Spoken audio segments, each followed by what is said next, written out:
Hello, everyone. Welcome to the show. My name is Rudolph Okonkwo. It's Saturday, December the 17th. I'm so sorry. We had technical problem just a minute before we go live. That was a delay. I had to go and set up a new computer to get this on. But I thank you for joining us today. It's a wonderful day here in New York. I hope it's wonderful where you are. And it's a very interesting day. Today, Muhammadu Buhari turned 80, and people are sending in messages for him.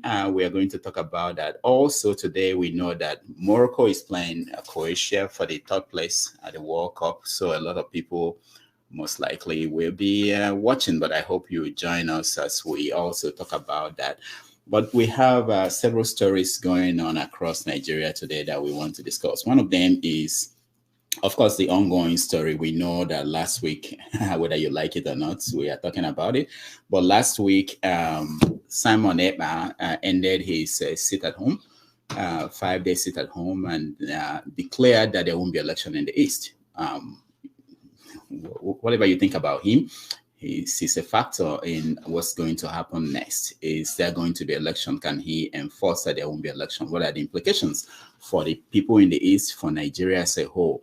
So we're going to talk about that. I also have it on authority that tomorrow he's meeting with Igbo leaders in the diaspora to try to talk to him. Maybe they can convince him to pull back from where he's going. So we're going to talk about that because the implications are more than just what happens in the East. Also on today's show, we are going to talk about what happened to the South Sudan's president and the implication for Nigeria and Africa as a whole. So we're going to discuss it in the context of what does that mean for people running for president in Nigeria and across Africa. We also know that African leaders are meeting, or they just ended the meeting in Washington with the president, Biden. So what did they discuss? Why do they have to go to the White House to meet? So we're talking about that. We're talking about Soludo. He met with Atiku when Atiku came to campaign in Anambra State, and he said a few things that are indication that this is not over yet in terms of his his fight with Obi and his understanding of the politics in Nigeria. So we have that as one of the things we're going to talk about. Let me play a little bit from that video while we continue. As has been said, of course we know. I want to say, and I even wrote something. You are one of the two front runners for the presidency of Nigeria. And in the fullness of time, we're going to have a conversation. See, I'm in politics, but I'm not yet, I'm still struggling whether I'll become a politician or not. I say it as it is. And we come to say, for the sake of this country, for the sake of Nigeria, let me, on behalf of the government and good people of Anambra, the light of the nation, welcome you to Anambra State. Welcome. In-law. No, I will say, welcome home. Because he is an in-law as well. No, people forget that. So welcome home. And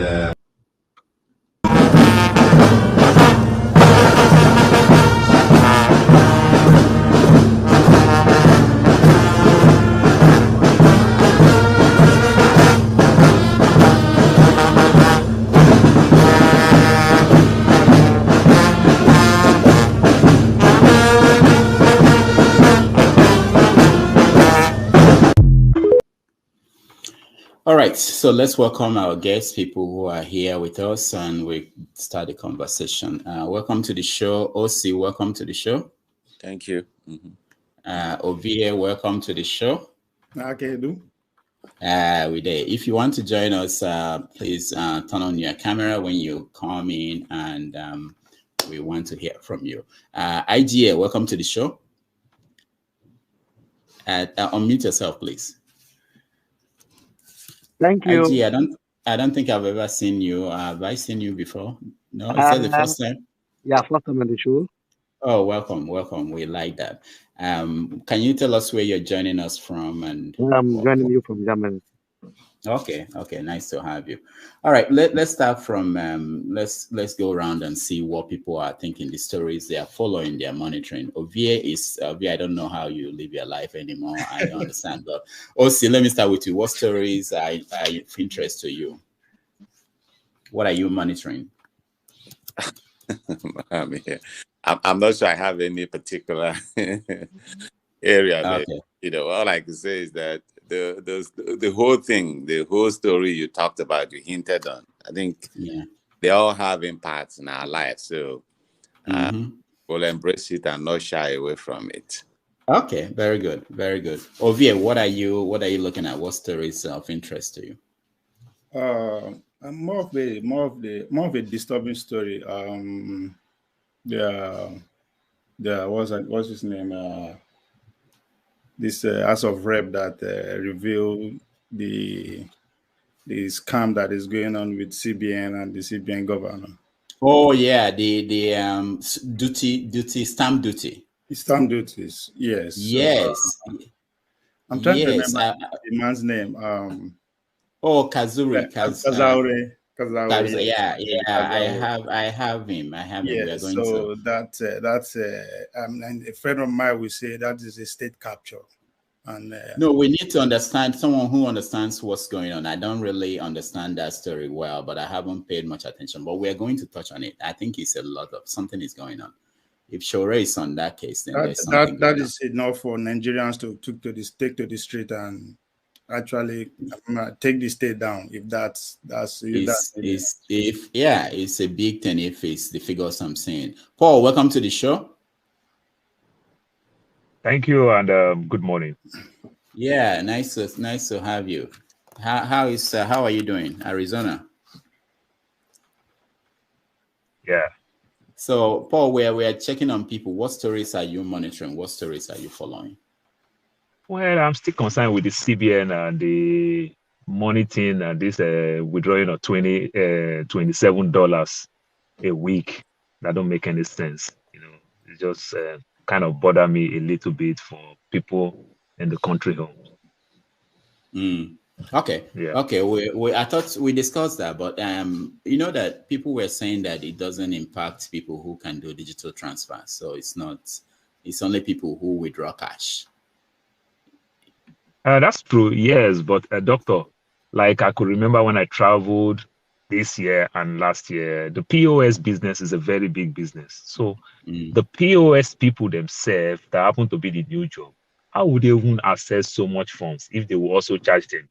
Because now they'll class them as corporate entities, so which means they'll charge them 10% if they want to pull a lot of money. So how much will they charge people that want to withdraw from them? Very many persons don't go to bank these days. You understand? They use the POS. So that will also crumble. And these are artisans. You understand? So I might send money to my brother in the village, my mother in the village. But how do you think they access the money? They go through the POS guys. You understand? So if they charge the POS too will also charge them more. So it's like we're talking now like 20% to get your money. Wow. 15-20%. Okay. Hopefully we'll get to that. Let's look at this video. I no go collect that. This one I take money.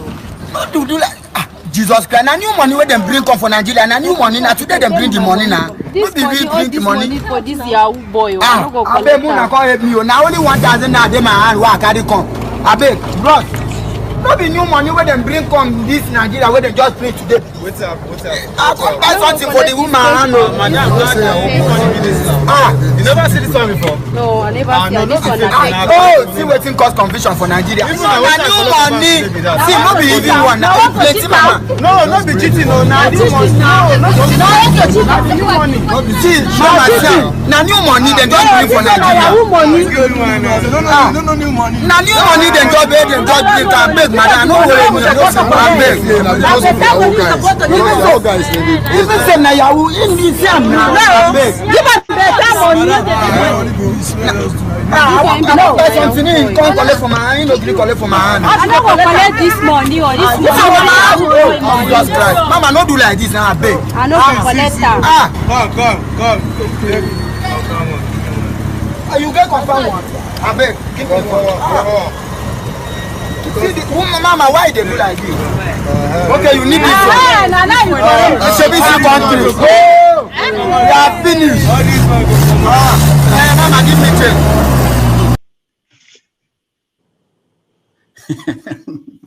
It's interesting, you know, when you talk about this is something very common across Africa. So people in the cities and the capitals will make pronouncements and new money change, you know, and then local people, they don't know what you're talking about. They don't even. She basically said, "I'm not taking this new money," and I was wondering why didn't people just simply collect the money from him? If I were there and I need new money and I have old one, why don't so there are so many things. It's bigger than just money. It's also the messaging and how this message gets across. Okay, what do you think?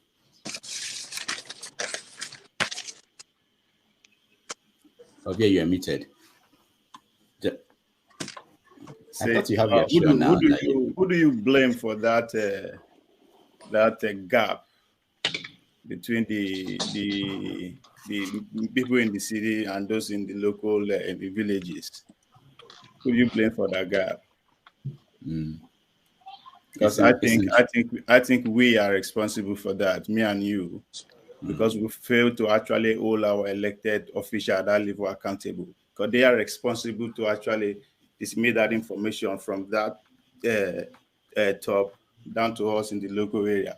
But for the fact that we don't hold them accountable for anything, they don't care. They just sit there and they don't care what happened to the people that they represent.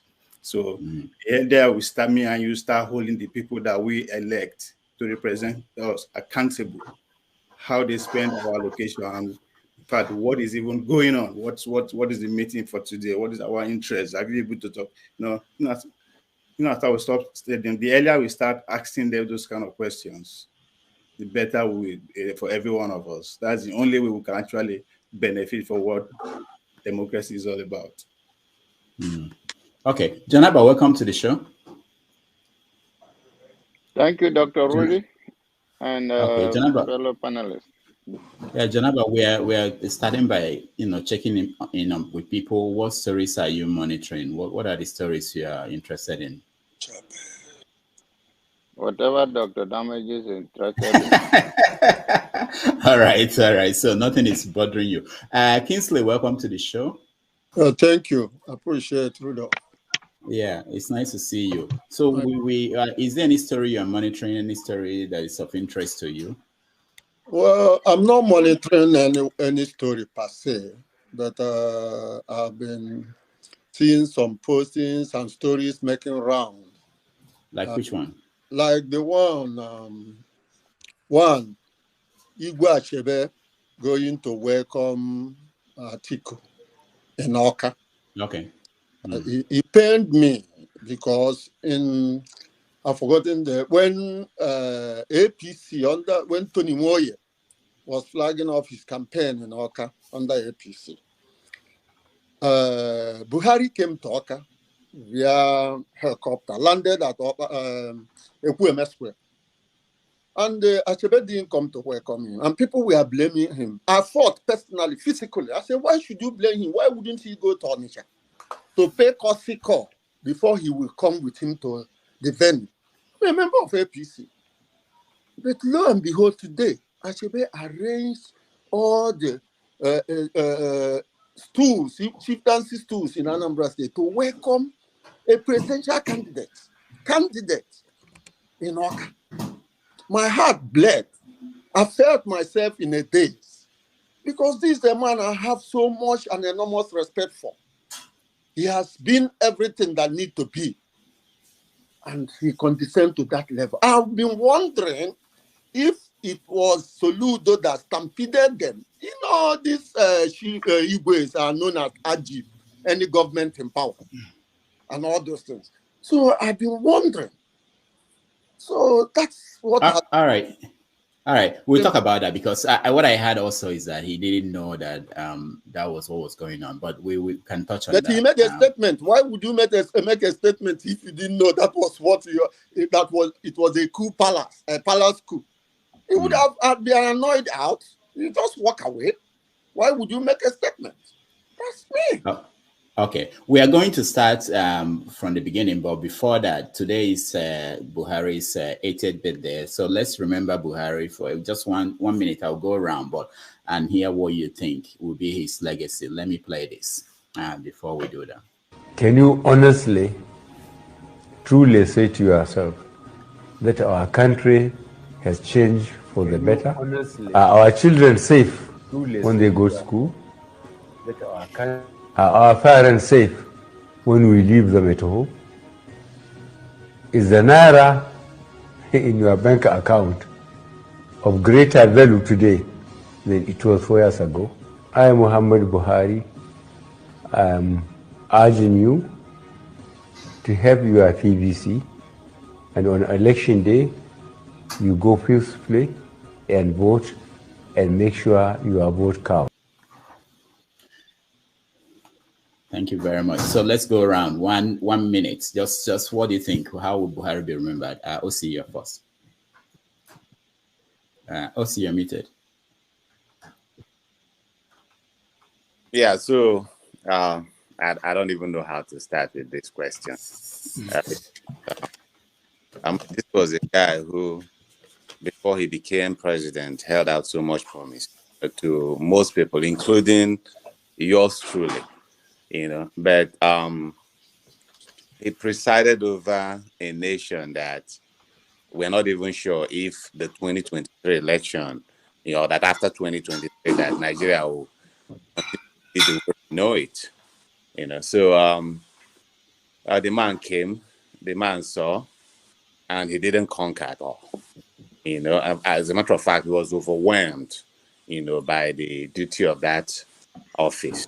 Whether you were talking about corruption, which was supposed to be his signature achievement, this was a man that we thought that he was above board, but now he presided over a government where, we've been told multiple times how money was swallowed by a snake, and this was just a guy who, from all we could see, nepotism has become it's synonymous with his administration, to the extent that if you're not a Fulani, your prospect of holding anything of significance in his government, it's more of a miracle. It's more of an exception than the rule. And to be fair to him, there are still some other areas where I'll give him a little bit of kudos, and that one area is the area of infrastructure. Okay, I think his government focused heavily, and I say that in the background of his predecessor, who was Jonathan. We all got the news recently of the opening of the second Niger Bridge. This was a project that was started by Jonathan. He swore that, in fact, if he didn't finish the project, that he will be exiled. But having said that, of course, we know he didn't win the election, the second part of his election. But he also had ample opportunity to actually make a good start on that project. He didn't. Now, Buhari came in, even though we know that the terms of completing that is through a concession, which to some extent means that we'll be directly or indirectly liable to the cost of the project. But that said, the economic impact of completing that project makes it in such a way that, even if it was true, it's true concession, it's still something of huge impact to the people of the Southeast.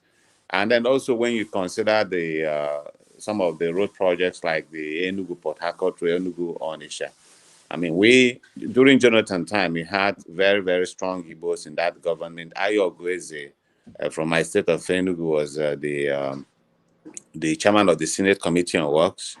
Ike Ekweremadu was as close to Jonathan as it gets, as the vice deputy president of the Senate.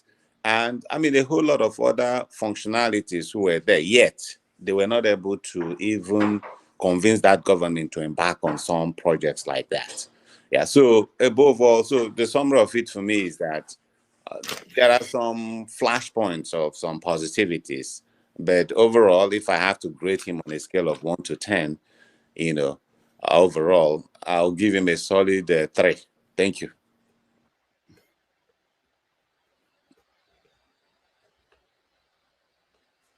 You are muted. Okay, sorry.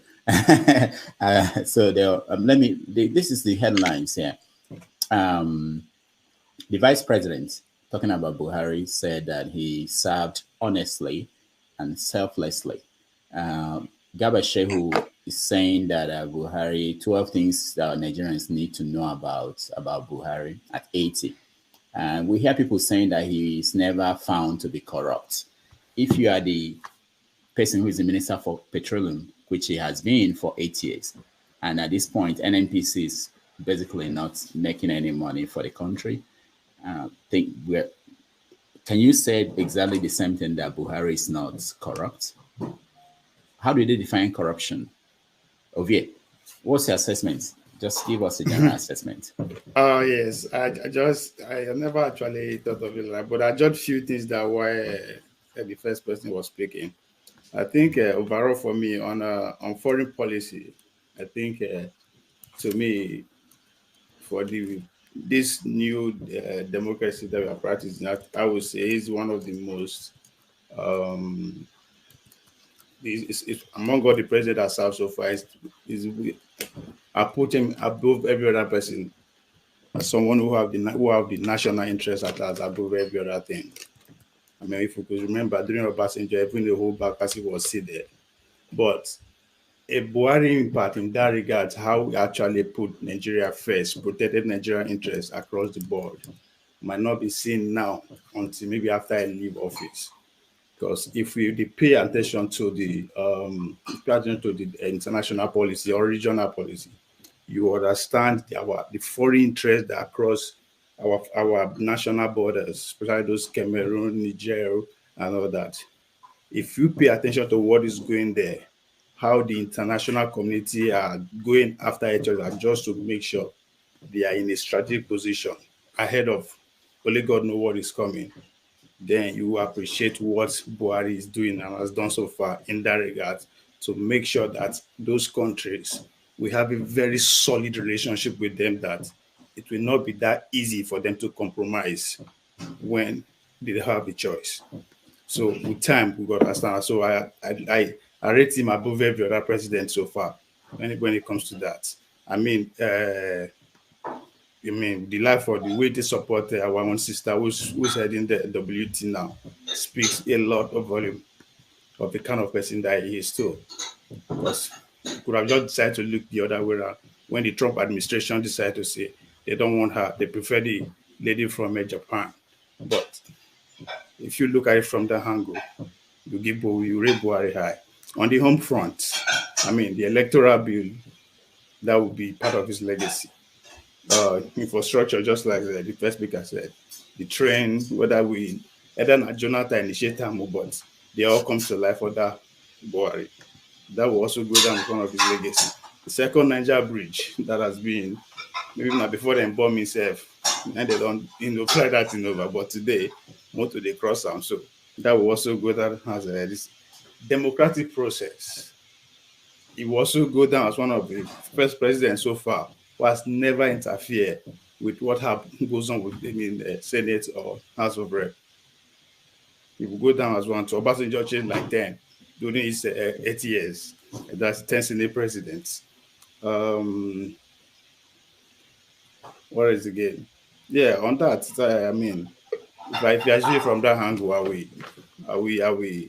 will give him at least above average. Above average. Okay. All right. Thank you. IGA. Thank you for the opportunity. And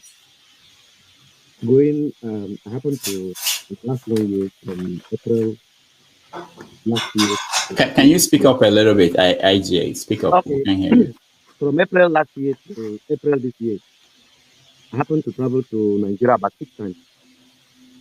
And within that 6 times, I was able to visit at least north, south, east, and west, even though I didn't go far north, but I visited almost all the 6 geopolitical zones in Nigeria.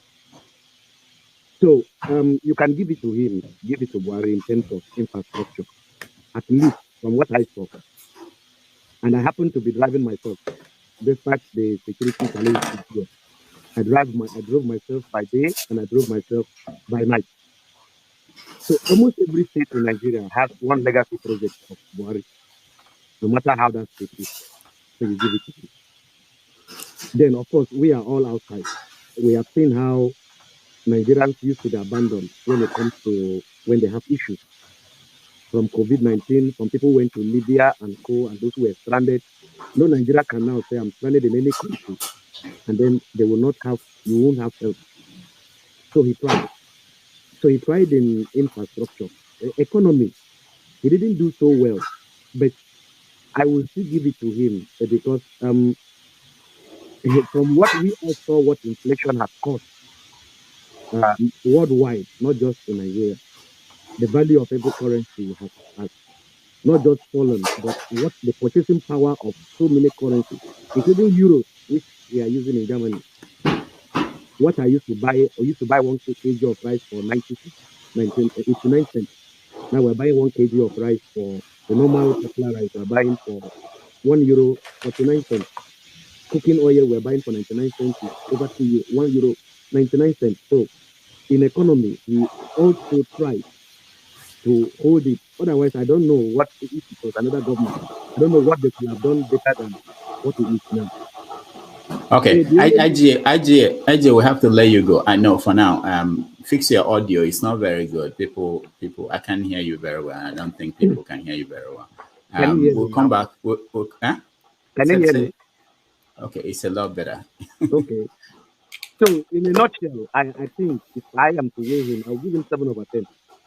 7 over 10. Yes. All right. So let's try to, because it's not our topic. It's not even on top of our top list of our five topics. I just heard that we should touch on it because it's important. Paul, grade him quickly. Well, I think it varies when you talk about you want to rate Buhari. If you want to rate Buhari based on Nigerian context, that's when people say I give him above average, above this and that. But in a sane society, Buhari did not do anything. Doctor, the new method of stealing money, it comes with projects. The era where people steal money like Abacha has come and gone. You know, where you just steal real money, tell central bank to print money and you take the money along with you. Those days has come and gone. You understand? You steal money by project. What are the projects Buhari did in terms of infrastructure and how much did he borrow that your children, my children, our grandkids will pay that debt? Then Buhari didn't achieve much. Buhari didn't achieve much. You want to talk that one? If you make mention about Okonjo-Iweala in terms of World Trade Organization, that is a lie. America have very strong ally to South Korea, you know, and America completely support South Korea. They during Trump no support our sister, my guy. He no support her. He no want her. Of course, yes. Exactly. I am telling you, Trump so did Buhari for just say look the other way around too if he wants. Ovie, I think it's my turn. So let me make my point. They support South Korea. The pressure was too much, and the South Korea lady withdraw from the contest. Buhari did not do nothing. She withdraw from the contest. Well, you understand? So we all have internet, so you can look it up. Buhari didn't do anything. Okonjo-Iweala was Biden, just on her own. Biden finally seal everything. You don't forget. That's exactly what we are saying, because the lady withdraw, and Okonjo-Iweala was completely frustrated because the South Korea lady is who they pitched their tent on. Okonjo-Iweala even had to rush quickly to even go file to become a citizen in America, you know, just to find any means to achieve that purpose. So that contest, if you understand the kind so, influence, if you understand the influence so, Nigeria get for among the African continent, you will understand it now. If you look the other way around, you know how many people go follow and look the other way around. That's why I'm telling you, not until the South Korea lady withdraw. It is not the influence of Buhari. Don't give Buhari the glory. When he withdraw, after Biden come, now nobody when Biden come, she withdraw. That's exactly what I'm when telling you. When it start, now Trump start down. Trump don't want down. It takes 9 good months. Buhari did not do anything. Buhari didn't do anything. So Okonjo-Iweala merited that because our major competitor withdraw from the race. How do you want to manage it? It's like Onoge, the former chief justice. You won't tell us you why understand? He is the number 1 person. How did they do? Buhari don't have option to let him become, and later again they catch him with one place and take him out. It is not Buhari at all right, guys. Then you talk about you want to talk about saying the African countries and everything. Oh, yeah, look, you laugh. Where all these light weapons they come through. I look, you laugh. If we have control over all these things, then all these light weapons that is everywhere in Nigeria, where are they coming from? We don't have control of our border. Our border are very porous. Ghana, they deport Nigeria. Where are you supposed to? Nigerians walking to Ghana with no passport. Right now, Ghanaians deport Nigeria. Cotonou, they punish us in Nigeria. My brother, we be giant of Africa in terms of population, not in terms of any other thing. It's just in terms of population. We just have the numbers. So the giant is having bow leg. The load we carry is pressing us now. We don't have a leader in that country. All right. Paul, thank you. Thank you so much. Kingsley, quickly, rate Buhari, 1 to 10. We can't hear you, Kingsley. Unmute yourself. I can say with total conviction that, as has been mentioned by so many people, the elusive project, Second Niger Bridge, is coming to reality. And it was a campaign strategy by so many PDP presidential aspirants and governorship aspirants. Even Obasanjo flagged it off when he was trying to impose Anjuba on Anambra State as governors. And for Buhari, all I can say here with all intent and purpose is, I have said it in so many places, if Buhari as a person, if the audit, forensic audit of Nigeria is done tomorrow, take it to the bank, you will never trace anything, financial misappropriation to Buhari. People capitalized on his inability to monitor what is going on in Nigeria, to wreak havoc on the economic stand of Nigeria.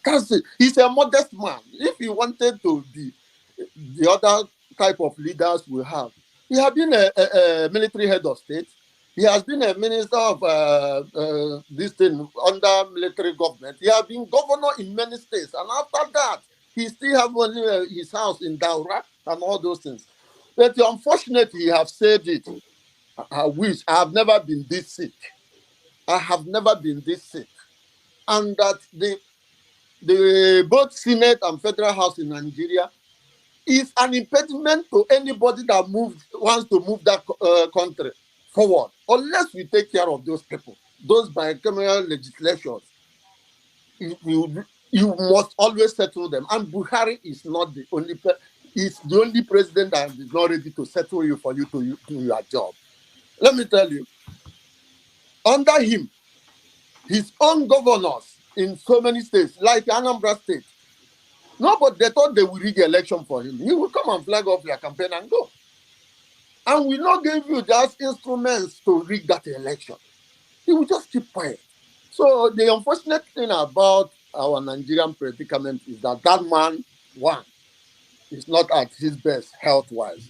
2, he felt so frustrated by the Senate and Federal House. Remember, the president, Buhari, sent a bill to the House that they should make local government fund go straight to local government.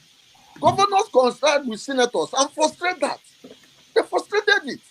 All his effort, because most of the problem we are having in states of the federation is that these governors collect local government funds, not less than 100 million every month, and never give them a dime. That's why nobody is in the local government. Can you imagine? I'm from Newi South in Anambra State.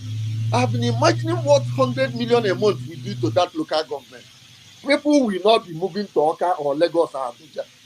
So that's the perspective I look at.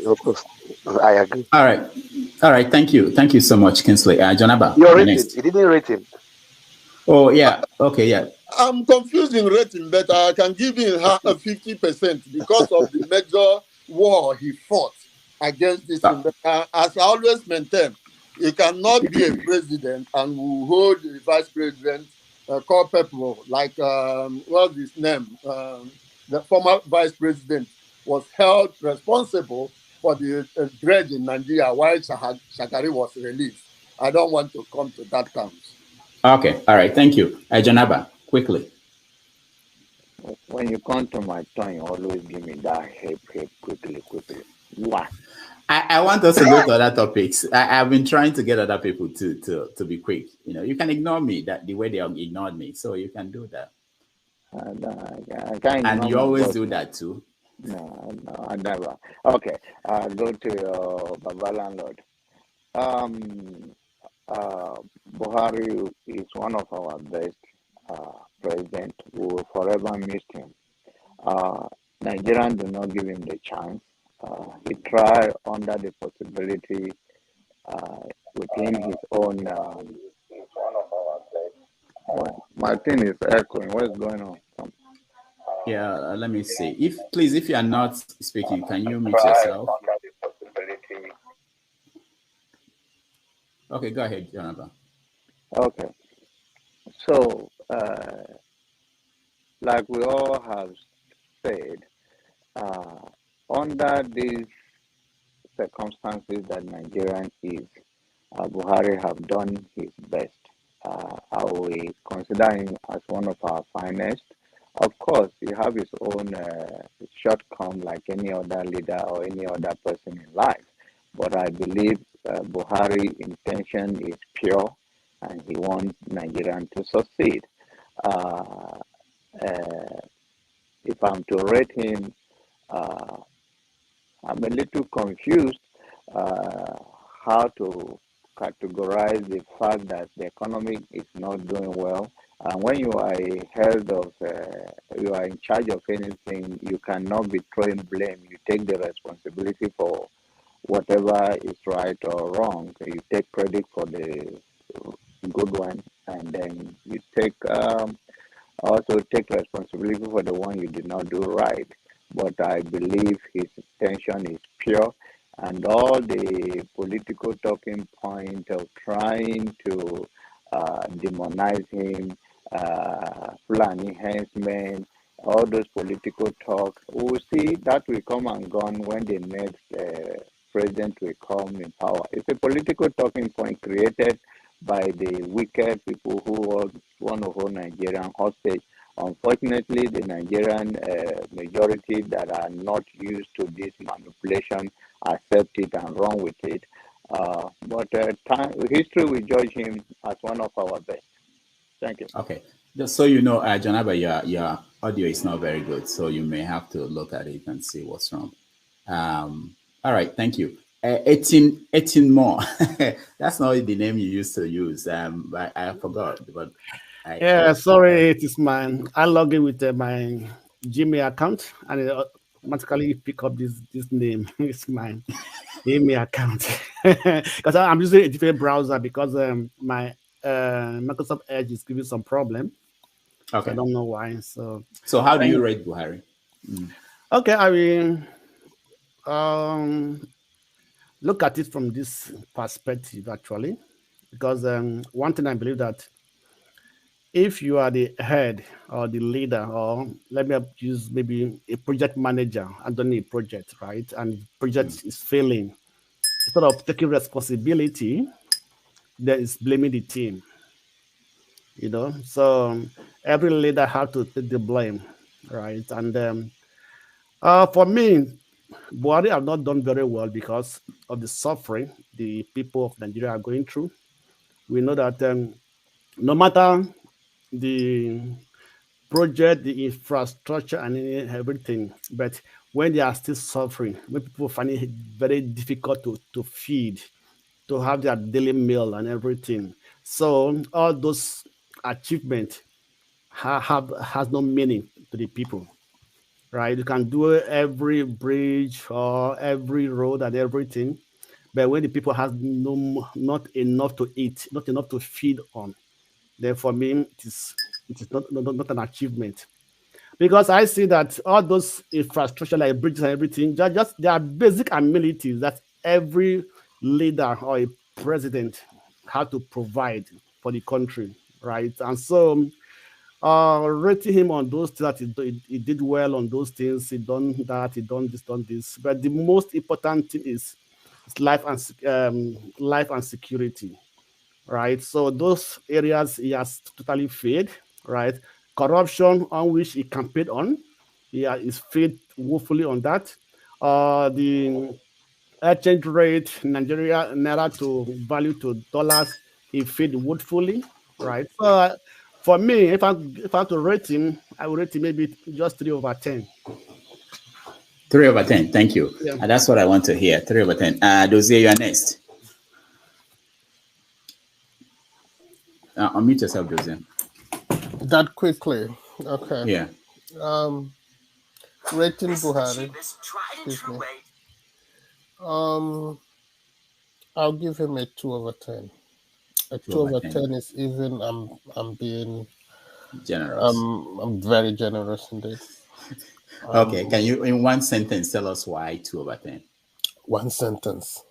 No. Oh, I thought you can do it. Okay, let me make 3 lists of 4.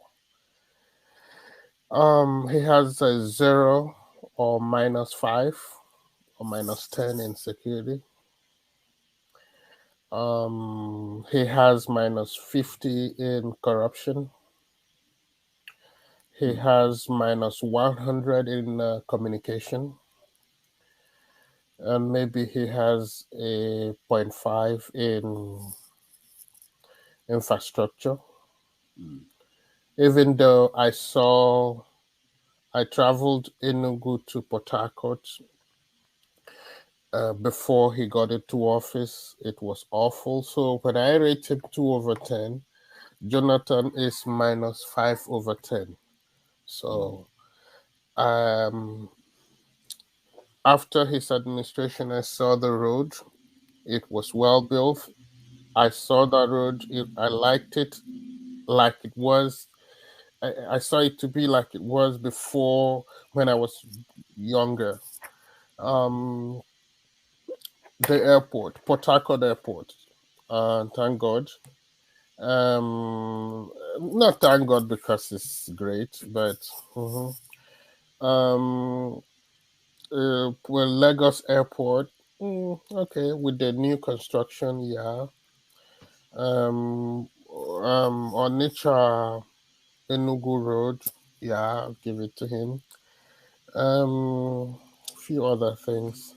Then the rest of the other one is because he is president. He did not allow Oduduwa and his friends to collapse the country so far. So that is where he gets the 2. All right. All right. Thank you. Thank you so much. The priest of peace. How do you rate Buhari? I don't know what to rate him on. I'll give you my reasons. Number 1, the Nigerians were more divided than ever. Number 2, Nigerians became more poorer when he came in.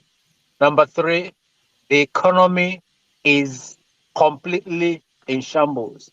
Number 4, Nigeria has become a pariah state. Number 5, he is not a man that has the rule of law. Number 6, he has everything that it takes to suspend the constitution and said, let us have a new constitution. He failed. I just came back from Nigeria 2-3 weeks ago.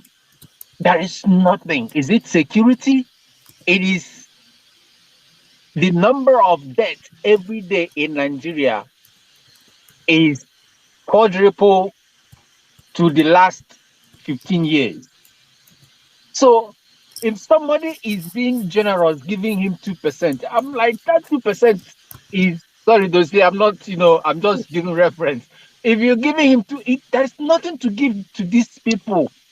There's nothing, because it is worse than when they came in. And they are blaming the other people that was there instead of taking responsibility. So for the fact that they refuse to take responsibility and they are attaching blame and they are lying, above all, lying to Nigerians, that is the worst thing that you can do to your people. Not only you are lying to them, you are desecrating them, you are killing them. So tell me, if your child is crying, Daddy, I want food, I'm hungry, you start beating the child.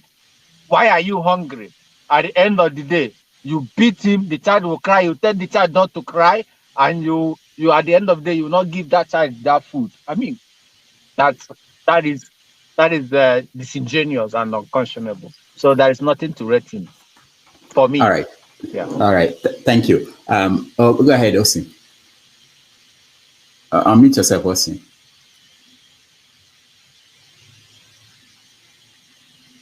Yeah, sorry, just one moment. I just want to respond because I feel like maybe I'm living in an alternate universe, listening to. Osi, we can hear you. Oh, man. Can you hear me now? Yes. Okay, yeah, okay. Okay, I said I just have to respond because, listening to a variety of people talk about their legacies and what Buhari did makes me feel like I probably am living in an alternate universe. I listened to VA and I also listened to the guy from Ndewi South that talked about what he did. I mean, so basically for me, this goes on to buttress what Winston Churchill talked about. The biggest argument against democracy is a 1-minute conversation with an average voter. Because if going by what the response I got from this today, if Buhari were to go for a third term, and this group was asked to vote, he probably will, And one question I have for every one of you is, as a Nigerian, do you feel happier? Do you feel more secure? Are you more proud of your country now or in the past? Because the evidence is very clear. This guy came basically into government with 2 signature policies. One is to fight what? Corruption, and what? Security. Now we're talking about security where more than 1,000 individuals die daily in Nigeria. Nigeria today is buffeted by a garden variety of non-state actors. They call one the Nusra group, they call one the ISWA, the Boko Haram, and then of course we have all these splinter like the Dudua, the IPOB and the rest of them. Those things, I'm not saying that it all started during Buhari, but everything morphed into basically a monster since he has been in office. And this is a military general. Now Obi talked about the relationship with the west, the sub-region. Of what effect is it? How have we benefited? Somebody talked about the movement of arms. And that is the problem. All across Sahel, people are crossing the border freely to Nigeria, moving arms and ammunition, both from Libya, from Chad, from all these places. Man, we're talking about a general who came into office basically to take care of that. One of the main reasons why Jonathan lost was because he couldn't handle insecurity. So many of us that were saying, may guys here, all those kind of stuff during that time was because we felt like this is a general who has been there, who will come and solve the problem. Now, what? All those went from bad to worse, but every day he gets worse and worse. Osi, your line is bad again. Okay, can you hear me? Okay. Yeah, I'm almost done. Then the second part of it is what we talked about is corruption. Corruption is one of the things. And it's very funny because each time the defense here is that, oh, the man has a good heart. You know, he's not corrupt. It's the people around him. And the question I ask you is, if you hire somebody, let's say in a bank, you hire a security guy to protect the money in the bank. And then under the security guy's watch, somebody will just walk into the bank and load up millions of dollars and leave. Are you going to come back and say, oh, the security guy is a good guy because he was not doing the stealing himself? When we know that in actuality, that the job, the responsibility to safeguard that money lies on that security guy. And then you give the excuse that, oh, this guy is because this guy is sick. If you signed up for a job that you know you cannot do by virtue of sickness, by whatever means, the honorable thing to do is resign. This guy did not just resign. He actually, with all the terrible things that happened, he came back for the second term. Let me tell you, a lot of people actually, I think Farouk Perogi wrote extensively about this, that Buhari did not even actually win the second term, but it was the cabal, you know. Now, you talked about him not trying to interfere in, you know, some of these elections. That is not true. If you watch closely what happened before the emergence of Tinubu, you know what we're talking about. Because you know there was a cabal in Aso Rock, okay? Which, again, we're going to give the excuse that, oh, it was not him, it was the people around him. But there was a cabal in Aso Rock who actually wanted to impose Lawan, who is the Senate president. But because Tinubu has his ground game and was able to get the governors, the northern governors, under his kitty, that was how they were able. Otherwise, what the APC intended to do was a charade, basically to force Mr. Lawan, the Senator Lawan, as the APC presidential primary. So the fact that he tried and did not succeed does not mean that it's the way we want it to be. So I'm really worried that this is the kind of mindset we have, because that's the same way we're going to be electing somebody like Bola Tinubu or a crook like Atiku to come again. Okay, let me step so far. Yeah. All right. Thank you so much. And let's change topic and actually go to the main topic of today, which is Simon Ekpa. Let me play the video. Good afternoon, everyone, Biafra people. This is the 16th day of December 2022. I've come across messages from one Peter Agba-Kalo. Peter Agba-Kalo, a reporter and the senior editor with the Sun newspaper. I saw what he posted. This is me. Somebody from Germany is giving you all manner of all these Nigeria criminals in Germany, giving you information about Simon Ekpa, Interpol this, Interpol that. God is going to use me to end Nigeria. This evil Nigeria that is committing crimes that are known for crimes and terrorism. This evil Nigeria that is supporting terrorism. And all you people do is to support Nigeria because you are getting paid for the job and the evil journalism you do. Peter Agba-Kalo, this is Simon Ekpa talking, and you can see I am driving. But let me tell you, all of you will fail. You will see how you are going to fail next year. And at the end, Biafra will come. Thank you. All right. So, the backdrop for those who do not know, he ordered a sit-at-home that lasted for 5 days. It was enforced and people died. And then at the end of it, he said there won't be election in the Southeast. That's where things are. For the first time, a lot of people in the Southeast and across the country decided that they have to do something. Yesterday, there was a fake story out there, which he was referring to, that came out that he was arrested. He went on his show and said not just that there won't be election in the Southeast, but also that he's going to meet Southeastern leaders tomorrow. So I tried to talk to some of the leaders that plan to meet with him to find out why are they meeting with him, what is the goal. So, but the general idea is that people are concerned that if he continues on the path, it will have impact on the election. Everybody here will agree somehow it will have impact. So I want to know what you guys think. I'll give everybody 2 minutes. What do you think about his meeting? The idea now at this point is that tomorrow, some of the people I spoke to who are going to meet with him, we try to basically persuade him to calm down, lower down the temperature, the way they say, try to get him to stop talking about there shouldn't be election in the Southeast, so that there will be an election. So, but what if they fail? What if he continues to say there won't be election? What would that impact would that have? Let me start with you, Osig. Start. 2 minutes, please. Okay, I mean, perhaps 2 minutes probably is too much for me in this one. Okay. Yeah, because Simon Ekpa is a narcissist, and what a narcissist care about is just himself, because, I mean, it's beyond me what this guy intends to achieve.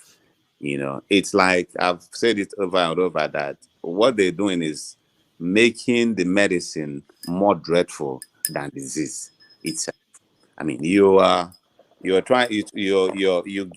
under the premise that you're trying to save us from the Southeast, but we don't even know who will be left after you must have killed almost everybody who dared to come out.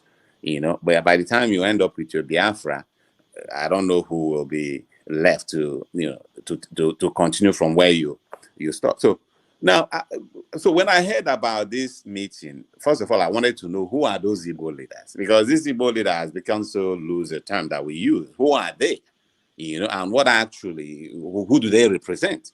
I think it will do us a great amount of service if we at least have an idea who are these people, know their pedigree and know what they actually, going there to negotiate with him. So for once, I'm among the school of thought that even as depraved as this guy is, there is nothing to lose by talking to him.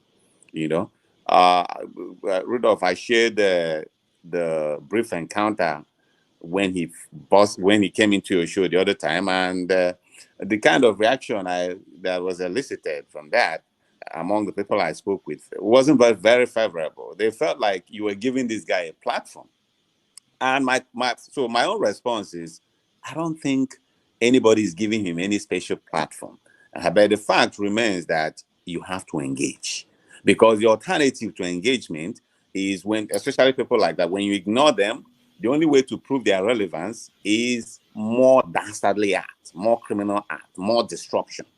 So whenever they give you that impression that, okay, they are willing to talk, I think it's something always a positive, because in one way or the other, probably they may listen, probably they may not, but at least at least we're trying to make a little bit of this, because I don't see anybody, who is just benefiting from the mayhem. We've become a laughing stock. Today, I have to, yeah, because we I need to go quickly.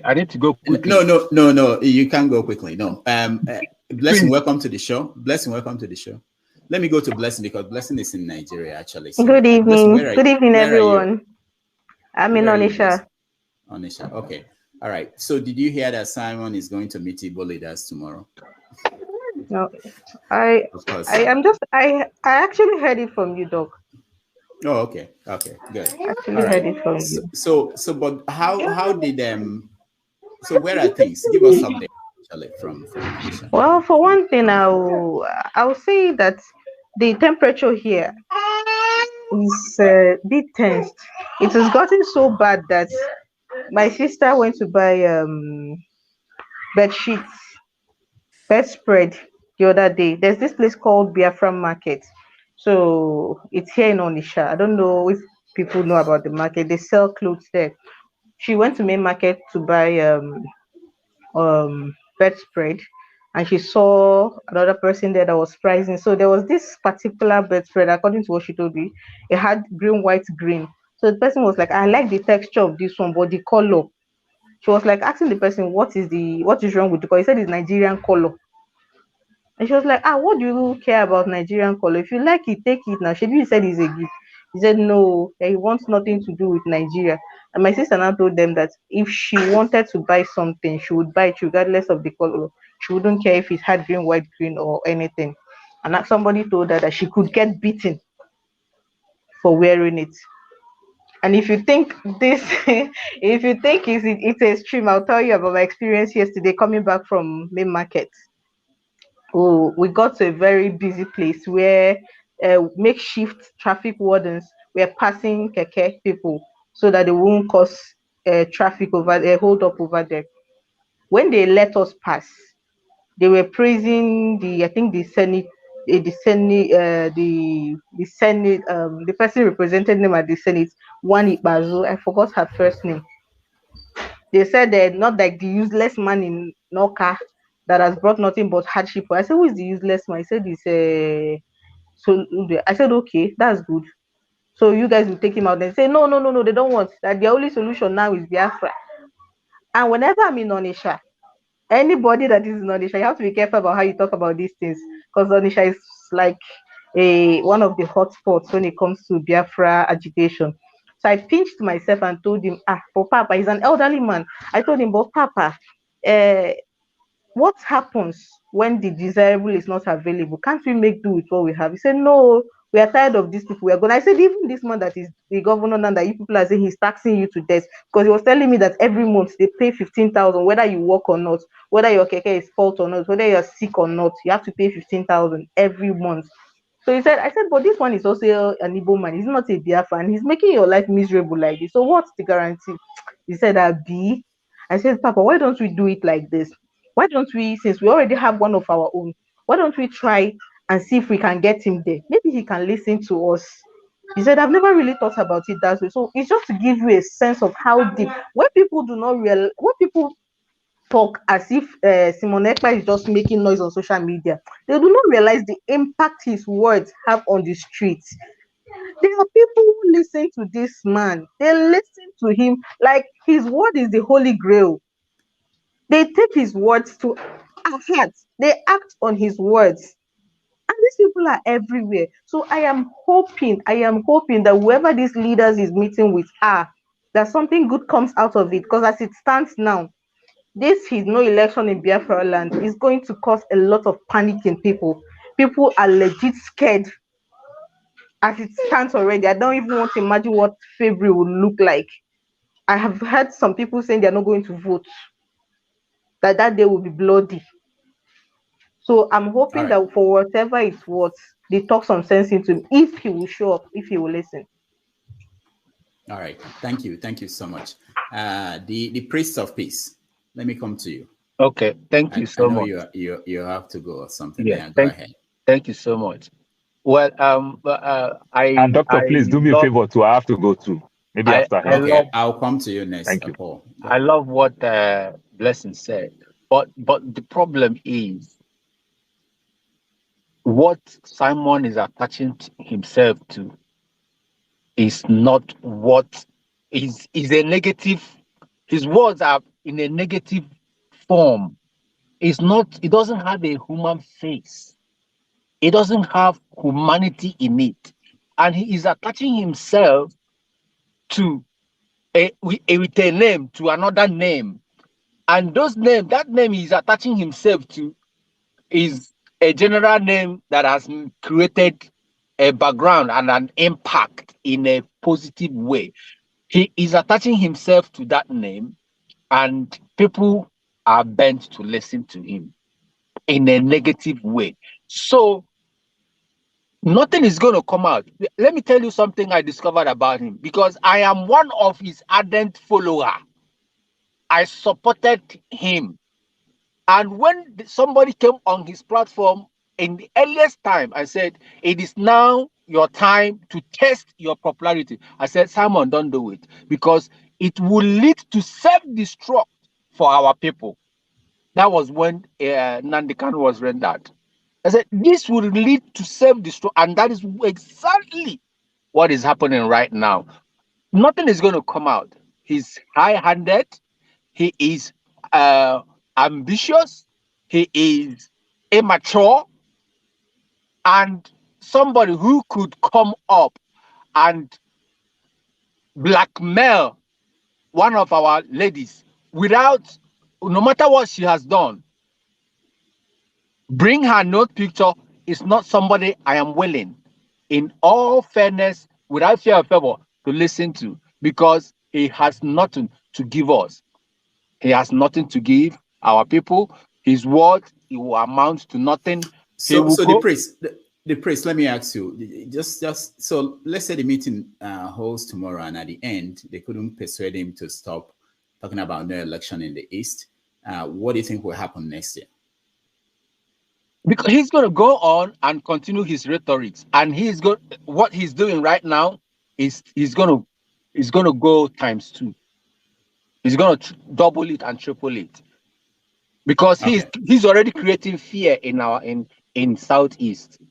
He is that his fear already is humongous. I was born in Onitsha. Blessing knows what I'm talking about, because she is in Onitsha. It is deadly. Let me say one thing before I go. I entered Keke in Onitsha with some of my friends, because I stayed completely in Asaba. I didn't sleep one night in Onitsha. The Keke that I entered said, where we are going, he said, I won't go there. That everybody in Onitsha is a suspect. I'm like, it rings bell. He showed me his hand. They said they used axe to machete him, took his keke. Now this keke is driving now is a friend that gave it to him to keep driving. So what Simon is doing is self-destruct to us. Thank you so much. God bless you. All right, thank you. All right, Paul, go ahead. So, Doctor, Osi said something like, my brother, I want to make money. So, Osi said something about his friend, why his friend talks about why Doctor gives Simon Ekpa that platform. To some extent, I want to agree, but what Doctor did was right, because it's good to balance the equation. Now, I could remember Dr. King, Martin Luther King Jr. There's something one of the police chief did during his time, the way they use the KKK to attack whenever Dr. King is carrying out his rally and everything. Then the police chief had a strategy and told the governor, I think he's in Alabama or North Carolina, I can't remember that very well. He said something, he said, let them do their thing. These people are not violent, they are not anything. But what they are looking for, they want to do this rally. Then when we come there, we arrest them, we do. Then they'll get more sympathizers. And more sympathizers simply mean more followers. So if you let them do their rally, we don't cover their rally. They don't even have the media. You don't cover their rally. We don't cover anything. They are not violent. Nobody knows what they are doing. But if we come there, cover the rally, we use the KKK to beat them up, to arrest them, then we are giving them more fame, more sympathizers that will end up become more followers. So this Simon Ekpa thing, I think it's time for us to let's just leave him, let him go. Normal in politics, political science, they'll tell you that the minority will always have their say, but the majority will have their way. One of the ways majority have their way, keep the minority silent. When they are talking, don't give them audience. Obasanjo did something some time ago. He traveled to New York.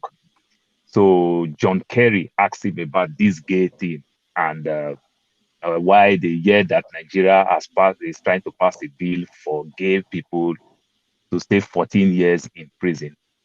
And Obasanjo said, that's true, that when he was president of Nigeria, that many Nigerian Americans always come to him about being polygamy.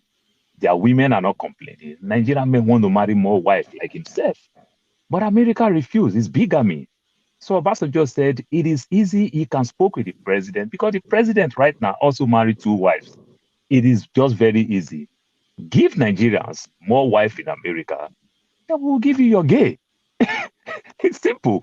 So it's just an easy way to fight down. You don't want to condemn the gay community, but give us our own, then we'll give you your own. So what the Simon Ekpa, we are giving them more relevance. And Simon Ekpa, I can tell you, if they release Nnamdi Kanu today, Simon Ekpa is craving for that fame. Simon Ekpa will create another faction. I don't think Simon Ekpa represents Nnamdi Kanu any longer. Nnamdi Kanu is in the dungeon. He will claim like he's supporting Nnamdi Kanu. But his ideology and his ways of doing things is completely different.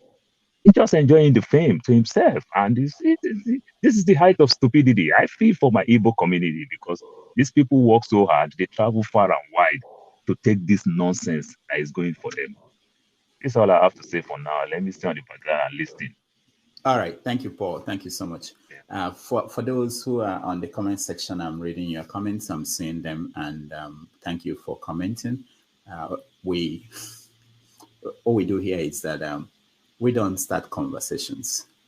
We amplify them. We examine them. We explore them. We question them. And it's important because sometimes when you don't question conversations going on, you can't stop conversations from going on. People think that it's possible, not in today's age. It used to be when you don't write for the Guardian of Nigeria, your views will not be known anywhere in Nigeria, but not anymore. You can write anything on a blog anywhere and it will go viral through WhatsApp. Everybody will read it more than the columnists. If you guys know that people in the Newswatch that used to write for Newswatch, Ray and those, they still write. I'm surprised they still write. But people don't read them, because they're not writing something important. You can write anything no matter where you write it. If it's important, people will read it. So, and especially when someone can say people should not come out and people don't come out, whether it's out of fear or out of support, it matters. And if you don't talk about it, it will have an impact on the election and whatever is going to happen in the country. So we discuss issues because they're important. Editors used to say that they decide what's on the front of the paper, but they don't. If articles should slap Tinubu tomorrow, that will be the front page. It's not the editor that decides. You just have to put it on the front page. So we discuss things that are important, and it's important that we discuss it. All right. Ovie, what happens? Yeah, you put on your glasses, your political. Go ahead. If I, from the place of respect and love, if I no respond to OC, Ingotize, don't we walk up? Now, I think 3 things I take from your submission. Is it that you don't understand how international politics work, or yes, you don't take the fact that the world around you has changed drastically within the last 10 years, or you don't understand the kind of democracy we are practicing.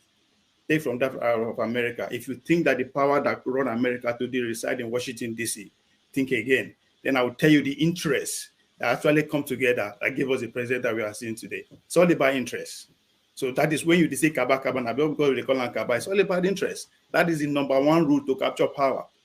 If you really want power, yes, you need a group of people to capture power. That's done anywhere across the board. Now, talking about the relationship between Nigeria has within our neighboring country, do you know that today, as we speak, the biggest world drone manufacturing factory is just right behind you in Niger? Do you know that as we speak today, the Central Republic of Congo up to Cameroon is no longer in the hands of French, is under in the control of Russia?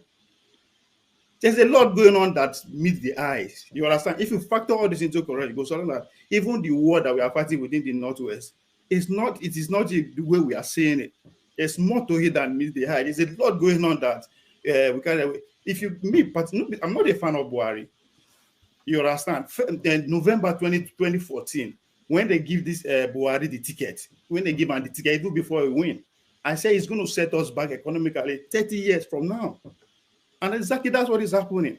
But again, if you look at what is happening, the change around you globally, you understand the forces that is coming down towards I don't want to just narrow it to Nigeria alone, but the sub-Saharan African region. So if you see from that perspective, you understand that yes, there's a lot that this man is battling with. God bless Nigeria, we get it wrong next year. Then all of us will begin appreciate, say this man an angel. You understand? even the so-called the crisis within the Northwest. Let's Obi become the president next year. What do you think is going to happen from the Southwest? That is already happening now. How do you think this one? How do you think it's going to go from here if Obi becomes the president? The attention will not be on the Northwest anymore. That takes me back to Simon Ekpa. Simon Ekpa is more than media eyes. You understand? Simon Ekpa is more than media eyes. Bigger than what you think Nnamdi Kanu is now. Just like one of my friends will say, Jafar. Jafar will say Ekpa is the intellectual aspect of Nnamdi Kanu. That guy has more than we think we know. You understand? If you actually want to know more about what is going on with Simon Ekpa, go and actually study what is happening in our neighboring country again, Cameroon. You understand? This, as we speak, they're already linked. So even the fight against Ekpa is not just coming from Nigeria alone again. But of course, we don't pay attention to what Buhari is doing. We're not going to know. Maybe again, as time goes on, all of us will come to understand that the man called Ekpa is more than just the way we see him. He has more going on for him. But again, somebody has earlier said that meeting him is just to validate who you want to be or who he is already. Now, very ambitious guy. That is not in doubt anymore. He's very ambitious. And to him, everything that he ever dreamed of is coming faster than he ever expected. So there's more to it. But again, he's going to call the bluff for at the end of the day, this meeting. Not to his own advantage. You understand? Because Ekpa of 10 years ago, if you see the change between Ekpa of 10 years ago and today, you will respect him. You have no choice than to respect the guy. All right. It will come back to you because you didn't go to what it will mean for Nigeria and the elections and everything. But IGA, you're next. Yeah, can you hear me now? Yeah. Okay. I want to say that there are some factors in Nigeria that has produced the likes of Ekpa and that will produce more of him.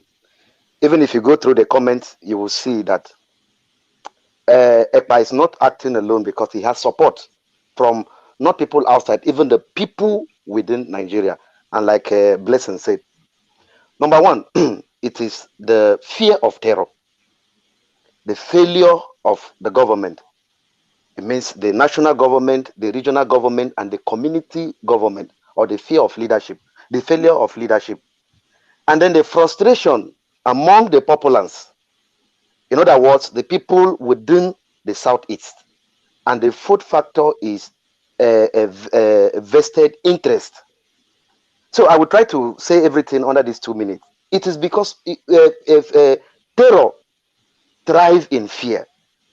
It is because the people of the Southeast are living in fear of what is going to happen if they say don't sit out. I've not spoken for 2 minutes, please. So if they say, if you say sit at home, if you don't sit at home, what is going to happen to me? You know. So that is the fear and the terror within them. So it's making the likes of Simon Ekpa come up. Otherwise, Southeast can, even without Biafra, be one of the best region in Africa.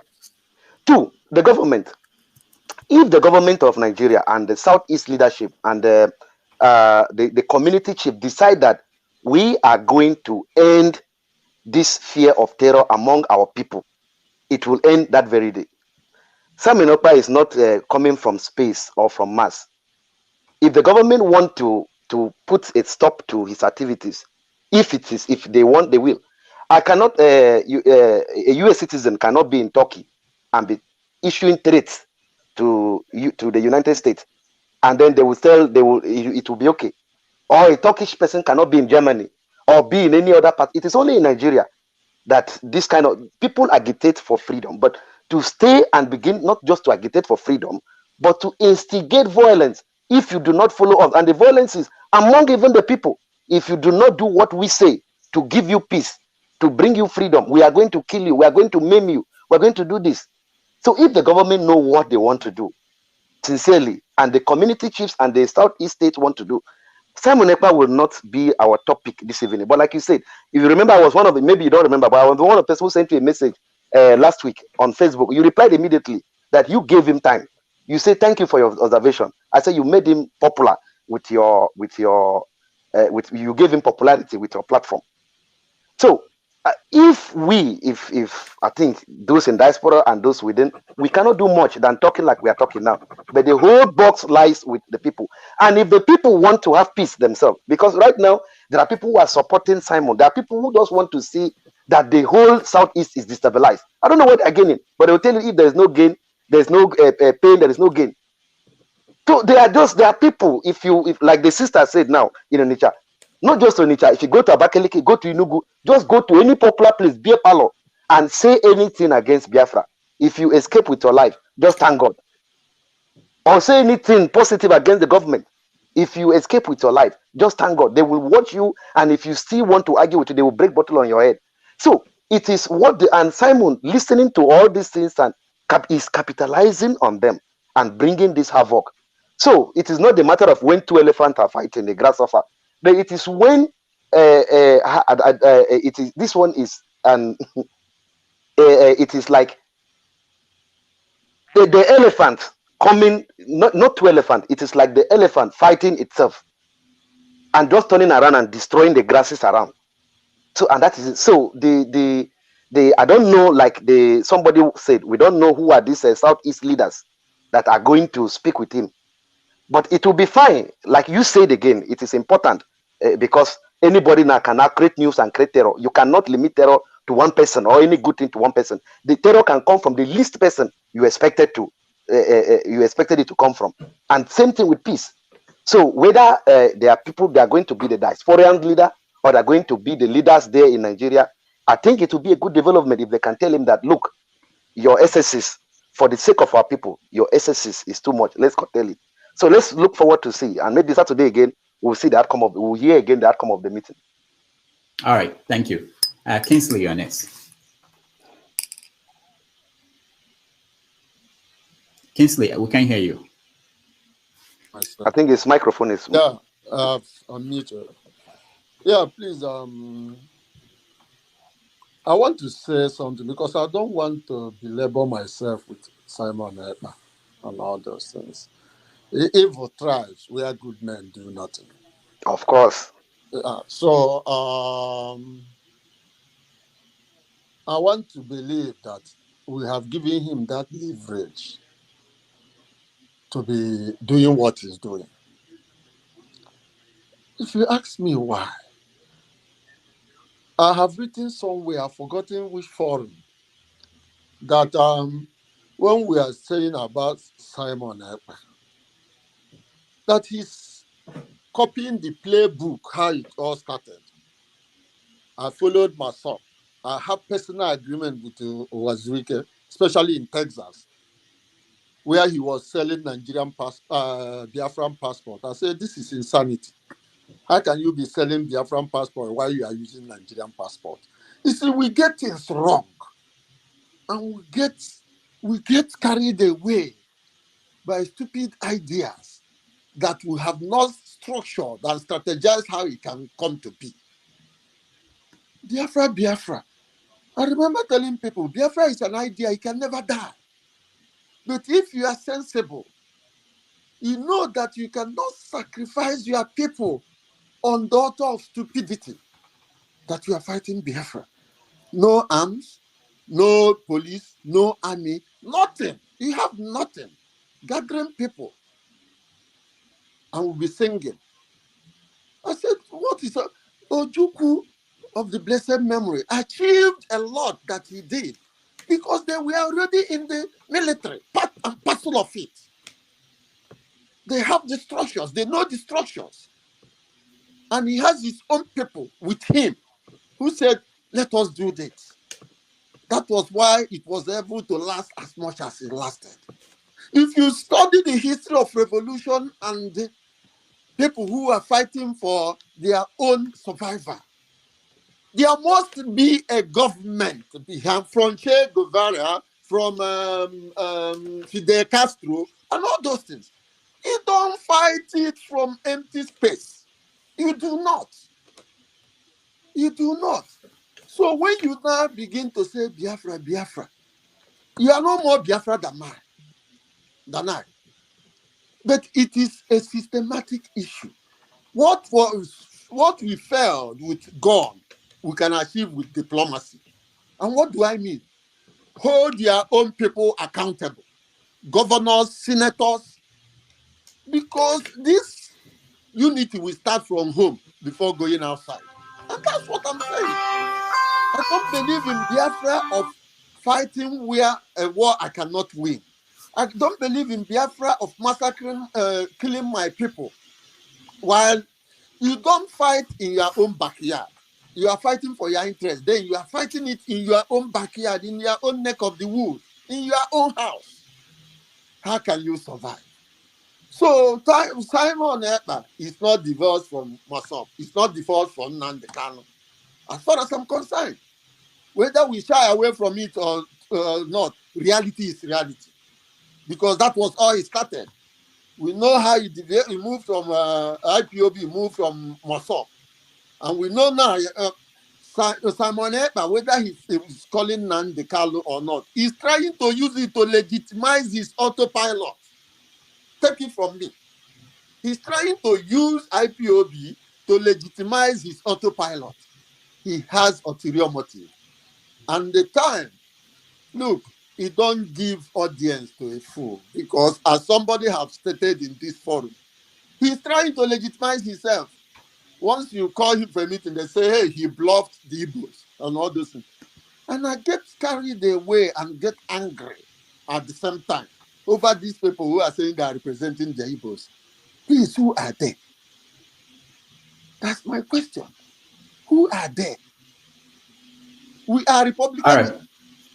So that's all right, what Kingsley. I want to say. Let us ignore this man and strategize on how we can scuffle all the things he's planning to do. That's my own position. Because discussing with him is giving him legitimacy. Kingsley, let me ask you before I go to the next person, because I hear what you are saying, and I've heard that from a lot of people. Let's ignore him, but he's doing his thing, and people, if you go to his forum, people are following him, and we see the impact on the ground.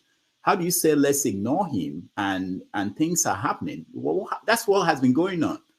People basically said in the East, all the Southeastern elites, leave the stage. Let's ignore what's going on. And then what happened? We saw what happened. Yeah, thank you for that question. Why did I say let us ignore him? Let me give you an instance. I can say without fear of contradiction that 80% of the people that know Nnamdi Kanu today came to realize or know that name after his arrest by Buhari. During Jonathan government, he was coming and going, having his rallies in Aba. But when you heroize somebody, that's when you make him more relevant than he is. So what I'm saying is that instead of the Igbos getting together, strategizing on how to counter him, we are going to beckon him for discussion. If he's a stooge of some people, he can never cave into what you are saying. He will never. So this thing is, you are trying to heroize him. So my problem is that we do not strategize. We make noise. But Kingsley, who are you waiting for? Who are we? Who is waiting for? Why don't if people, this is the point. Good question. Like Ovie will say, because it's actually true that if you don't believe in something, what are you doing about that? Because the people who believe in that thing are doing something about what they believe in. What are you who do not believe in that? What are you doing? If you don't do anything, they will keep marching and they will keep making progress because they believe in something. So this idea of Igbo elite saying, oh, we don't believe in Simon or Nnamdi, and then you do nothing and think that nothing will happen, that somehow it's going to disappear, it's not going to have an impact on you. That's what I don't understand. Yeah. And this idea of waiting for who, people say that who will do it, why are we not, who will do it? Ovie, go ahead. You want to say something? Yes, I wanted to say that even because you asked a question earlier on how this they affect the election. It has already have an effect on the election already. Because what Simon Ekpa is doing aggressively is playing to people like Atiku and Tinubu's game plan. What is Atiku's game plan? Atiku's game plan is identity politics. Let's divide the country sharp, not by war or anything, but however we can divide the country to two. He believes he can win the north, and he has built bridge across the south already. He believes that will play out for him, will play well for him, and he believes that the only competition he has is Tinubu. And Tinubu, we all know their game plan. Violence, there's no way you can rule that out. And because of what Simon Ekpa is doing, it's already having effect. He was even celebrating the other day that the 5-day sit-at-home was a success. Why? Because the cattle rearer or cattle traders in the north said, enough is enough. We have had enough of them killing our people, burn our property. We are no longer taking our goods into that part of the country already. It's already having effect, not just within the southeast already, but across the board. So when you look at these two big parties, their game plan is actually helping out gradually, but the more Simon Ekpa push. So if people think that, if we just shut the guy up, then nothing is going to happen before the election. No, the impact is already been fed. Again, allegation just came out yesterday that we're buying PVC. Which among these parties, which party get money to buy PVC? What is your point of buying PVC? Now to suppress voters, because if you don't get PVC, you don't vote. So they will buy where you get strong, where you know see you will get votes against them. They'll buy everybody out, and you cannot vote. So everything is happening so fast within our eye, but would they pay attention to say one man they sing now this turn. Game is being played. And I'm giving it this, and not that I'm indicting them or calling them there, but that's how the game is being played. If you go back to our history, even in days of Awolowo and Zik, at a point in time, the two tribes buy all the cutlasses in Lagos ahead of election. So the only thing that's changed is the players. The game hasn't changed. Not just the players change, and the name change. So that's why when I tell Blessing, I remember I have a very heated argument with Blessing. He say, money will come to play. He said, no, you don't go collect money. Fine, you don't go collect money. But there's just different way to implement money into the system. So yes, Simon Ekpa is not just a distraction, but it's having a very deep impact on how the election is going to play out. All right, thank you. Let me, I know that there are a lot of people who are yet to say something, and we have a lot of people who are also interested in joining us. So we are going to let some people who have had the opportunity to speak to give room for people who want to say something. There are a lot of people who are texting me, sending me messages. They want to come in and say something. Blessing, you want to respond to Obia? First, I want to respond to something Mr. Kingsley said. I see that you try to hold him on it, Doc. When Igbo say something like, stop giving this guy relevance, stop giving him platform, stop allowing him to speak, it only means when I hear Igbo people say things like that, I just know they do not live in the Southeast. They do not have businesses in the Southeast. And if we check well, a good number of their close family members are not in the Southeast. Now, when you say this man should be ignored, you are saying we should not counter his toxic narrative.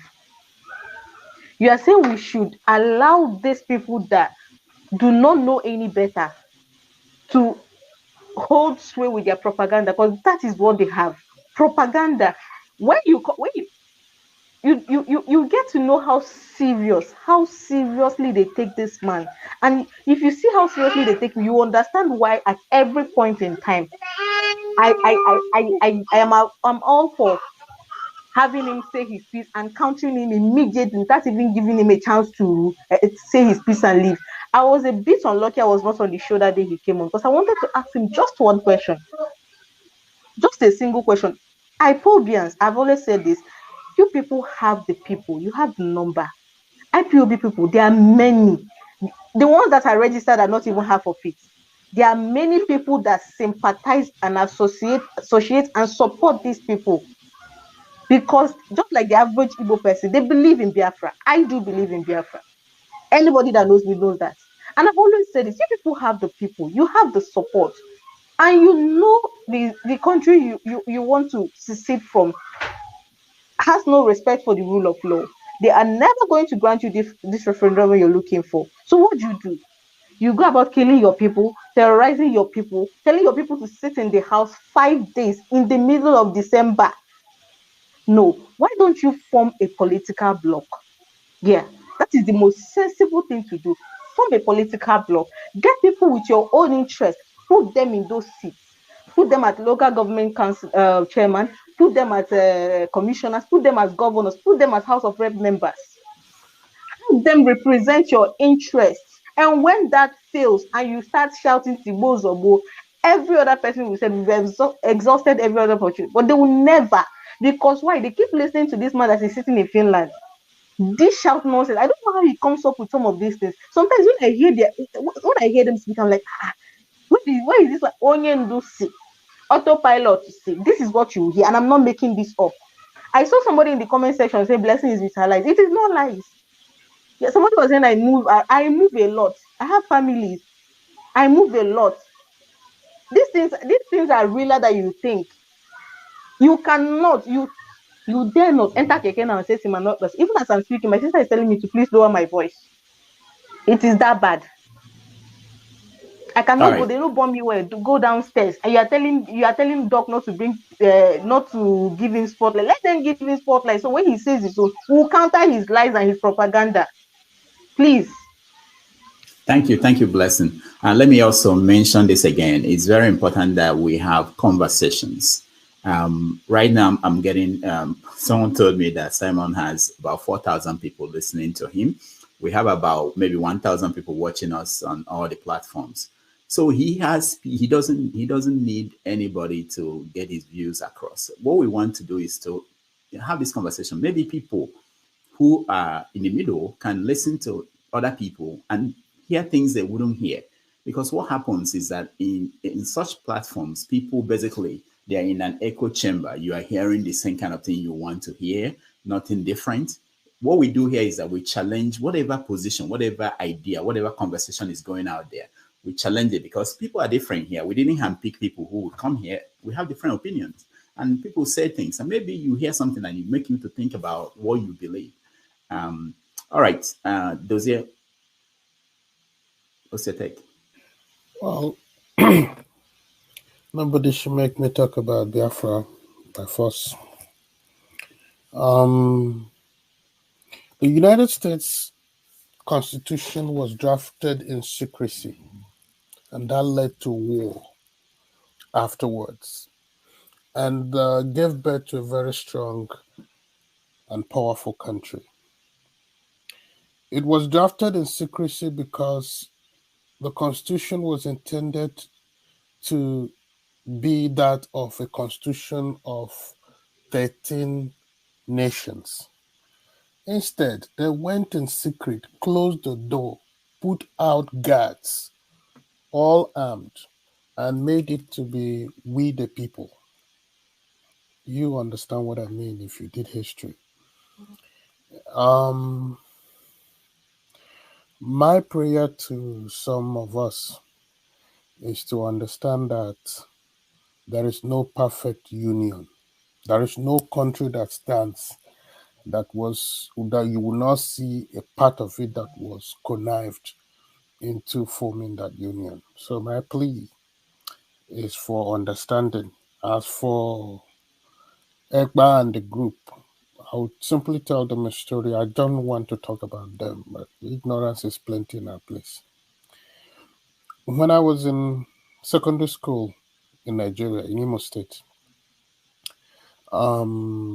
there were some teachers who fought the Biafran War. And when they tell us the story of the Biafran War, we will have two feelings. One, we will be so afraid about the tragedies. And on the other hand, we really wanted to go and experience it.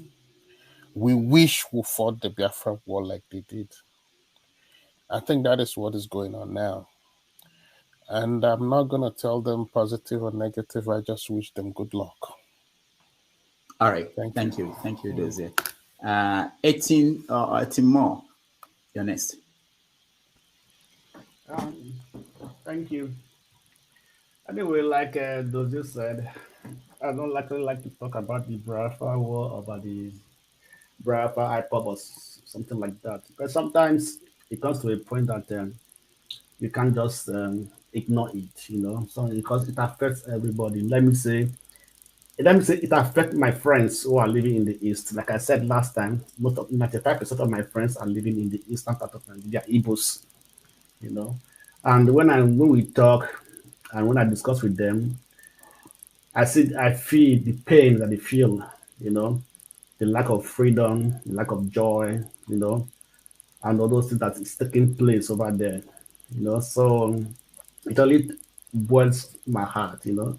But one thing we have to know when we are talking about secession, breaking out from Nigeria, we have to realize that no country make it easy for any country, for a part of the country to break away. A good example, even the European Union, when Britain want to leave, we see how tough it was for them, right? We see what happened in Spain when a part of Spain wanted to break up from Spain.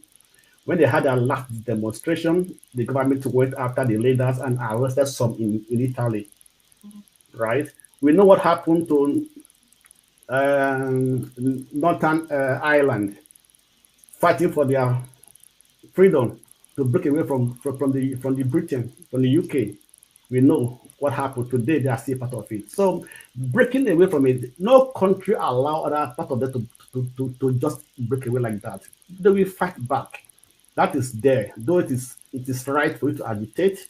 It's your constitutional right to agitate and so on and so forth. But let's know one thing, that whatever we are doing, you know, we have to know who are the people that are feeling the pains. If you look at this agitation, the IPOB or the Biafra, it's like they are bringing back what happened during the Biafra war. All the pains, all the issues, they are the ones that are still feeling this pain. It's like they are still fighting themselves.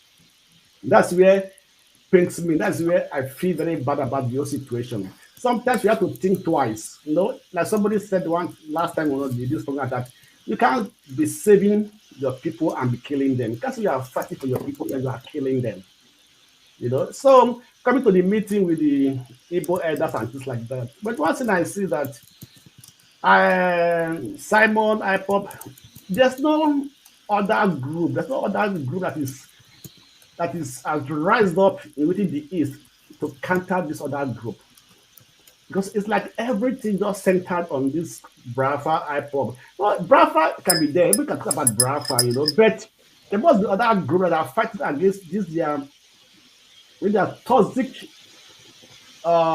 idea of putting this part of the country in jeopardy, you know. So I just want to also come up and say, okay, this idea we know, but the way they are doing it is not right. Let's do it in a different form. There should be a balance somehow, so that people cannot just be brainwashed into being violent, you know, just like that. But you other part of other girls to wake up and say, okay, this is how to balance this thing. You know, so this is my whole thinking about this issue. So they also wake up and let us, okay, let others also come up and say, okay, this is what you want to do. You want to counteract this, counter the IPOB ideology. The way they are doing is not the right way and things like that. And people can also have a balance, because people have two things to think about, two things to reason about. So all right. All right. Thank you so much. Buddy, welcome to the show. Hey, doctor. I salute you. Yeah, how now? I did, yeah. Well, I salute all the speakers, especially Blessing, Dozier, and Mr. Kingsley. You know, there is a very big issue in our hands right now. You know, we all knew how this thing started, and then we're all guilty. Because, like the other speaker said, oh, ignore them. When the kind started in 2014, on his own, when he started on his own, when he like parted away from the Inwas Rookie and the likes in 2014, people say, oh, they should ignore him. The same thing they are saying to Simon Ekpa now, and then we'll see the results. That kind of narrative should not be allowed to thrive in a society. Like Blessing said, they are toxic. And then our people are ignorant. We have ignorant population. And when it comes to the issue of war being fought, the issue of conquest, the survival of a nation, all those issues are emotional. If you heard of a story where your father was defeated in a war, you will not be happy. It will be unto you like, oh, that war should come back again. And you go back to that battle and fight it, like the said. It's almost an emotional issue. If you come to a Yoruba man, you send it to a Yoruba man and narrate how a Yoruba people lost Ilorin to Fulani, it becomes an emotional issue. You see people boiling. If you go to an Hausa man and you try to narrate the issue of Fulani jihad to them, they become emotional. That's why we need to rise up. Yeah. Oh, we understand. But we shouldn't allow that kind of narrative to thrive, because a lot of people will suffer for it. When Nnamdi Kanu was broadcasting from UK, everybody has interest. You know, interest might be different, but the elite in the Southeast, they benefited a lot from it, because at that point in time they believe, oh, how would they find relevance? They find somebody, a mouthpiece that can speak against the central government, and then we all saw the result at our hand. So, like someone said, we have problem. What's the way forward? The Igbo leader shouldn't ignore Simon Ekpa. They have to find a way to meet together. No point in meeting with him, because he has caused the damage already. They have to sit. Even no matter way, if you don't like the federal government, this is the right time for them to sit with the federal government on how to like talk to federal government, on how to insult the federal government to activate their diplomacy, on how to talk to what country that Simon Ekpa live in Finland. In Finland, buddy. Yeah, buddy. Thank you. We'll come back to you. Let me just say, I have to take a little get out here and talk to some guests that might want to join us in this conversation. But let me hand over to OC to moderate, while OC, you can go from HO and down, and I'll be back. Just let me go and speak to some people that might join us in this conversation. Okay? Okay. Thank you. All right. Thank you. Yeah, so, buddy, finish up, or are you done? So, you know, they have to sit down with the federal government. They have to act on this guy. They have to take action on this guy. And the local government, the states, and the federal government, they have to improve on the security of the Southeast, so that people there can be safe. They can feel safe. They can go about their business. And they assure them of their security. So federal government needs to act. The leaders in the East have to act. This is the right time. Because with the way the things are going, we are almost like 2 months to the election. What's that assurance that people will come out with the threat that is out there? And then these people have the force of coercion. That's why people are not coming out. And if you look at the number of people that are perpetrating this violence, they are not up to the good people of Southeast. If the leader can rally good people of Southeast against these people, and with the support of the government, we will defeat them. Okay, thank you so much, buddy. We'll just go next with White. Wait, it's not showing up well. White label. Please, can I talk? I have a meeting. Yes. Oh, then you should start with HO. Yes, HO. Okay, White label. Just 1 second. Oh, HO, yeah. Go ahead. My heart bleeds. And to every Biafra out there, especially those that are backing up Simon Ekpa, if your inhumanity is not dead, and you have a cousin in Nigeria living in Biafran land, rethink. Because if we lost more blood, the one we have already, that happened in your 5 days, they are crying for vengeance. If we now carry on with no election and we lost more blood, let me tell you, those blood will haunt everything. I mean, everything you have worked for in this land. And as a mother, with the mandate upon my head, I decree that everything that gives you joy will begin to give you pain if you don't stop this nonsense. Simon Ekpa. I mean, everything that gives you joy as a human being, I decree by the mandate upon my life, they will begin to give you pain from today go. It is only the person that breathes that do the arrogancy you are doing.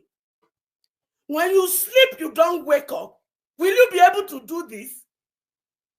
Because heaven is giving you a second chance. You are now Buga, and you think you have authority over humanity. Don't let what happened in Sodom and Gomorrah happen in your life. You think you have control of the universe, right? I want to ask you once again, all of you that are backing us and Ekpa with your money, when heaven sees that money, you will cry for mercy, and mercy will be far away from you. Okay, thank you. How could you kill your own people? Is that what Nnamdi Kanu will want? You refuse to listen to his lawyer, but you cannot send his lawyer with 2 million to feed him. Are you not an idiot? Yeah. Thank you, Mommy. Hate you. I think I may just weigh in a little bit on this. And somebody talked about the need for education. I think that's where it all starts. Because if we're fighting for Biafra, we have to even go back to the reason that made us fight even now.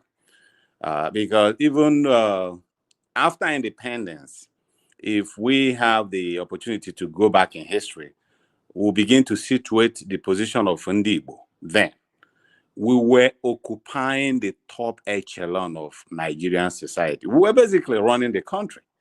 That was how JTU Aguiyi was the most decorated Nigerian officer in during his time. And that was how you got a lot of Nigerians. Eni Njoku was the vice chancellor of the University of Lagos. Professor Kennedy Dike was the vice chancellor of the Premier University of Ibadan. So the Igbos were actually running the country. But we are in the position we are today because we fought a war, which, granted, if we pushed the wall and reacted the way we did, but if the clock were to be turned backwards, and for some reason, Providence, we didn't fight that war, I don't think we would be in this place. And so when somebody wakes up in the morning and wants to go drive us back to what got us to this position, we need to have a rethink.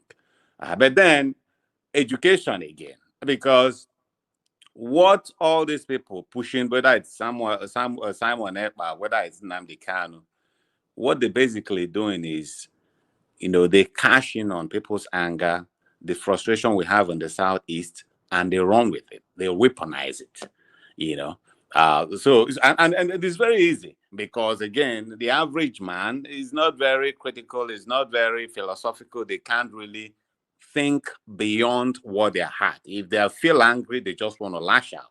It doesn't matter that after lashing out, tomorrow you start to suffer the consequences.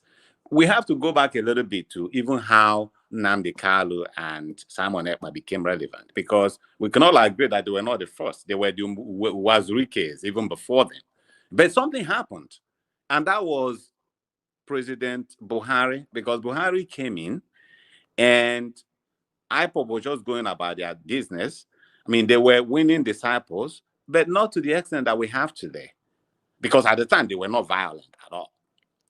But because of whatever Buhari and those around him felt about Ndibo and the rest of them, they were treating him totally different from the way they treat other separatist movements. Because we know that Odua movement has been going on, and you never seen anybody who mobilized Nigerian army and organized some kind of Python dance. So basically, the hero that Kanu, the situation in the position in history that Kanu is today was made possible because of the way the Nigerian government handled him. If they had treated him fairly in terms of, not incarcerating him, treating him just, the way they treated others, it wouldn't have been the case. And I wrote a very beautiful article about some of these things, because even though there was a time that the cable news reported how the federal government handled this guy, government Tompolo, this Niger Delta militant. So when Buhari came on power, he told them that, look, it's either you constitute the NDCC or you hear from us. Now, the federal government didn't go about hunting them down and burning the whole place down. They sent the minister for, I forgot this particular minister, but somebody from the Niger Delta, sent him there, negotiated with them, and told them to just calm down. The federal government will address to them. But if it were to be anything about Kano or others, the federal government will relieve the 2nd division of the Niger. That's how we got to this place, you know? So when we talk about how things are unfolding and the importance of education, these are the kind of stuff that we all need to do, because it's the same way that people feel like Buhari is doing a great job. That is the same way that some people sit back and say, oh, Nnamdi Kanu is our hero. Oh, Simon Ekpa is fighting for us. Education. We need to get our people educated to the extent that they can now tease through the issues, remove emotion, and actually look at the issues and judge it on its merit. Let me hand over to White Labor. He was about to talk before. Oh, I think Vinny and John Abba came before me. Oh, okay. John, all right, John, sorry. Go ahead, John. No, go ahead, White Labor. I've been here before briefly. Go ahead. I am here before even White Labor. Go ahead, Max. Sorry. Go ahead. Thank you. Thank you so much. You see, it breaks my heart when I see most of our people who are flourishing abroad today in their various, spheres of disciplines come out here to manipulate words and English against the people in Nigeria that feel bad, especially the Biafran people that feel bad of the maltreatment of the federal government. I told you people here some time ago that the treatment, the Biafrans are still fighting civil war. If you don't know it today. I don't think if there is any of you here that have served Nigeria the way I served Nigeria. 18 years, I laid my life on the war front, 5 of them fighting for that same country today. Not that I love what I was doing. And when you go to the military archive, you see things that, in fact, they bar some of the soldiers from seeing most of the things that happened there. Kuku Jumuku, the Liberian people say, if you're not inside, you now know. These are realities. These are realities. These are things that are happening. The reason why you see, before Mazi Nnamdi Kanu on the street of London, was he not fighting for restructuring and the good of Nigeria? What made him to change? What made Mazi Nnamdi Kanu turn? Have we spoken the way we speak about the Biafran agitation, Mazi Nnamdi Kanu, Simon Ekpa, the way we speak, of the Oduduwa agitations? Are they not struggling for the same thing?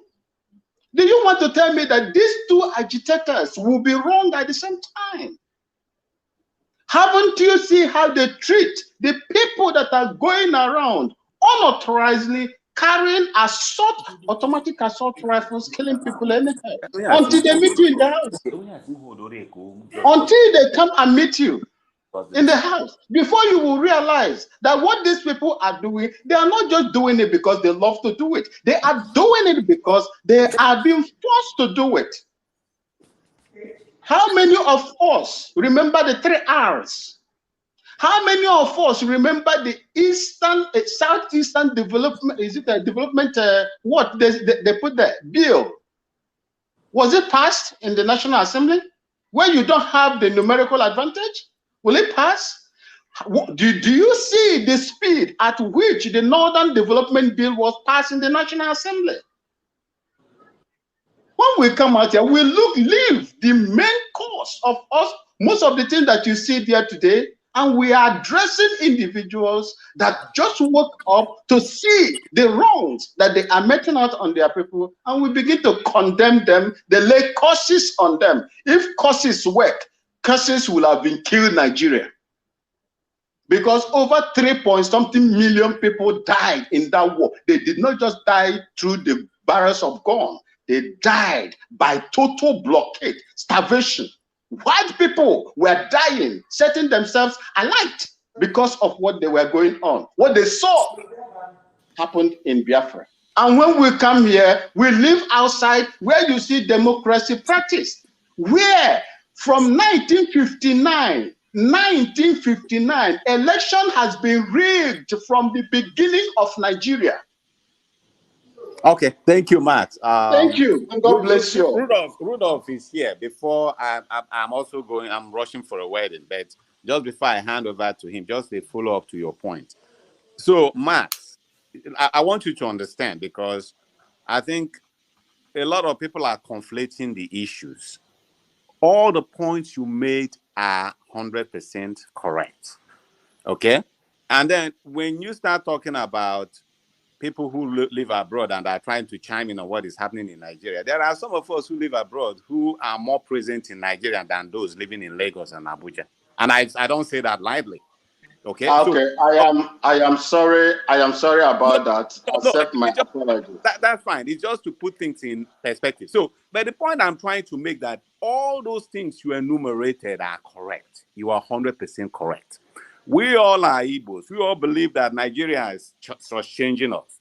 We all believe that Nigeria is not fit to us. There's a whole lot of litany of things that we all believe in. But let me just say that it's not just Igbo. A whole lot of other people, the Middle Belters, they all feel the same thing. Where the difference arises is, how do we want to address this problem? That is the crux of the matter. We're not contesting if we are being treated fairly or not. Yes, we agree with that. The difference is, how do we go about solving the problem? Some people say, oh, okay, this giant is beating us. We should just try to fight him. Even when we know that this giant, by the way we are today, we don't stand a chance. That if we go and, engage in face-to-face combat with this giant, there is a big chance that he's going to crush us beyond recognition, that won't be in a position to fight. Some other people say, okay, yes, we understand that there is a problem. They are not treating us well, but let us as knowledgeable people, as enlightened people, decide on best way to fight this war so that it becomes effective, so that they don't crush us, and we start to suffer what we've been suffering since we fought the war the other time. That's the crux of the matter. So don't misunderstand it like, oh, these people don't like what Kanu is fighting for. No, we do. We all do. What is the crux? What is the difference? Is the methodology. That is what many of us don't agree with. My brother, that is where, if you will permit me, that is where I want to come in. You see, Rudolph is the coordinator now, so he's going to permit you. No, I'm sorry. I'm sorry. I crave your indulgence just a little. You see, the accusation of this killing that is going on in Southeast as we speak right now, let me tell you one thing. That is why I said, Kuku Jumuku, if you're not inside, you don't know. Do you know how we countered the Liberian Charles Taylor, MPFL, National Patriotic Front of Liberia, under Charles Taylor? Nigeria, ECOMOG, it was under Abacha, raised a faction they call Liberia Peace Council, headed by George Bole. I was there.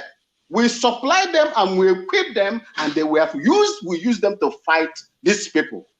If you look at the journalists and the video on the day they burned the APC vehicle, campaign vehicles, look at that white car, and you will agree with me. The journalist was, what is that? The picture that just flashed. What was that? A security officer, police or army doing in that particular place? In that white car, you go there and look at it very, very well. I am telling you that what is happening in Southeast as we speak is just something that is created in order to hang it around these people. That is what, because I took part in some of them in Liberia and in Sierra Leone. When you go to Sierra Leone, you watch the Kamajors. The Kamajo's were used, equipped by ECOWAS as well to fight in that place. So that is why any report that comes from Nigerian forces, I don't take it because I know what they can do. Thank you, sir. All right. Thank you, OC. Thank you so much for holding on the platform while I went. I spoke to some of the leaders who are going to meet with Simon tomorrow. And there are people who are trying to join us who have different, some perspectives on this issue. So we have to make room for some people to join if, and also I heard what you said, Max, and everybody else. And let me go to why we make that space for them to join. And let me come to you, White Level, Ralph. Welcome. Yeah, thank you, Rudolph, and greetings, everybody. Yeah, this whole situation is one of the fascinating ones of our time, but at the same time, it speaks to the damage that has been done a long time ago with our education. And it shows you why education is important, because if you attack education and you start weakening it, then you end up with a situation where people will be gullible. And it's not that the average man is gullible or is easy to take advantage of, but when you have a weakened educational system, like when I finished secondary school in Ibadan, I finished my senior secondary in Ibadan, there was no history teacher. For us, it was a public school, so there was no history teacher. So there's a whole generation of students that graduated without history. So it's up to you to go and read a history book, or you don't read a history book. And you can imagine how many people from that, sorry, can you guys hear me? Okay, because I hear the sound. So you can imagine how many people from that generation have lost access to their history, because until someone comes and directly points out to you that, look, this is part of your history, then you start seeing the gaps, So speaking to today's situation, this whole thing with Simon Ekpa and all that, I find it strange that, people will jump on here and flip the whole thing. You can't defend your man, but you flip it into a whole affront and a whole different topic entirely. Even bringing gay people, I don't understand what gay people have to do with it, but all manner of things we just straight up. If you are leading excuse me, if you are leading a crusade, you're leading a march, you're leading a fight, you've chosen a battle. Everybody knows has a battle that you're fighting.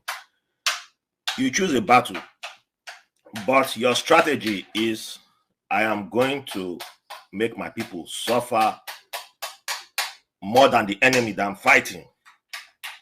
And people are pointing out to you that, there's other strategies available. Why don't you pick one of the other strategies? Why don't you use this other strategy? And you are still going, but if the government is bad. Sorry, White Label. Sorry, White. It's like there's a noise coming from your background. Oh, hey, stop. That's how I do it in military. Now, you now forget, you now leave, you can't defend the strategy that you're on. I mean, the other day, somebody they brought up that Simon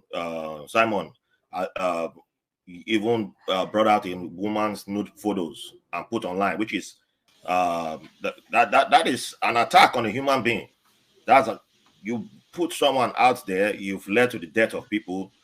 Igbo people, we're not talking about Fulani. Everybody shouts Fulani, but it's not Fulani. That was an Igbo person he's gone after for various reasons. And his boys came up here to defend the child. What did the person do? And these are the same people who I'm pretty sure you say, if my sister, if somebody insult my sister, I will fight to the end of the world. Somebody insult my wife. But it's okay if, as far as I say I am fighting for Biafra, I can attack any Igbo woman, I can disgrace any Igbo man, I can go as far as I want. And this idea that you said, I have to come after my brother Vinny. You're not the most person that has done service to Nigeria. I'm sorry to tell you, because our teachers, our nurses, our doctors, they've done more than you, and they didn't get paid. My mom worked for Federal Ministry of Agric over 30 years. I know he's running away now, but I can also tell him about Ghana too. But my mom worked for Federal Ministry of Agric over 30 years, has projects all over Delta State, North, South, West, all over Nigeria. She hasn't collected pension for like 3 years. She's almost 90. She has to still go. But my brother, do you know the retirement age of a let me minister? finish. That's 15 years. Let me finish. 15 years. That involves blood. Do not attack me here. Just make your point, my brother. Don't attack me in person, please. I was pointing out what you claimed you were the biggest, the best hero. So I'm pointing out there are other heroes more than you. You only have to just interfere. The other day I asked you about Ghana's the people trying to fight to break out from Ghana. You dodged the question. So you do this all the time. It's not something new. I have people fought in Liberia. I have people fought in Sierra Leone. I know a lot too. So you're not the only person privy to that information. But the point still remains: what's happening in the Southeast right now? You are saying shut down for 5 days. Christmas time, a lot of people make money. You are willing to lose your own economy, not Nigeria's economy, the Southeast economy. You say it's fine. But you will come and then when they ask you, okay, why is it fine? Then Nigeria has been killing Igbos. Everybody knows that, but why is it fine for the Igbos to continue losing? Why is it fine for your pockets to be dripping? You can't defend that. Why is it fine for you to punish more Igbo people because they refuse to join your cause? But you are saying we are going to create a new nation tomorrow where all Igbos will be equal. All Igbos will have rights. We won't be like Nigeria. We'll be different from Nigeria. Are you not behaving like you are switching one tyrant for another tyrant? That's what you people have been displaying so far. That even people who are on your side are beginning to look like, I'm not sure about this thing that you're doing. We have other agitations around the country, and there have been persecutions. They may not be as high as what's the guy Sunday Igbo? Didn't Nigeria go after him? Why was he arrested in Benin Republic? The Niger Delta, there was attacks on the leaders. A bunch of them. Aside, Okubo doesn't have power anymore. He's now a social media influencer. He doesn't have any relevance anymore. It's Tompolo now that's the main guy, but Tompolo wasn't the guy when he started. It wasn't the guy.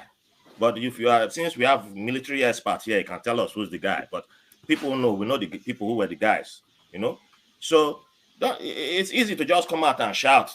But okay, tell us why this strategy is the best for people. That's good for Blessing to be in Enugu, and it's not safe for her to voice her opinion anywhere she goes because she doesn't support putting an Igbo woman's nude photo online for any reason. Why is that good? Why is that the whole? I mean, defend that. If you are all about, that Kenny had to run away because he knows he can't defend that point. He can never defend it. So he will just disappear. So that's it, Sha. All right, Ralph, thank you so much. Let me say a few things before we continue. Jonathan, hold on. Let me say a few things. First of all, I just want to update you. I was trying to get some of these people who are going to meet with Simon to join us. I think they agreed that they will rather do this after the meeting. So hopefully next Saturday, I will get some of them to join us. They don't want to come in and that will have an impact on what they are going to discuss tomorrow. So that's what I've been working on behind the scene to see if we can get more insight into what's going on. For those on the comment section, I really appreciate all your comments. I try to catch up and see what's going on. And let me make this clear before we continue. There are people who like some people here, So let's say somebody like Dozier and they want Dozier to keep talking and they don't want anybody else to talk. When you say that time is up for Dozier, they get angry and feel that, just understand. You have to hear other people. It's not just for one particular person. And maybe they have somebody they don't like and the person is talking, let's shut the person down. That's not how it works. But we appreciate you and we know that you're watching. We value your contribution. Where do we go? Where do we stop? Janaba, I think, Janaba, I've had you there. People have not listened to before. Janaba, go ahead. 1 minute. Yeah, Abba was supposed to go next after me. Oh, okay. Okay, Janaba. He was here before. Janaba, go ahead. Thank you, Doctor, for another opportunity to say something. Concerning what we are all talking about and this meeting, how do we navigate? I think everyone in Nigeria is hurting. all Nigerians are helping in one way or the other. Everyone also have the basic human right to defend themselves and to protect their people. But the notion that one serve, no service is greater than the other. Service to humanity, whether you protect them as a nurse, as a soldier, just understand as a politician, whatever you do, that you help to build humanity is a service. And also to incite violence upon what is already going on in our country. I think it's a narrow-minded individual that see us and divide us. We shouldn't allow this thing to divide us. We're a loving nation, and the Igbo people are a great asset, not just to Nigeria, but to the whole world. And I hope they realize that. And those that using the gap or the vacuum the federal government could not fit in to their own advantage to reduce others' freedom. It's not, history will not be kind to them as time goes. And there are many ways to bring about peace in 21st century, even from the time past. Martin Luther King did not carry anything. He accomplished so many of his own dreams. The struggle continues, but we are not where we used to be. That is political way that have brought about changes, not only to African Americans, that even the non-African that are in America here, any legislator that is passed through political means, it benefits everybody. So there should be, as they meet tomorrow, whatever the influence, I hope that some of them that are watching this program will navigate their way and bring peace and find a better way to resolve the differences instead of this bullying tactic. Thank you. Okay, thank you, Jonaba. Thank you so much. Let me welcome, I know, Blessing, I can see you. Let me welcome Ezionye. Welcome to the show. One Man, welcome to the show. Ginger Media, welcome to the show. We have to, I know we're supposed to go sequentially, but let me beg you guys, let's go to Blessing because she's in Nigeria. Let me hear, there's something she wants to tell us. And then I know that Ginger Media has to leave. I know everybody's time is important, but there's something important too that he needs to tell us. So Blessing first. Blessing, go ahead. Sorry, Mr. Njeje. Mr. Fiona, sorry, I'm taking your time. Just so real quick. I think people are misunderstanding this whole thing. Please.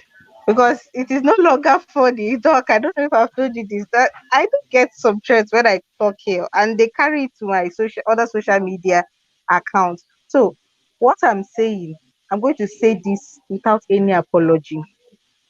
If you, for any reason, and I do not care what the reason is, say that the Fulani are killing Igbo people, and for that you are fighting them, fine, God bless you. But can you take the fight to them?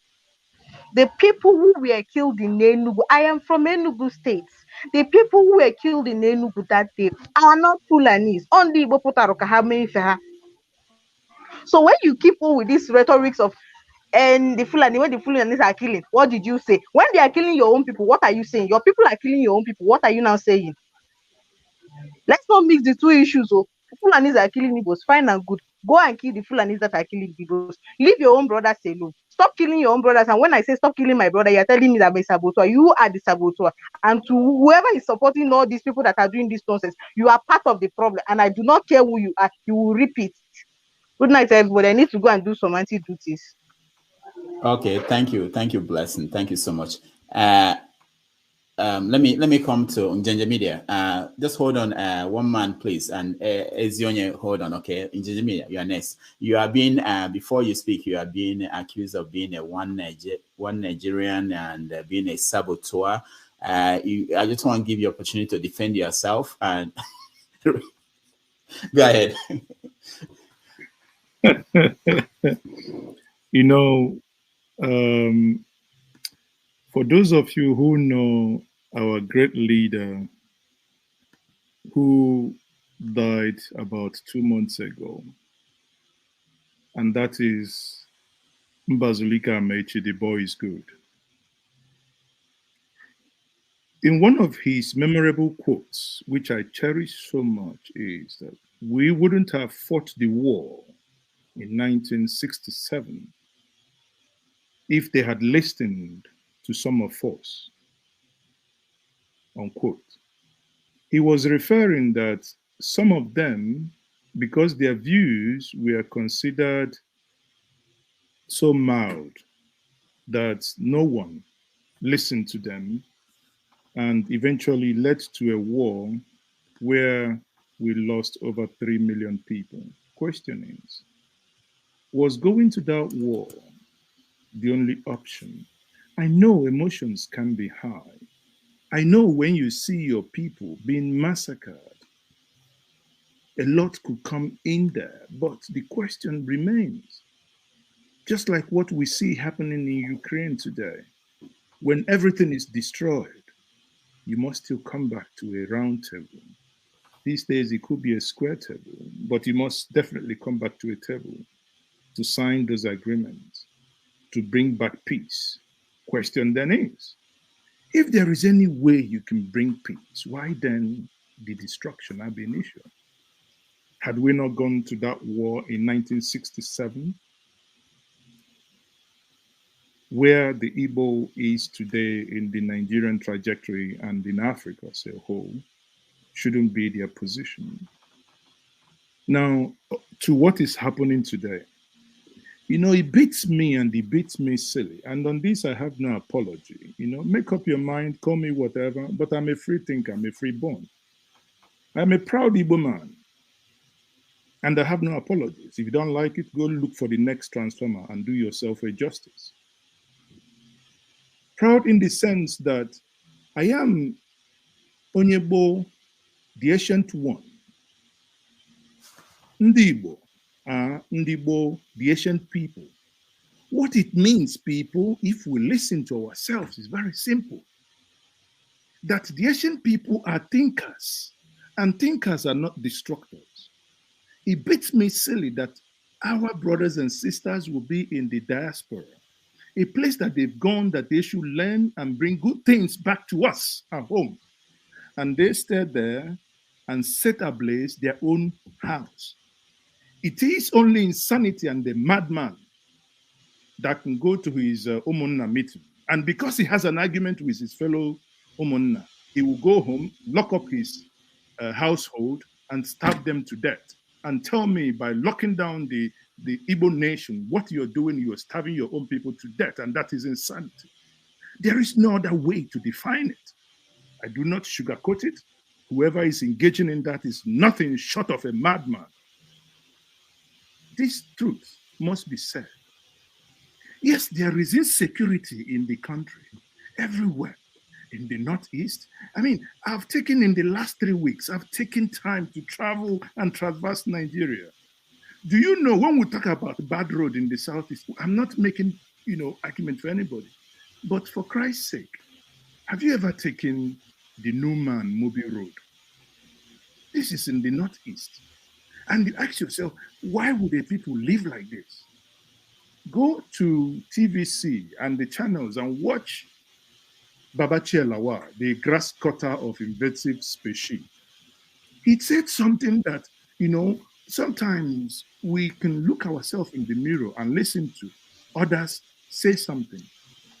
Yes, Igbos can argue that they are marginalized, but we're listening to Babachi Lawa saying that he, from the Northeast, we in the South call them the Northerners, the oligarchs, the Hausa Fulanis.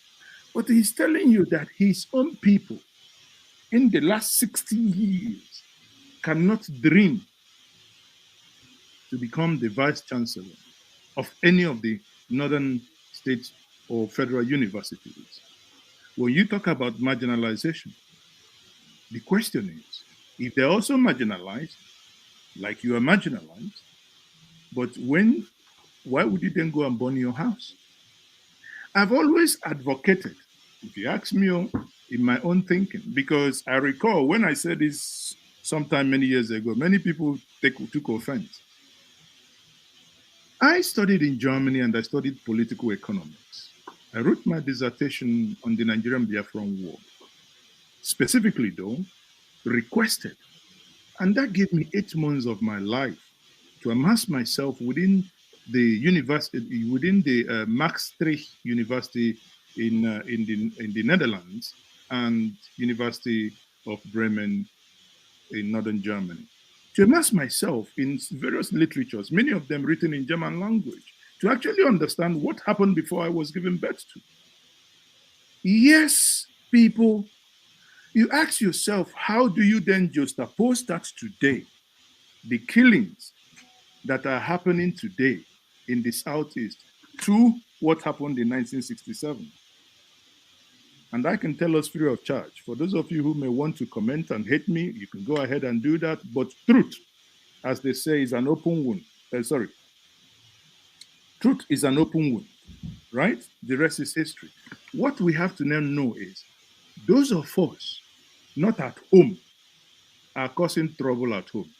And I make this, having taken time to analyze this, to say this to us.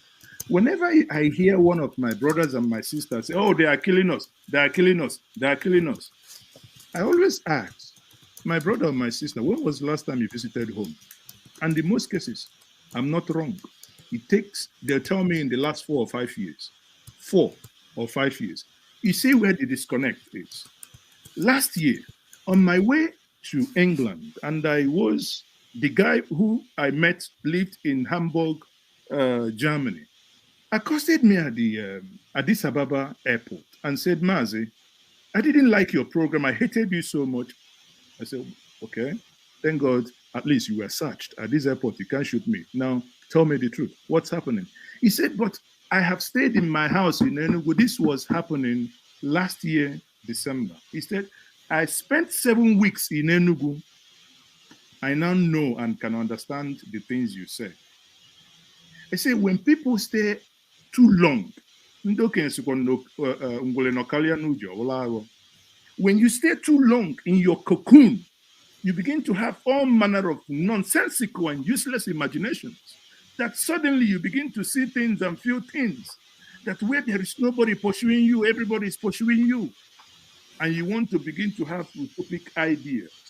And I agree with our sister there, Blessing, who said, he who wears the shoes know where he pinches. How can a people wake up on a day and you see six in Enugu shut down? What was their crime? That they came to fend in a day. These are people who live their lives by single day. And do we forget that Ndi Igbo are a trading people? Growing up, we looked forward for Christmas. Christmas is when we do what we call season. You sell. People can make a lot of money during Christmas because that is when the market boom. Suddenly, somebody wakes up from somewhere and see the hypocrisy here. All of them talking this nonsense and jargon. They go to work every Monday. They go to work the days they tell you to sit at home. Isn't that madness? For how long shall we keep quiet? And many say, you will come, you will die. Listen, how leaving this space empty is not the best thing to do, because the more you leave this space empty, it gives the non-entities, the cucumbers and carrots that we have amongst us, the impetus to keep doing what they are doing. Fight your war. Liberate yourself. But it is insanity to kill yourself. Why on earth in the year 2022 would someone tell me, a Republican people, a people who believe that onye kwuo uche ya, egbe belu ugobelu, therefore, my own oku becomes a crime in your own view, that the only thing that qualifies me, because I do not want to, is death. Haba, please, and I speak to us as a brother. I speak to us, many of us as an elder, to say, please, this trajectory, Uzo adro eba. Yes, we understand that the younger ones are restive and angry, but in the moment of our anger, let us apply some common sense. And they apply common sense. It's not weakness. It's not weakness to apply break and apply common sense. You cannot kill yourself. Again, I repeat and I conclude with this. You cannot go to your Omunna meeting and have an argument with someone and you go home and lock your household and starve them of food. That is akin to madness. And that is exactly what we are doing now. Thank you. All right, in the media, thank you so much. I appreciate the time. I know you are busy. You were going somewhere. I had to drag you in to air your view. Thank you. What I'm going to do now, I'm going to hear from one man. I know you've been here. Ejikeme, I see you, and Ezionye, I see you. Let me hear from them, and I have follow-up questions for. Okay, Njenje is out. Okay, one man. Let me hear from you next. Sorry, Rudolph, can you skip me for a moment? Okay. Yeah. Okay, all right. Ezionye, welcome to the show. Yeah, thank you, Dr. Damage, for having me. Can you hear me? Yeah, we can hear you. You were in the dark before. Where are you joining us from? I just moved because of network. It kicked me off, so I moved to a different place so that I can get a better network. But let me open this place and see. Oh, it's okay. It's okay. You can go ahead. Yeah. Okay. Go ahead. Yeah. All right. Okay. I think many of the people that have said something, are carried away by emotion, and again, like hearsay. We are in a modern world, especially with the new technology. If you are not careful, you just take everything the way it is without properly analyzing it the way it is. Because what we see these days on social media is not the reality until you do your own personal research and analyze things, in a proper way. You will just think that the way you hear it is the way it is.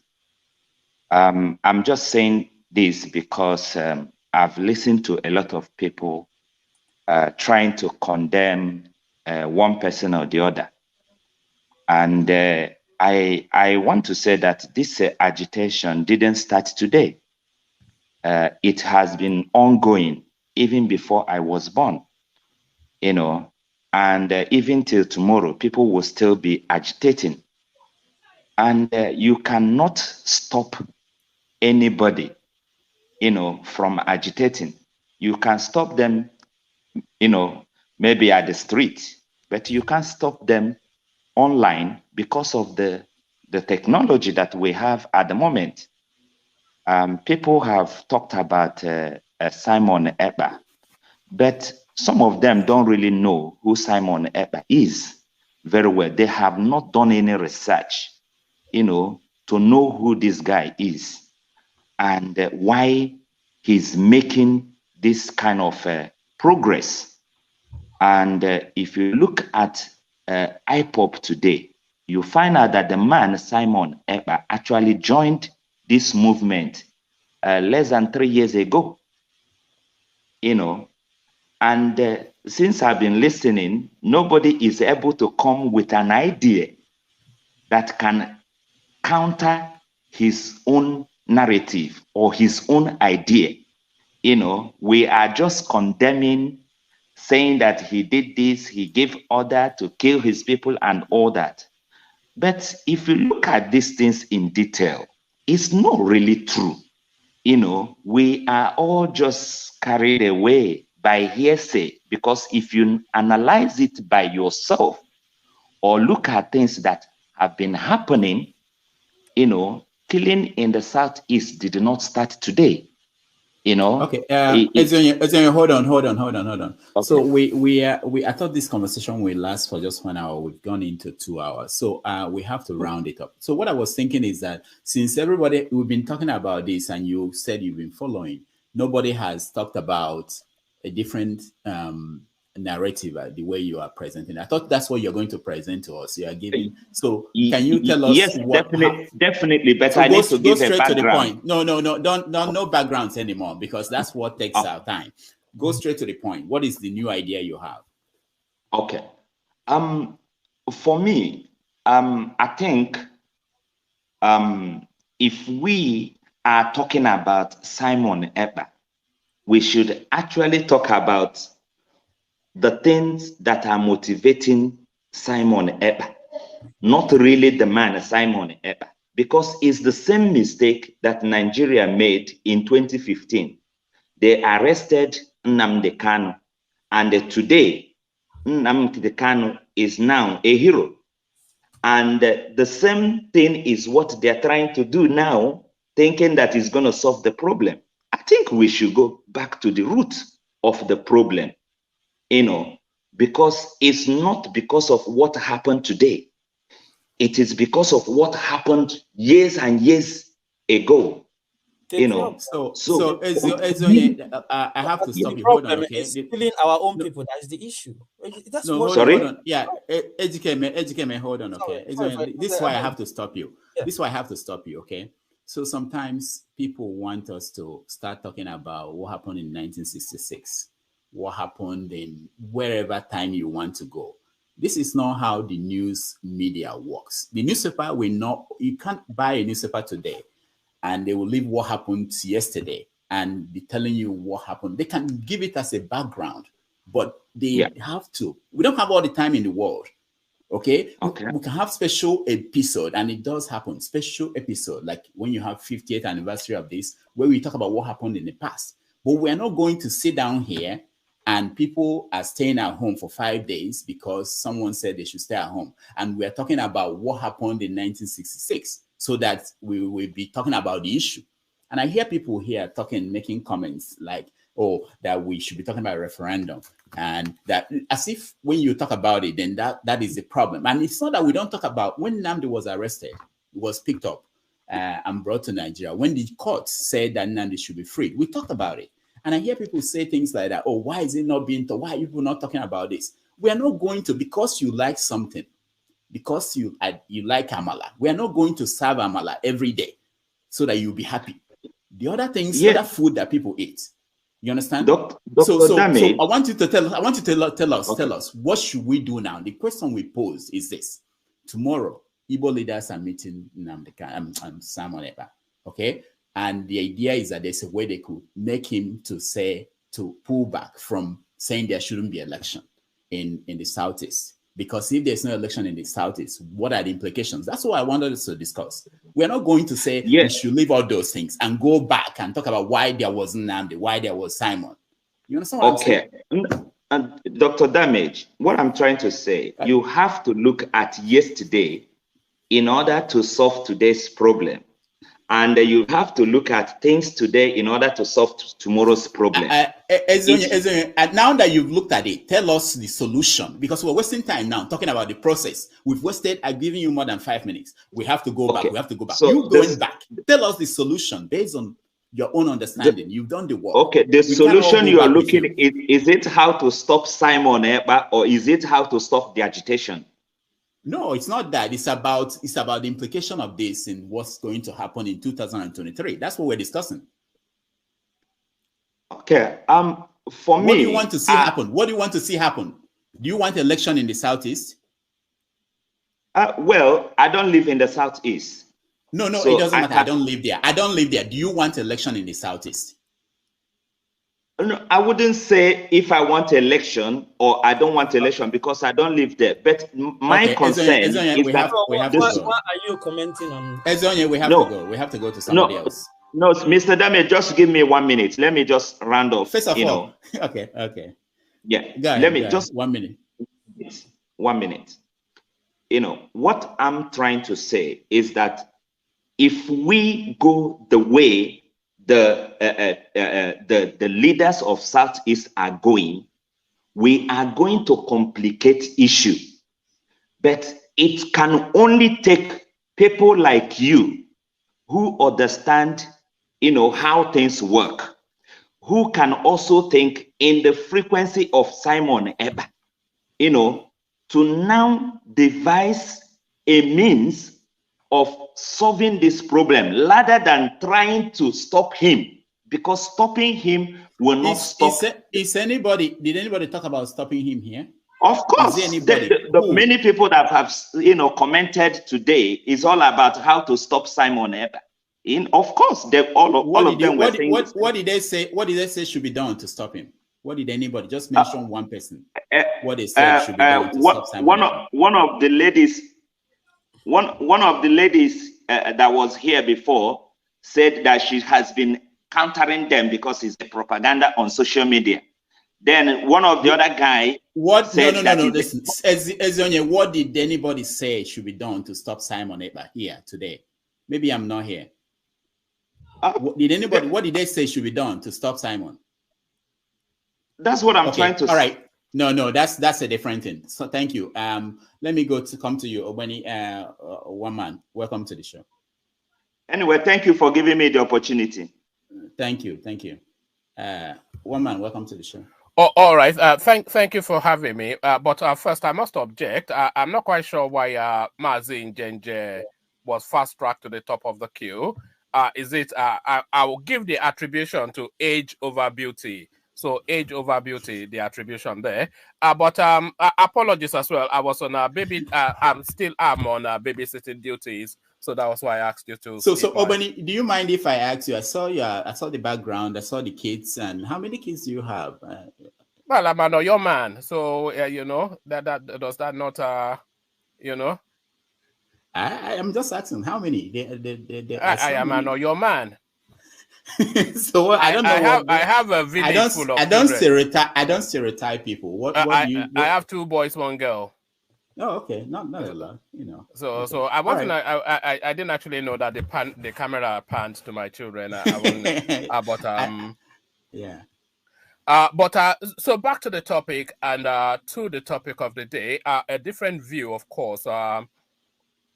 So and I hope I have a moment to have expression, and I'm not rage upon. As you have only 2 minutes. 2 minutes. Yes. So let me then have that full 2 minutes uninterrupted. So I see this space, of course, this Simon Ekpa, which is a satellite of the Nnamdi Kanu narrative. I see it somewhat as a business space. It's a business space, of course. The mythical space, Biafra, that was coined by Ojukwu and I think Frank Akpagbo or something like that in 1967. So the restoration of Biafra, I'm not aware that you can restore something that never existed. So that has always puzzled me. But the narrative, I've always seen it as a business space. Because, of course, I've followed that storyline. There was a truism to that narrative at the birthing of it under the Ojukwu cusp, which wanted to create an overall Southeastern Igbo nationhood. So that will be a new birthing, by the way, not a restoration, but a new birthing. Because there was never at any point in time, and you can correct me if I'm wrong, there was never at any point in time a homogeneous Igbo nationhood. So when the coinage came in 1967 from Ojukwu and his paddy man Frank Akpagbo, what's that? Oh, you have 1 minute. Yeah, so when the narrative came from Ojukwu and his paddy man, it was essentially the birthing of a new nation. So there's no restoration of anything, but there was a truism to what Ojukwu was doing at that time. But what we're seeing from Nnamdi Kanu and by extension his junior brother, it's essentially a business opportunity. So that economic space of that Biafra nationhood, the estimation is $250 million to $500 million.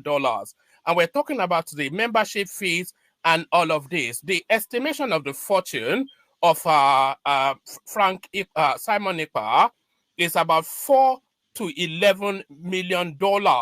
And I think that's an underestimation. And that is all from the supercharge, the subscription fees, the throwing money at this mythical narrative. So I see that whole narrative as a business opportunity, but the desire itself for a want alone, for a stand-alone Igbo nationhood, I don't object to that, and I see an honesty to that. But within that honesty, which is the desire of the Southeast, you have opportunistic men like Nnamdi Kanu and his mini-me brother, Simon Ekpa, who see a fast track to $1. So I see very much that that space is an opportunistic money play. Okay. One man, let me ask you, this figure you are mentioning, where did you get the figures? Which figures? You mentioned money now, millions of dollars. Where did you get it? Well, you extrapolate and project. From what? Where did you start? You ask, so I'll answer. You extrapolate and you project. So there is a bank of a desire for a Biafra nationhood, which is arrowheaded by the IPOB narrative. There's a global mass that wants that, and that global mass buys into that. So the average Igbo mass globally is round about 60. One man. You asked the question, but you don't want to answer. You're going too far. We don't have a lot of time now. You're going too far. I was thinking, hold on, one man, hold on. I wanted you to tell me that an average, you discovered that this average Igbo person who is a member of Biafra, whatever, is this amount they contribute. That's how you came. Just quickly. No, that's where I'm going to. If you give me a microsecond, I will land it very quickly. The global Igbo mass is a $60,000 to $100,000 economic bracket, and their fervor for Biafra nationhood is heartfelt. So if you look at their contributions towards that movement, then you are averaging like about $1,000 to $5,000 per person. So that's easily wait. Hold on.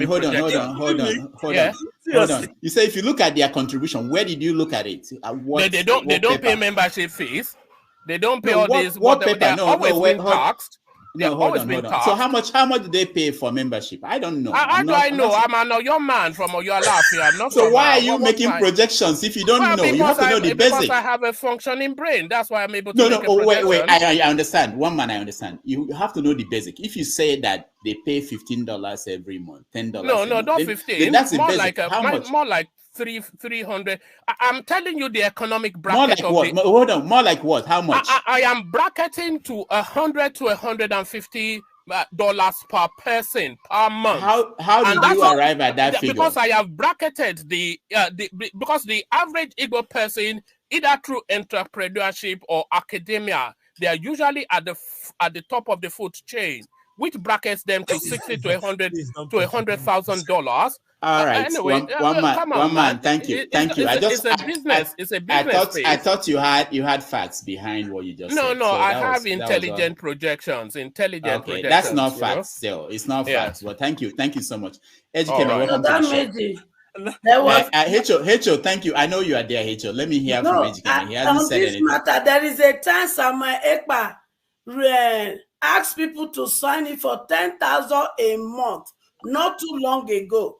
Monthly. 10,000 what? Naira or dollars? Dollar. How much do they earn a month to be able to pay that?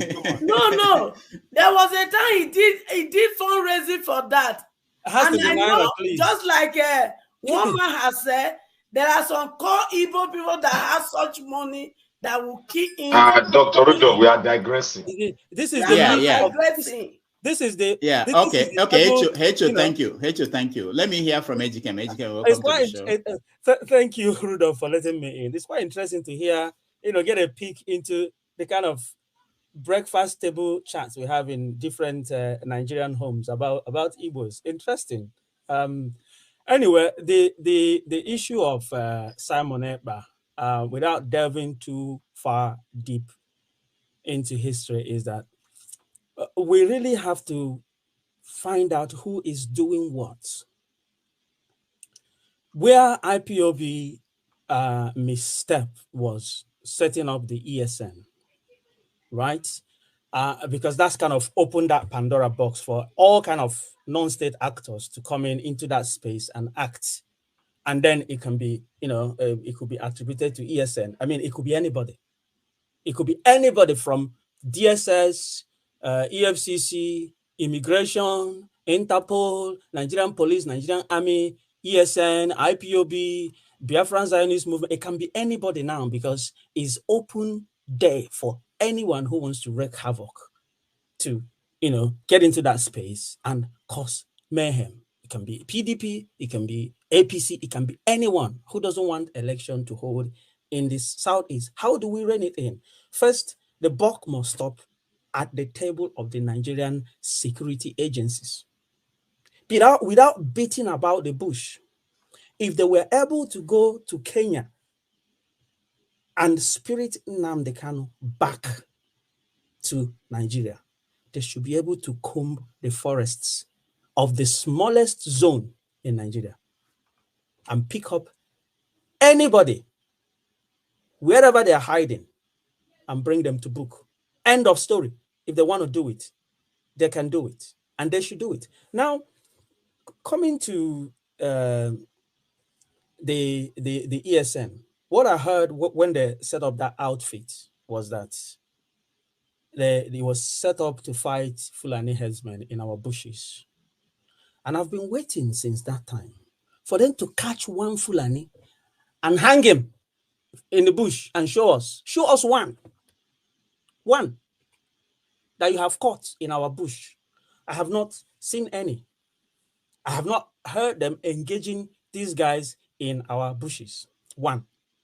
So setting up an outfit that is meant to fight Fulanis in the bush, okay, and after how many years, maybe 2 years now, and you have not arrested one, maybe they should disband and say we're no longer doing, so that it's no longer us, so that we know who we're really fighting, because what they started, they have not achieved, and now there's so much confusion that we don't know who is doing what. Simon Ekpa, to me, is a small fry somewhere in Finland. He doesn't have the ability to organize, and actually going to meet him is a waste of time. To start with, Nigerian Army, Nigerian Police, DSS should comb the forest and end this now. End it now. Because it doesn't. So what is Simon Ekpa going to do? What if he's only controlling one small area and something is happening in 5 states? What they mean, you meet Simon Ekpa and they shoot someone tomorrow, and you say, because it's not going to solve anything. Let the Nigerian security operatives go and solve the problem. It's as simple as that. Ejikeme, thank you. We're going to end this topic, but I want Ak to weigh in. He's been coming in and out. And Ak, welcome to the show. Thank you, Dr. Damage, and good day to every one of us. And I thank, but before I go ahead, I will say, I might offend some people, but please just take. I'm not really want to offend you, but I'm not trying to go against the messenger. I'm trying to go against the word itself. Mr. One Man, you are totally wrong in your analysis. You're wrong. You don't have the state of fact where you're coming from, because you are bringing a theory. If you are bringing the fact, you must state the theory which you are using to put forward the fact. And before I go ahead again, I would like to thank Mr. Max for his good service to the Nigerian Army, and we should all give a good salute for him. He has served the country, and he knows he has the passion, and the passion of his people is right in his heart. I don't blame anybody who has passion for what is happening in the Eastern Bloc. But I will respect, first, I will also respect the Igbo nation. I respect them so high, because in my business world, I was trained by an Igbo man. I know what they can do. I know their ideology. I know they are good Republicans. And when we are talking, we don't know that this program, the government, some of the government are listening to we all. We are talking on what is going on, but we are not presenting the solution to what is going on. We are just talking, this man is bad, that man is bad. I want to say one thing. Simon Ekpa, I've been following that man for long. But when he started derailing, when he started having a guerrilla formation of fighting for a nation, I just got to go up because I know he has derailed. Kanu, the man Kanu is a very smart guy. And if you look at his antecedent, Kanu really did not go war or go into guerrilla affair, but because he was educated, he was doing it intelligently. And our intelligent formation in Nigeria, they do one thing that is wrong. They go for the man instead of going to the root and grab it gradually, but they go for the man, the head. They forget that the man has given back to so many people who can be more stronger and worse than him. And what the solution I'm giving to this is that for the East, for everything to die down, we got to go to the root of the problem of Nigeria as a country, why the East is fighting. The problem it is, and the solution is that we got to have we have already gotten a constitutional conference. We got to go on a full-blown federalism. For the Igbo nation to really be blown on their own self-recognition, we have to fight for true federalism, where every state is given the power to dictate what happens and give to the central what they've agreed to give to the central. We cannot, there's no two-way about it. Nigeria is a very big, massive nation. I'm telling you, Nigeria is a big, massive nation. A state in Nigeria is bigger than Netherlands. A state in Nigeria is bigger than Germany. So for you to fight for a succession in a country like Nigeria, there is a lot of blood will flow, and we won't like it as a black man. We suffered enough. We shed enough blood. From the slave trade to the war, we suffered enough. Now it's not left for us to articulate our intellectual ability to organize ourselves and form a formidable force that the black man can really come together, dialogue, and prepare a good solution to our problem. We need to go on true federalism. We need to go back to, we sat down together. You people are forgetting that we sat down together. Gigi organized where the Igbo came in, the OB, all of them were there in that conference. And they wrote a paper which our present president trashed into that. We need to go back to that. The Igbo nation need to rise up and know how to, fight for a true cause. We cannot fight a true cause by going into a guerrilla warfare where we are killing our own people. Please, I hate bloodshed, and most of us hate bloodshed, and we cannot just sit down here and watch people that be like Mr. Obeni. I will divert a little bit. The man with the, I forgot, sorry for that. He was attacking Mr. Matt. Please, we should respect those that have given service to our nation, please. Even if we want to attack him, we should attack what he's saying, but we should give a little bit of respect. I'm not saying it's our parent, but he has given a good service. He has seen his own comrade die in the battlefront. He has served his nation well. He's passionate about his own country. Because I do that because I have a military background and a police background. And here where I am in America, we honor our heroes, and our heroes are the military people. Please, we should honor Mr. Matt. He has served this nation, and he cannot see his own nation being killed.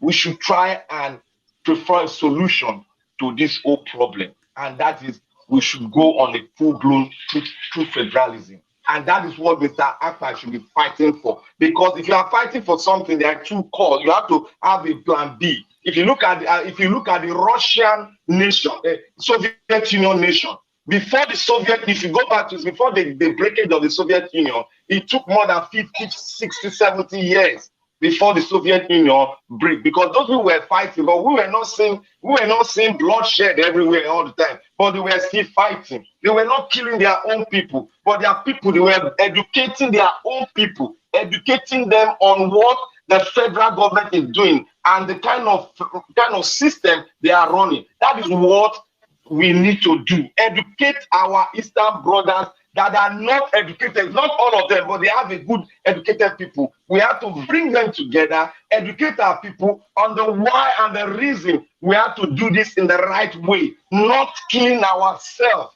not forming a military, a guerrilla, formation, because that will kill our people. I love the Eastern Bloc. Without them, there's something Nigeria will miss. Without them, Nigeria will miss something. All right. Thank you. Yeah. Thank you so much.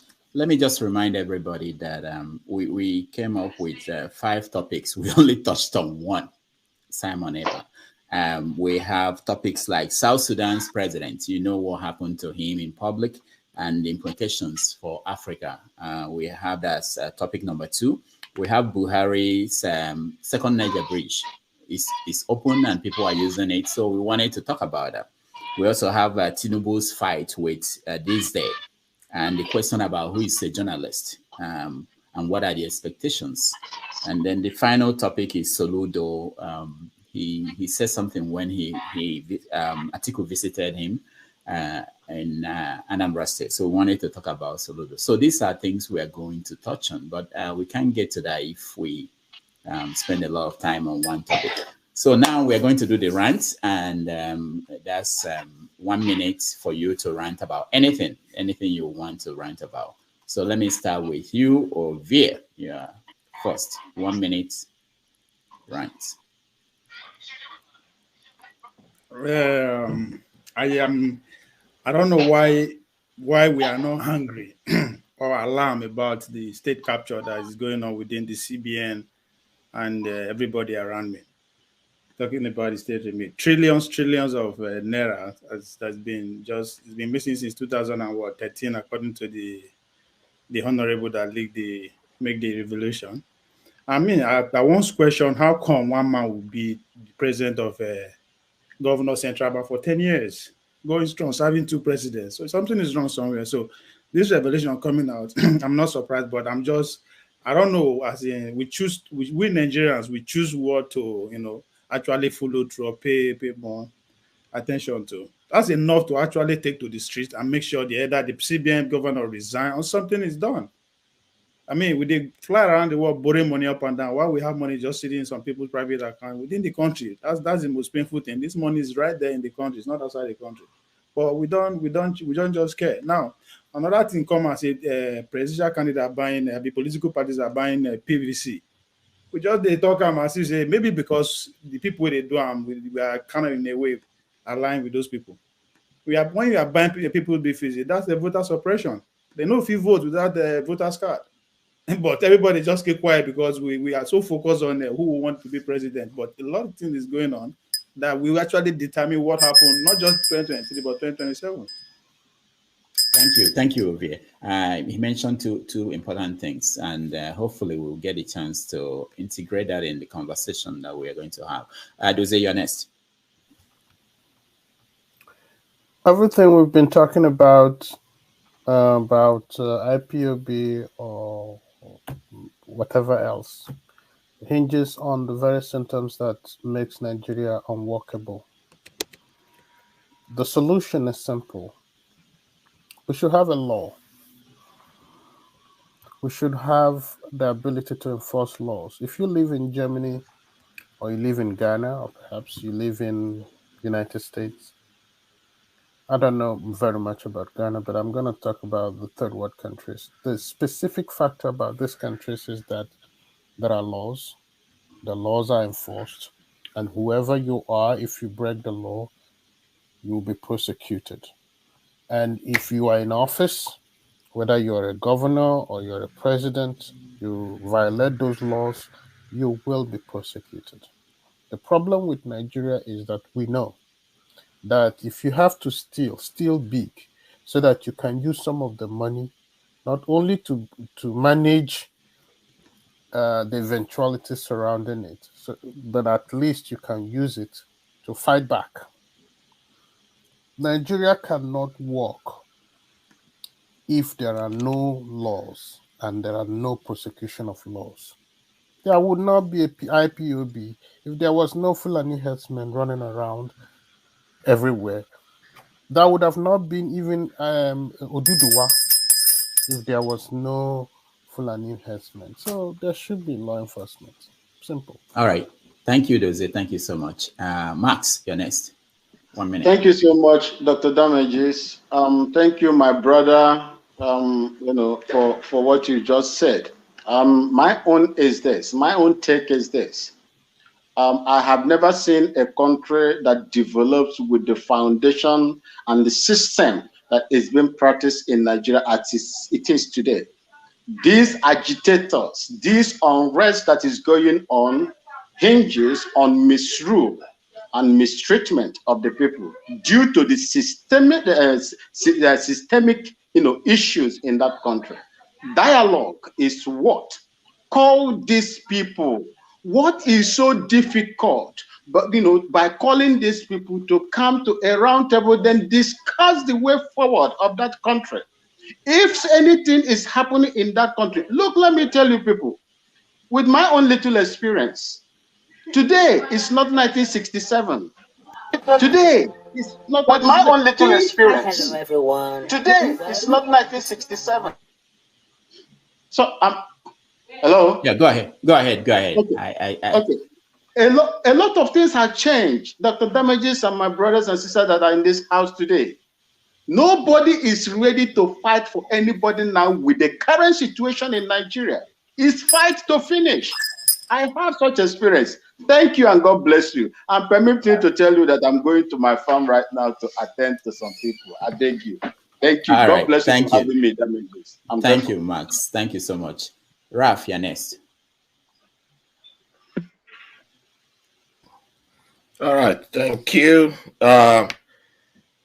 It's weird to tell Igbos to be educated when the whole of Nigerian education is upside down. I don't think people understand that damage that has been done, and it comes from your military. So when you are here singing military praise, okay, good for you. If you haven't seen someone's military record and you are shouting, he's a hero, be ready to back it up tomorrow if they bring the record out. Well, people are shouting Tinubu was great, Tinubu was this, and then his record came out. And then some of them are like, Some are still backing it to their chest. If you don't know somebody, don't. You don't even know my military record. I don't come out and shout my military record, but I can back it up. Can he back it up? I've asked him questions in the past. So good for you. You're in America. Good for you. You are worshiping police and the rest. That's concern you. Tomorrow, I would just say a country that doesn't value its true heroes, the people who train your children. You send your children to school. Those are the most valuable people. If they teach your children nonsense, your children will know nonsense in life. Those are your heroes. But you are shouting military. Okay. Then tomorrow your children don't understand their history. They don't know anything about where they come from. They don't know their identity. And you don't understand the damage that is doing to you as a human being, as a person, as a country. Why would you not have many cracks? Thank you. All right. Thank you, Ralph. Ejikeme, you're next. All right. Thank you for the opportunity. Again, I will put the buck right squarely where I think it belongs for the problem we have in the South is the insecurity on the table of the government. The primary purpose of government is the protection of life and property, first and foremost, before public good and providing of amenities. So if a government has failed to secure life and property, it has failed in its call of duty. And how did that happen? Some guys started waving flag back in 2015, 2016, and Buhari went in heavy-handed and shot them in cold blood. We watched the videos at high school, Aba. These guys were shot. They gathered at Onitsha, waving flag again. They were shot. Buhari was on Al Jazeera, and he asked a question. The lady wanted to show him the video of Nigerian army shooting live bullet at protesters who were just waving flags. He said he doesn't want to see it, and that was quite a cold-blooded body language and statement from Buhari, and that's the genesis of this. These boys, they mourned, licked their wounds, and they gone into the bush, and here we have it, guerrilla warfare. And now we don't know who is doing what in the bushes now, where we can't put our finger on exactly who is where and who is doing what or who is backing them. All right. Thank you, Ejikeme. Thank you. Thank you. Ak, you're next. 1 minute. Thank you. I'll run very fast. I need to run very fast. Mr. Sim, Uvi, I'm very in touch with you because you spoke concerning CBN. I would like to speak on it too. CBN is structured in a way that they have a sort of when a CBN governor will last. I believe the government is still within the law to keep the CBN governor. And on the PVC buying, I believe that's just the tactics of the old political oligarch to torment political unrest in Nigeria and thereby seeing their way through to keep fear in the minds of Nigerian voters. And I would like to go on to Mr. White that was saying, I believe he's from either Edo State or Delta State. I am from Edo State, and I'm well grown up in the tradition of Edo, even when my uncle is the Iyase of Benin Kingdom. So on that note, when you talk about the military, you cannot voice out to say every military and worshiping the military. But these are if your country, Nigeria, is not well established, you can as well, you have the right to say the military is not your hero or the military has done something. The military still remain my hero, and they will still remain my hero because they give themselves, it's a selfless service where they go to war and die for your country, to keep peace in your country. If some noted hooligans are in the military, you cannot use that as a yardstick to cover everybody as a military dictator. Thank you. All right, thank you. H.O., you're next. 1 minute. So the Biafrans that are supporting Simon Ekpa, whether you ask your people to stay at home and kill them, election will still take place. And Buhari is not ready to dance to your tune. So who lose? You have opportunity to elect your own brother to sit there so that this dialogue and restructuring we are all crying for will take place. And you people want to stop it. You cannot stop it. You can only end up to kill more people. But I bet you, the more people you kill, the more blood will cry on your head. And you see this thing when you dey buga, you will end up in prison because their spirit and their blood will send you to prison. And I'm going there to make sure you enjoy that prison. Thank you. All right, thank you so much. Please, if you are not speaking, can you mute yourself? I'm hearing forefathers, welcome to the show. Yeah, greetings. Can you hear me? Yeah, we can hear you. So, forefathers, before you go on, I want to let you know, please, let's connect after this show. There's something that someone wanted you to do. There's something that I couldn't reach you all this while. So, but reach out to me somehow. I'll share my contact on the private chat. All right. So, forefathers, we're doing the rants. One minute. Yeah. Thank you, Rudolph, and greetings to everyone on the panel, the chat, and the viewers. I think I should let White Label know that the security forces actually save more lives than doctors. And I don't understand how, this is a problem. We don't understand the fundamental nature of societies. Without security forces, there will be anarchy. Pregnant women, children are all vulnerable. Human beings are crazy out there.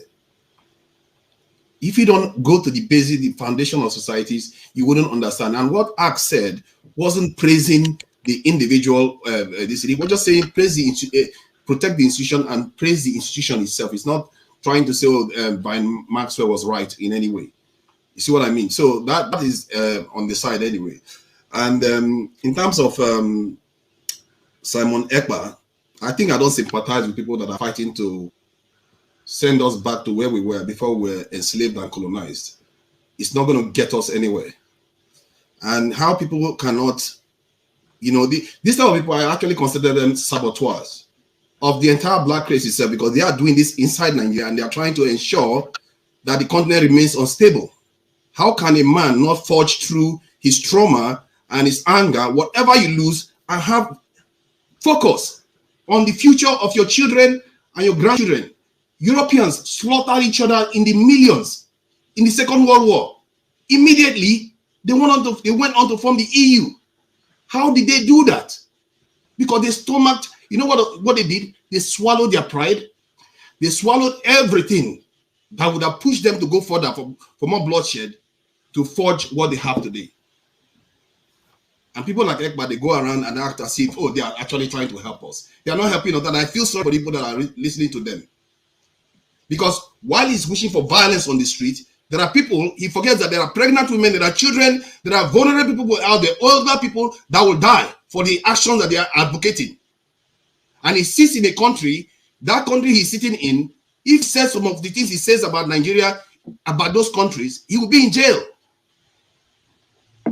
He is being harbored by people that victimize us all the time. I'll leave it at that. Thank you. All right, thank you. We are going to come back to you and to weigh in on some of the topics we've been discussing. But let me go to Isimili. I don't know what the name is, but London Cosmetics. What is how do you pronounce that name? Is it abbreviation or is it a name of a company? What is how do you pronounce that name? Is it abbreviation or is it a name of a company? Is Miri.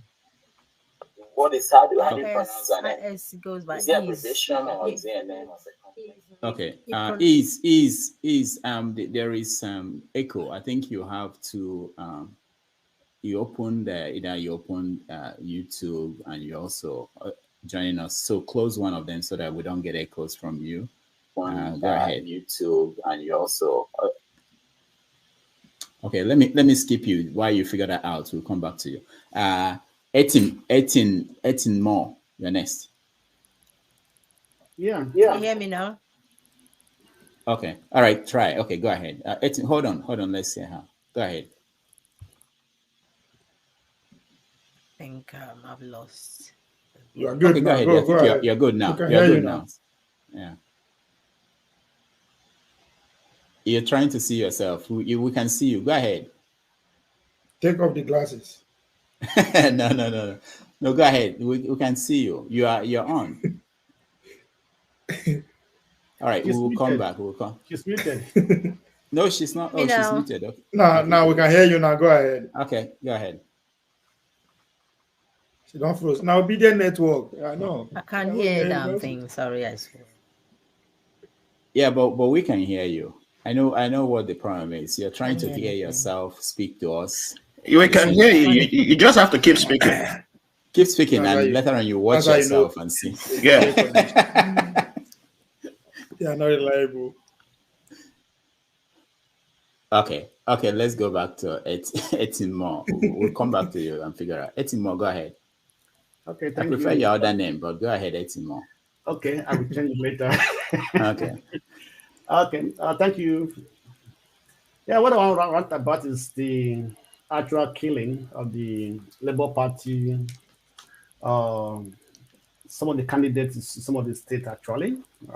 Now 2 has been murdered already. One in Kano, in South Kaduna, and I think just this week, yesterday or 2 days ago, also one in Imo State. So that's now keep me thinking that why is it that Labour Party's candidate for the houses as a parliament are the ones that are being targeted, and why are they actually going targeting them and eliminating them, right? So they will attack. The first also attack in a home, right, and the one in Imo State also killed in his home, right? So this keep me worrying about what is happening, and if they say Labour Party has no structure, Labour Party have no chance, so why are they going after them? So I think this issue has been it's not been carried so widely in the news media, and nobody's actually talking about it. That is something we also have to look into. Thank you so much. Eddie, you're next. Good evening, everybody. On a lighter note, the dance in South Sudan the president. That's the dance of African leaders.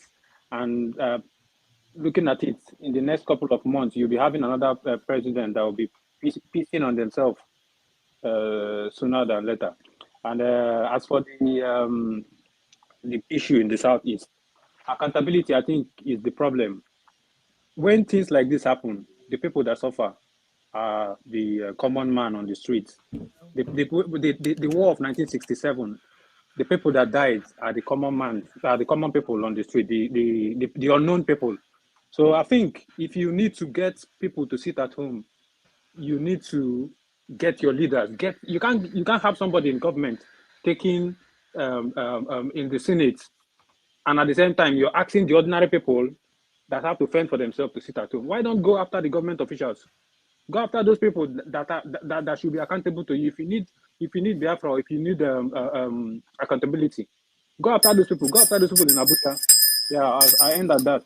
Thank you. All right, thank you. Ak, you have 1 minute to rant. Unmute yourself, Ak. I want to say something. Obi, you are looking for my trouble. Why are you always saying obedient network? What the obedient do you now? Big Chief AK, come and align with us and build a good nation. Abba, I beg. I want to talk basically on Obi movement. I believe a lot of us know about the changes in Nigeria, and I believe a lot of us would not want to go into the people that have the same ideology that still hold on to the oppression of the poor masses in Nigeria. Still hold on to for Nigeria not to be a productive state. Still hold on to Nigeria not to be a federal state. Still hold on to Nigeria should not have a police system whereby each state can control its police and the federal police that has its own jurisdiction. So if we want that, then I believe each and every one of us should make the choice. Is it the choice taking PDP, APC, or OVA party? No, we need a man that has proven his own worth in the same system that was bastardized by our leaders of the past. So therefore, for Nigeria to move out of these dollars being increased, we need a government that will say Nigeria can produce to the world. We can put our own technology to the world. That's why we need Obi as the next incoming president of Nigeria. I know Mr. Obi will attack me on this one. Okay. All right. Thank you. I'm innocent. Hassan Abdullahi, welcome to the show. Thank you very much, Dr. Damages. Can everyone hear me? Yeah, we can hear you. Yes, we can hear you. So we are ranting now. So if you rant, and then we go to other conversations. So you have all right. Rant about anything. I've been following you for a while now. Okay. I just want to say something. I'm from Borno State. I've been born and bred here all my life. I'm close to 30 years now, so I have seen the way the insurgency started in Maiduguri here and how it developed. And it was just practically, a cult-like following that people, especially people who are not educated, when they have somebody who is charismatic and they listen to him. I don't think this problem is even uniquely Nigerian. You can argue that the way people follow Donald Trump in the United States is devoid of logic, is devoid of reasoning to some point, and these kind of things happen. Yes, the one that happened in Borno is it's still the cult-like following of somebody without the followers actually employing some form of reason or logic to decipher the real intentions of the person that is talking to them. But then at the end of the day, it doesn't really matter what people say or what they profess. It is the actions that are on ground that are being carried out that we as human beings are supposed to read and then make meaning out of it. What I'm trying to say is, you see, this whole Biafra and Simon Ekpa, debacle. I think it's a distraction, actually. And if there is anything that is important, we should always.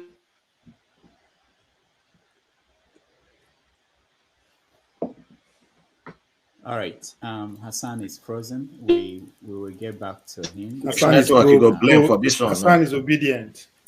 Obedient. They Borno State. That one now, the people now. You know, see the youth wing of. You know, see the northeast wing of obedient. You never see them. Network. Bank was not network. All right, let's go to London and see whether she's line is good now. Can you hear me? Hello? Yes, I can hear you. Can you hear me? Oh, good. You're good. You're good. We like it now. Welcome to the show. Sorry, I'm back. I just had a brief network. They're one and the same. Okay, Hassan is back.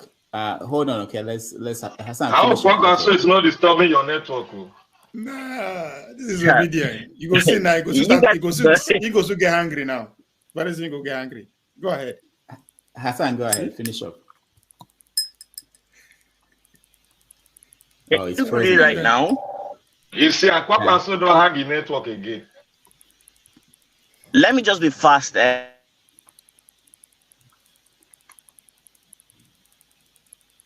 And make my. Go ahead. Okay. What I'm trying to say is, all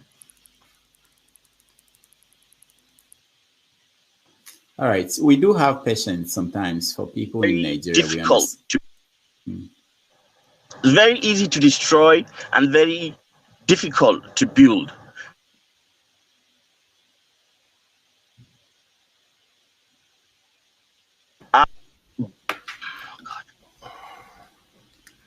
I'm sorry, my network is just so poor. I had wanted to make a very, very important analysis, but let me just say this.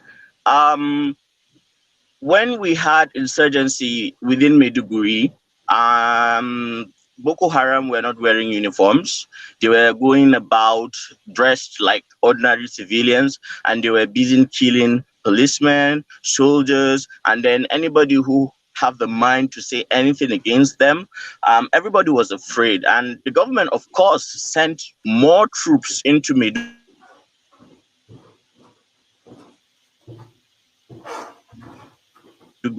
I don't think the people in I don't think the government is doing anything different than the way that they did while it happened here in Maiduguri. This is the typical response of the Nigerian army. They are going to go there, and most of the time they are not the best. They are not as professional, and their methods of interrogation.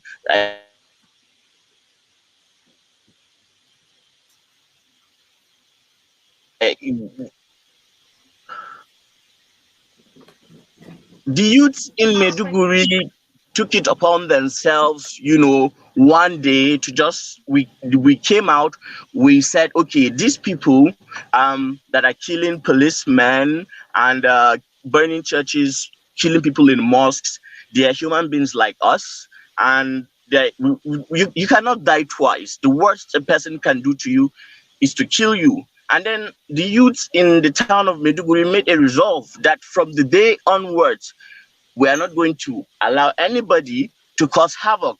And what happened was a miracle.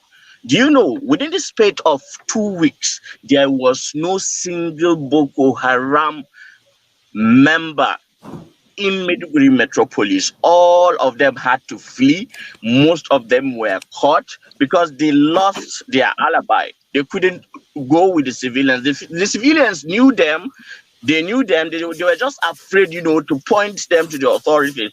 Now, I'm just saying this, like, for our people that are in the Southeast, I don't wish them to suffer even 1 over 1,000 of the kind of things we saw.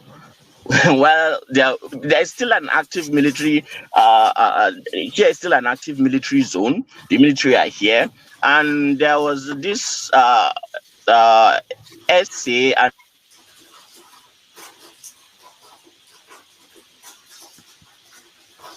research that. Okay, so the UNDP said, considering the circumstances, and even now that we are in a recovery environment.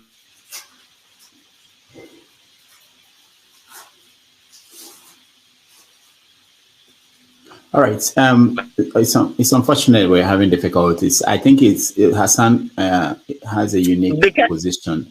Or the kind of loss in human and economic resources that Borno has faced. The UNDP estimates that it will take Borno State 30 years. That is with a consistent investment of not less than $1 billion each for us to reach pre-conflict levels in 2009. Pre-conflict levels, so we're not even talking about advancing. We're just talking about reaching pre-conflict levels after 30 years with a consistent $1 billion investment in social amenities. I mean, the whole South is going the wrong way. I think there is a trauma that has not been dealt with effectively, and that trauma has been passed down by the previous generation that faced the civil war. But what is past is past, and I believe there is also some form of sense of the feeling of political exclusion of people from the Southeast. But then the best way to do it is to learn the formula. Politics is not magic. The Southwest are doing it. The Northerners are doing it. If you are employing a strategy that is not working for you, that's why I'm very glad that Peter Obi is here now. It's a fresh air. I don't want people who are calling for. How comes in obedient? God bless this, my brother. Okay. It's an obedient. I said it is an obedient. All right, Hassan. Really, I wish we could hear more from you because the goal of this platform is to hear different viewpoints, not just to hear one person. One thing he said, let's assuming the network there is terrible due to what is happening there. I think that's one thing we should pick up. I grew up for Borno. I know Meduguri where I know Dumbwa, Chibok, all those environments. I know everywhere there. So for him to be saying like not like good city, not like clean city then. But for him to be experiencing and saying this, man, let us not just take it as it's Borno guy get by us. No. So the bad network is one of the reasons why you don't want to have war in your doorstep. Everything is just degraded. You see, that's the reality. People who want war have not seen war, and it is even ironic that the people that are pushing for this are not even in Nigeria. Their families are not even in Nigeria. How the hell would you allow somebody to ask you to go and face the Nigerian army without any plan? Just ambiguous nonsense. This is cult. This is a cult. And what cults do is they hijack people's sense of reasoning. It's a particular psychological phenomenon. And I think the government should think along these lines too in dealing with the issue, because some bullets do not solve problems. Sometimes it's not the problem. The solution is not kinetic. It's maybe the carrot and stick approach may work. Sometimes it's diplomacy.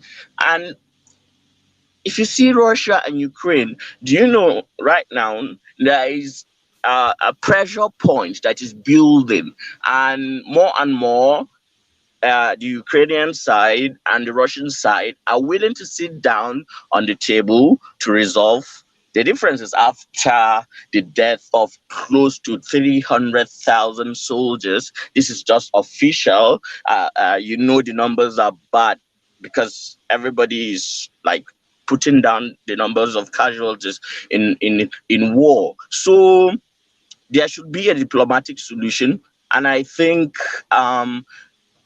confronting realities is the best. Conspiracies will not lead us anywhere. It will only create more doom, more gloom, and the youths, especially in Southeast Nigeria, are going to suffer for it, because the modus operandi of our security forces is actually what they do is stereotype. If what they did in here is more like, okay, if you are between the age of 15 and 40 or 45, you are a male, then you are a potential suspect. And there's this arbitrary arrests. And then when something happens, they retaliate. They do not care who is innocent or not. You know, you people are Nigerians now. You know the way our soldiers behave. So I don't wish that for the Southeast. I sincerely put the Southeast in my prayers all the time, because this autopilot that they are talking about is, you are invoking an autopilot in a 1920 made plane where it's supposed to be manual, and it's a crocky one. It's been there without maintenance, and now you are on it. You don't have a pilot, and then you are magically saying the autopilot is going to get you to your destination and then land you safely. Oh my God, this is suicide.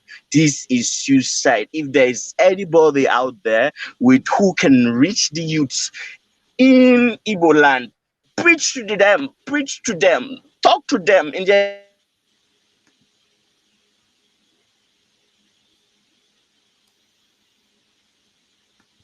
native language. Let them. I think I've said enough, guys. I think I've said enough. Let me just take. Hassan, thank you. No, thank you. If you can stand by, thank you so much. I appreciate your viewpoint. Okay. These are the kind of things that we need. Awesome. We need to hear from everybody. Hold on, Ovie. There are a lot of people who want to ask you questions, and there are a lot of people who want to shut you down. And I will have to make a commentary, and I hope I don't have to keep doing this every now.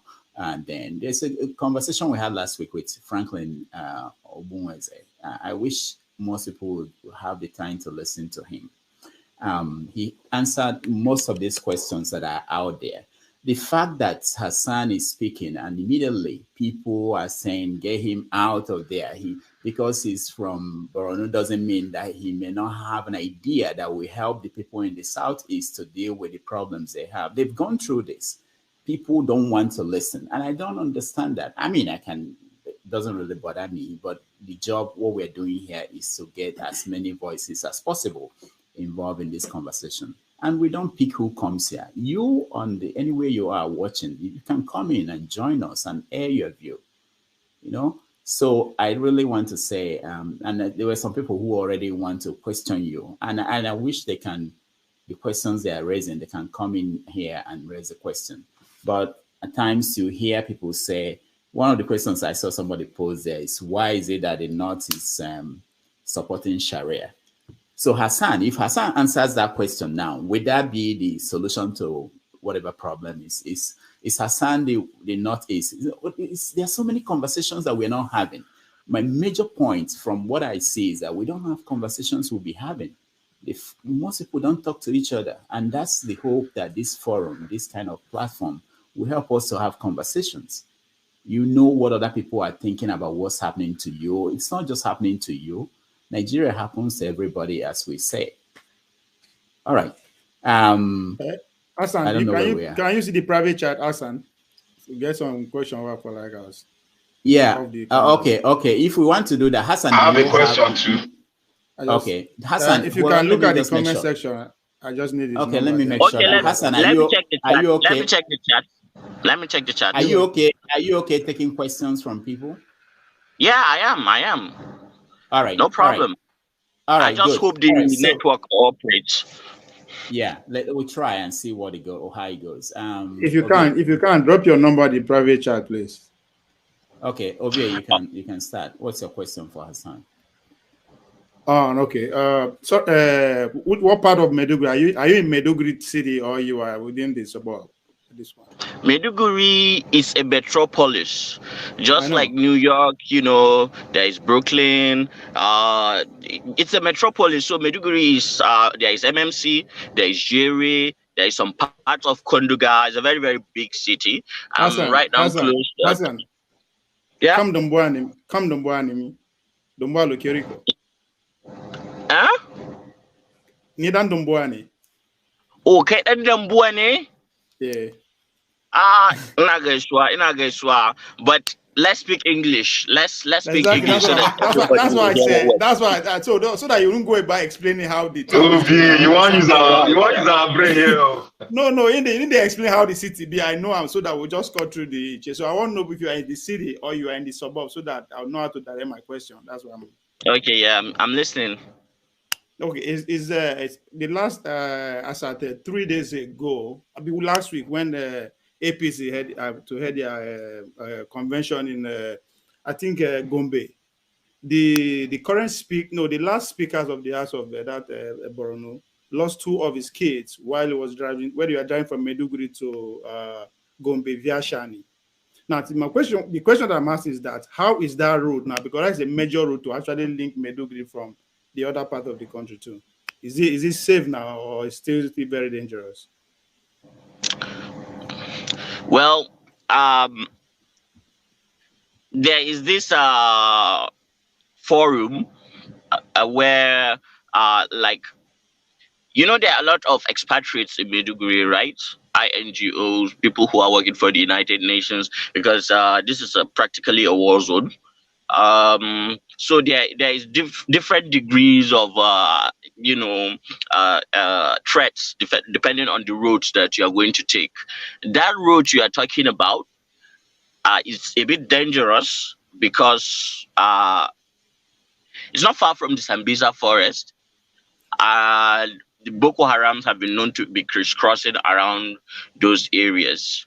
And even though the insurgency, I would say, like, it's gone down a lot, I think you can make the argument that the violence has reduced for like 75 to 80% have been curtailed. But then there are still places where you need full military escorts before you can go there. Okay, you would have a technical and anti-aircraft gun. You have hillocks filled with soldiers at the ready, and then you have another one covering your flanks. And then sometimes you even have to go at night. You off your headlights, and sometimes the soldiers will just be firing into the bushes, into the trees, because sometimes they are snipers, Boko Haram snipers.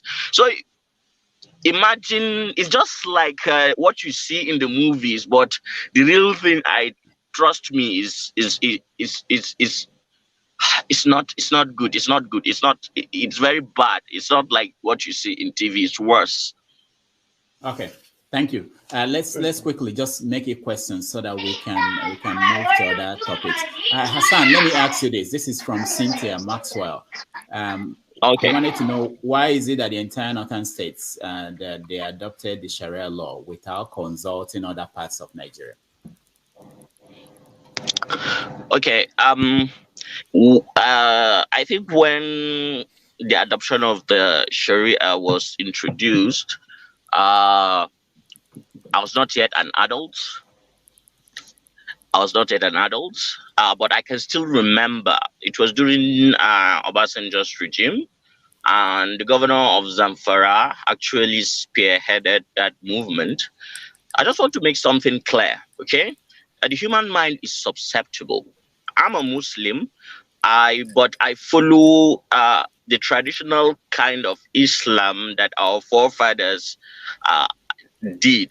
The one, the Sufism, what they will call Tariqa here.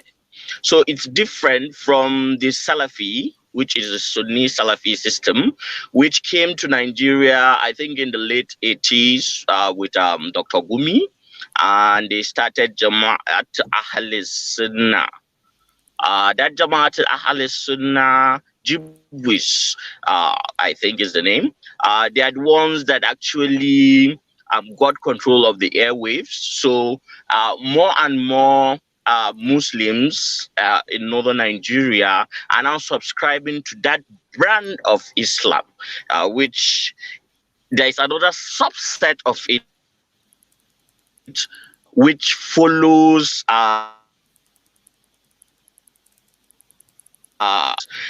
literally the ideology of all terrorist groups.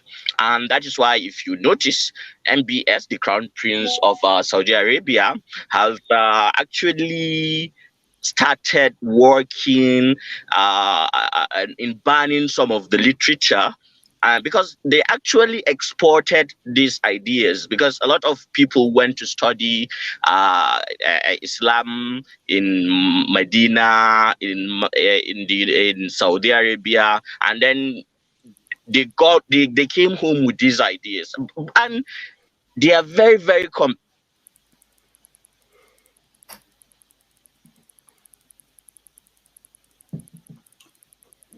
All right. Hassan, if you can hear us, just drop your number for the private chat if you can hear us. His network will come back now. Because obedience said so. No, we are the gods of the land now. I think the lesson here is that we have to in essence, what I'm trying to say is that the demographics have changed. Now the people who are Sunni and Salafi they are the most vocal. They control more time on the airwaves, and a lot of our youths are following this doctrine. Okay. But the more traditional, welcoming, non-judgmental Sufism is now in the decline, and the Salafism is now trying to gain a foothold and be the mirror. But let me tell you something very interesting. You see, despite what has happened, I don't think, I know most of you know that there is a very good blend of indigenous Christian populations in most of northern states. I hope you know that. So we are not a monologue. We are not just a monoculture. A lot of Christians in southern Borno, and they are here. So one thing that has happened.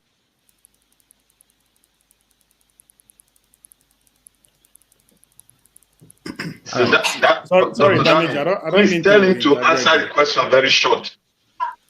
I asked that question because, you know, when Obi is talking about consumption to production, and everybody is referring to that Arab land, that is where the land is, along Meduguri, Domboa, Chibo, Shani, Biu, all to Gombe. And that's close to Sambisa too. That's why they ask, how you want to carry out consumption of production in that area where you can't even go there as it is? So when politicians they speak, when some of us they interrogate, they say maybe we don't like them. No, but that's just bullshit. You cannot make it happen the way things are now. Can I answer the question? My sister husband get farm between Borno and Domboa. So in a place where I know very well, I know how the land be, and I know since the what is it called? Since the this Boko Haram thing started, I know how dangerous that place is. When Maxwell they talk at times, they always counter, and when they talk about I don't serve for military. The guy is served with Sergeant Roger. That's where Sergeant Roger is from. I'm back. Go ahead. Ovia, hold on. Let's see if you can get Hassan again. Hassan, go ahead. All right. So this is the fact I'm trying to point out. Okay. Pre-Boko Haram, there's this very wide divide between the Muslim and the Christian population. You know, there's this distrust, there's this unfriendliness between the Muslims and the Christians.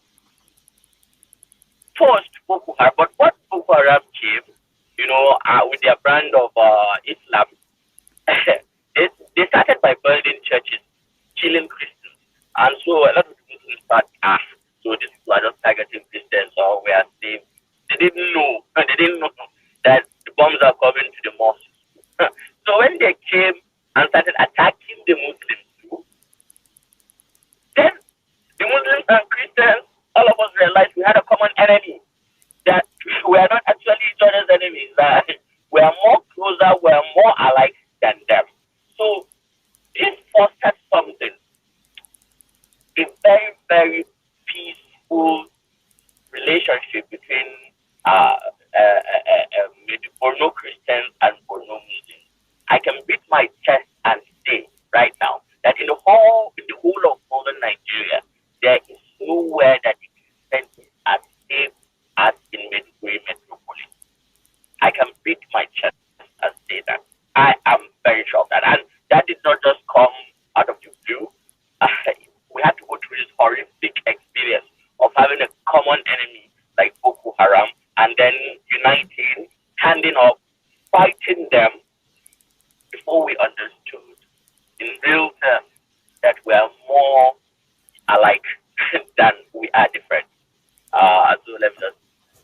All right. Thank you. Thank you. Maybe we'll take one more question first and then we'll move on. Can I take the question?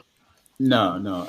I want to know please, if there's anybody else. Okay, I think hold on. No, the interesting thing, Ak is thinking that this is question will change the world. Let's see how you can see what I'm going to change the world as long as you go ahead. Go ahead.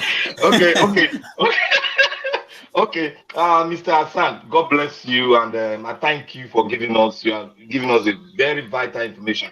And I want to ask this: what is the military response to the attack, and how many villages or local government in Maiduguri has the Boko Haram is still holding on to presently? Right now, they're active in 2 local governments only. There was a point that they were active in 23. Now, 2. Only 2. And even in those 2, it is contested. It is still contested daily because these are border towns. You have to understand that Borno is bordered by Cameroon, Chad, and Niger. We have 3 borders. So they can crisscross through the Mandara Mountains if they want to, through the Lake Chad, which is a kind of naval warfare, or through Damasak, which it is our border with Niger. That place is just a typical desert. So different terrain, different kind of.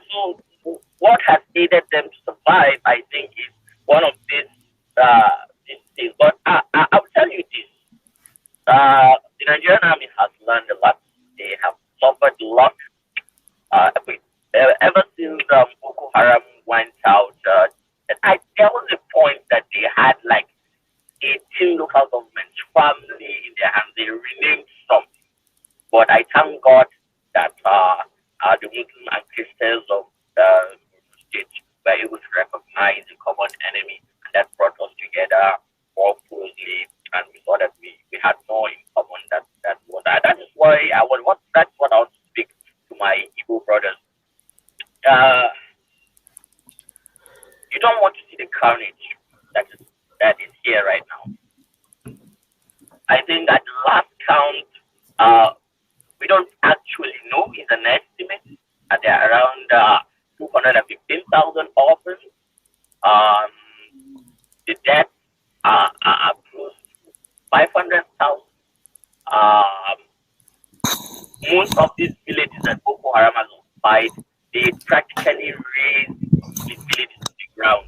So everything, we are not starting afresh. Everything, we are just starting afresh. So that's the grim reality of war. All right. Violence. All right. Thank you, Hassan. Hassan, just leave your contact on the private chat. We want to actually bring you back and have a conversation because I think there is a lot of misunderstanding and a lot of conversation that are not things are not going well. We are not talking to each other. It's really painful. All right. Who is speaking? Eddie? Eddie, yeah. If your question is not going to change the world, don't ask. The one from Act didn't change anything. Just a very quick. You're against me, doctor. I want a question that will change the world. Okay, go ahead. Let me hear that. Hi, good evening, Mr. Hassan. Just a quick one. Seeing that you're from Borno and sort of the epicenter of the insurgency in Nigeria, do you think what is happening in Borno is what is happening in Borno? Is it the same thing like what is happening? Is there any similarity between what the situation you have? Although Borno has been a full-blown war zone, is it similar to what is happening in the southeast? Because you said about initially they thought it was something to do with the Christians, but all of a sudden it now switched to the Muslims. The attack now went to the Muslims, and you guys united. So I'm looking at the southeast. They thought it was Fulani headsmen and all that, and now it's happening to both the Igbos, doing it to the Igbos. So is there any similarities in your experience, please? Yeah, literally answering your own questions. Okay, it's obvious. Because it started you're there in the base. Minor assassinations. Exactly, yes. It started with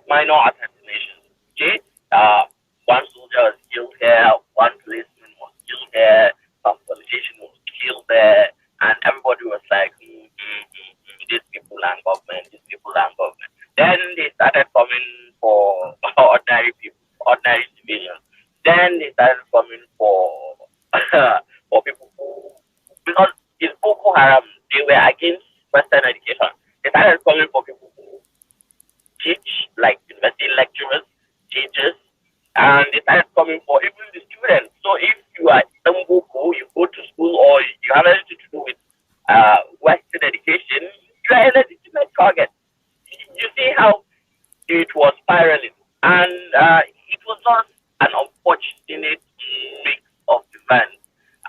These guys had very, very serious, powerful, guns and ammunition. They were operating anti-aircraft guns. Most of them came from Libya anyway, because Libya is dysfunctional since Gaddafi was killed, and so they got them there. And our army didn't have anything to match them at that time. So it's exactly the same. People kept quiet, even though they knew. They literally called these guys unknown gunmen. That was what we were pretending here to Maiduguri in the beginning. When they were killing soldiers, we knew them, but because we knew they had bombs, we were afraid. Don't want to say it is Mr. A or Mr. B and Mr. C. Everybody kept quiet, because if you risk getting killed if they know, like you had one that snitched on them. But then there's this gush of power, this arrogance that comes over people who will lead and begin to kill. Some leaders, experienced leaders, have the way to control it, but people who have not gone through any real experience of building power, they instantly become arrogant. And I want you to think like this too. The human mind is susceptible, okay, to being hoodwinked with conspiracies, and people can cult like everybody. It is in us, in our genes. We want to connect. We want to be among something that is big, something that gives us a sense of belonging, something that we think is just.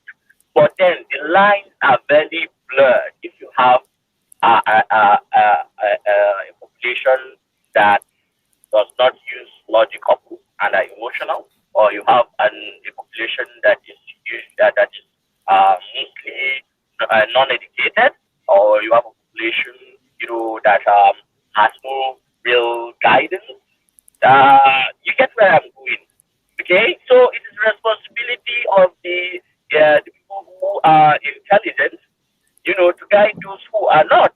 And the responsibility of those who have gone to school and understand how these things happen, to nip it in the bud. Because I assure you, this is not going to end well. There is no Biafra that is going to come only to make that part of Nigeria a wasteland. The government can do. The government can do a lot, and you'll be supported by the international community. I don't think the UN is even fancying, breakaway regions any longer. They said they regretted what they did with South Sudan right now, because what ended up with South Sudan was it was a lot better than before they petitioned it and did the referendum. So, as Black people and people who share common ancestry, we need to really emphasize our blackness, our common denominators, than we do the things that divide us.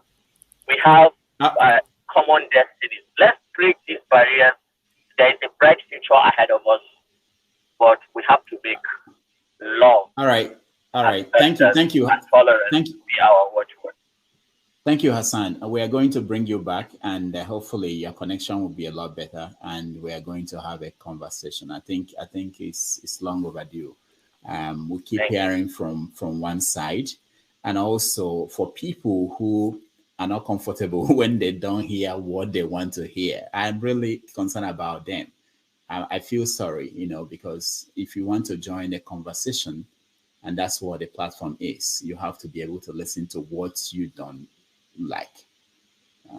If you want to listen to yourself, you can turn on the camera and talk to yourself and talk to people, like invite your friends over and you know. And we don't pick people who come here, and that's why we appreciate everybody who made the opportunity, make the decision to join us. And especially people who spend money, people who join from Nigeria, they spend their own money. We don't pay anybody to be here.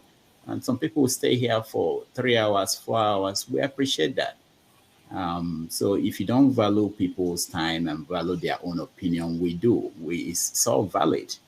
All right. Augustine, welcome to the show. Hello. Good afternoon, good morning, everyone. Or good night. Really, I lost my ability to rant, Dr. Damages, when I listened to Hassan. Really, I think you make a lot of sense, because I only want to beg you, it's good to come next time, and it's good to have people from the north that will know exactly what's happening there. Yes, I served in the north, but I served just for years. I may not know everything. But Hassan highlighted the point I've been making some weeks ago. You know, if you need to succeed in anything you do, you must have the locals, because the locals are the ones who know exactly what happens. You cannot go anywhere. I don't care whether it's 12 a.m. in the night. Somebody will see you. And if somebody sees you, the person will point out that this is happening, this is happening, this is happening. And all these things I'm trying to say, the fault comes from different direction. The government should be held as an accomplice in all these things, because the government, as I've always said, is irresponsible. You cannot do what you are supposed to do as a government. The citizens will always fight back, and the citizens which are non-state actors now will fight back in the wrong way. But I don't think that the 5-day sit-at-home, as you have always been saying, was the right way to go. But I think it would be nice that we hear from everybody, and I wish the state can be responsible. That's what I'll just say for now. Maybe for an introduction, maybe later we'll contribute to other issues. Thank you. All right. One more. Forefathers, you want to weigh in before we change topic?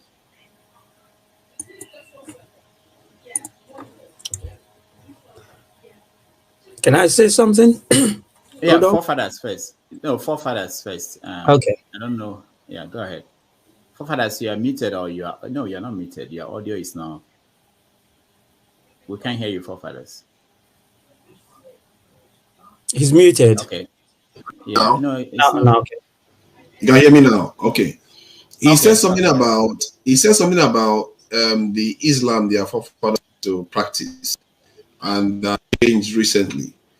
That's in the 80s. I think there is something that we have to pay attention to that, because if we are going to get our country to work efficiently and properly together, some level of extremism needs to be, that sting needs to be taken out of our polity and our society. And he described the previous version as a more open-minded one. And if that is the case, there's something to be said for the Southerners to be aligning themselves with such people, because these are the people that are for this country to be able to move forward. Extremism like that of the ones that subscribe to Biafra, or the ones that want Islamic State and stuff like that, it's not going to get us anywhere. It's just going to divide us, and we're going to fight each other. And guess what? We are going to lose. We are not going to meet the challenges of this century. And if you have to do that, we have to do it together. Thank you. And that's what the question should be: how do we go back to that kind of Islamic mindset that is more open and tolerant of other cultures? All right.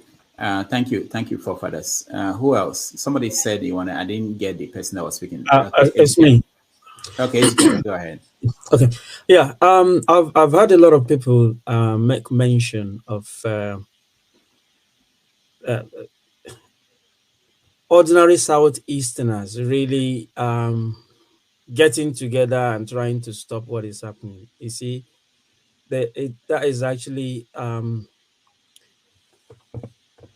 directing our anger at the wrong people, because for the ordinary folks who are going about their normal business, they know nothing about the order for the sit at home, and they don't know exactly where it is coming from. All they know is that this thing started when Nnamdi Kanu was arrested. Every Monday, sit at home. Any day he's going to the court, sit at home. But then all kind of crazy things starts happening that you can't really know exactly where is the headquarters of IPOB or ESN. Nobody knows. In the bush somewhere. And you dare not go in there. Again, there are kidnappers operating. there are bandits operating. There's a Bubago operating. Then the ESN also operating. So it's a, who are you going to go and talk to? The problem is that our security operatives are not well equipped and well trained to handle such a problem. And then we're, you know, having a firing squad in circle, shooting each other and saying this is the person to blame. The problem lies squarely on the table of the government and the security operatives. They're not trained. Is an issue that can be solved easily, you see, and that the only person that can solve that problem is the government. But if they have an interest, maybe a political interest in letting it happen, then it's going to continue.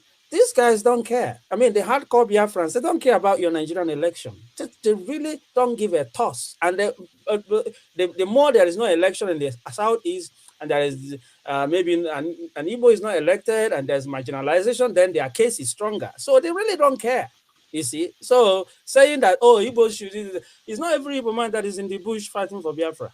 It's not every Igbo man that really cares about Biafra.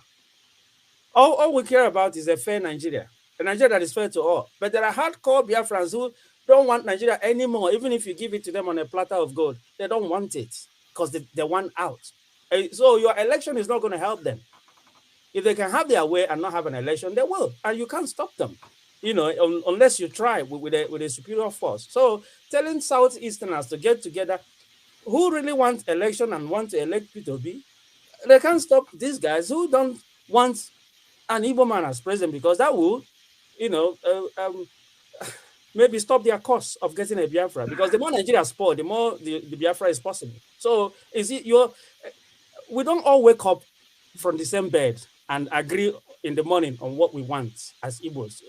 People are in their different homes, you know, thinking different things. We're not a monolith in terms of our thought process, basically. That's what I'm, so shouting at Igbos to go and stop your brothers in the bush. I don't know how to stop anyone in the bush. I don't live in Nigeria even. I live in the UK. So, you know, it's a difficult thing. And the only one that can solve the problem is the government and the politicians. Thank you. Ejikeme, thank you. I just wanted to make sure you saw a comment saying that, Ejikeme, you are the problem.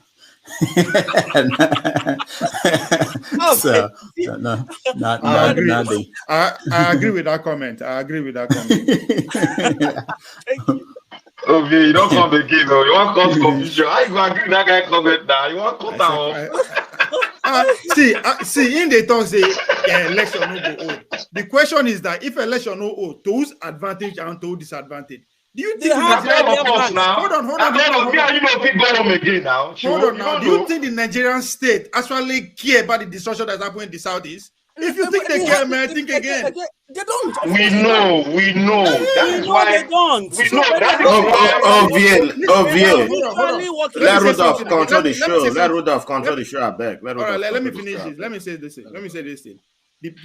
I mean, hold on. I like Ralph said, let Rudolph control the show. All of you know each other now, and you know that to control it is to keep quiet.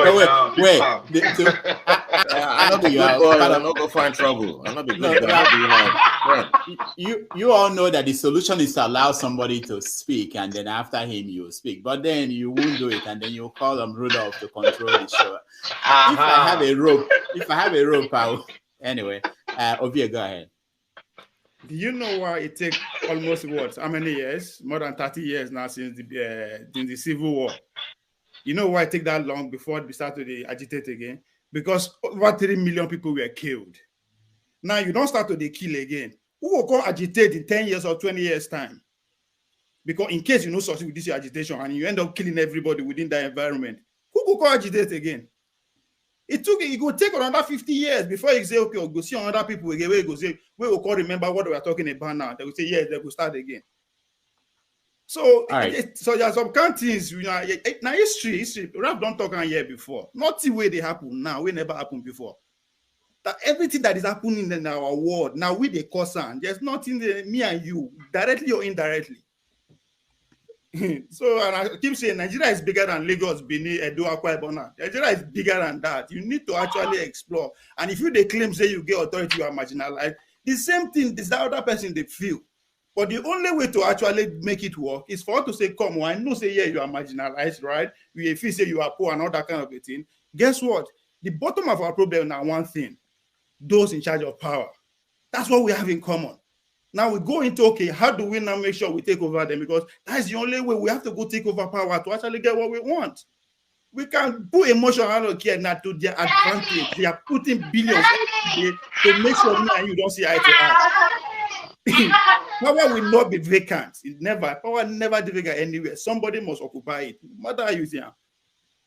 So if you want to fire, if you say you are being marginalized, think twice, my guy. You know if you defeat the state. All right, thank you, Ovie. Let's change the topic a little bit. So, no.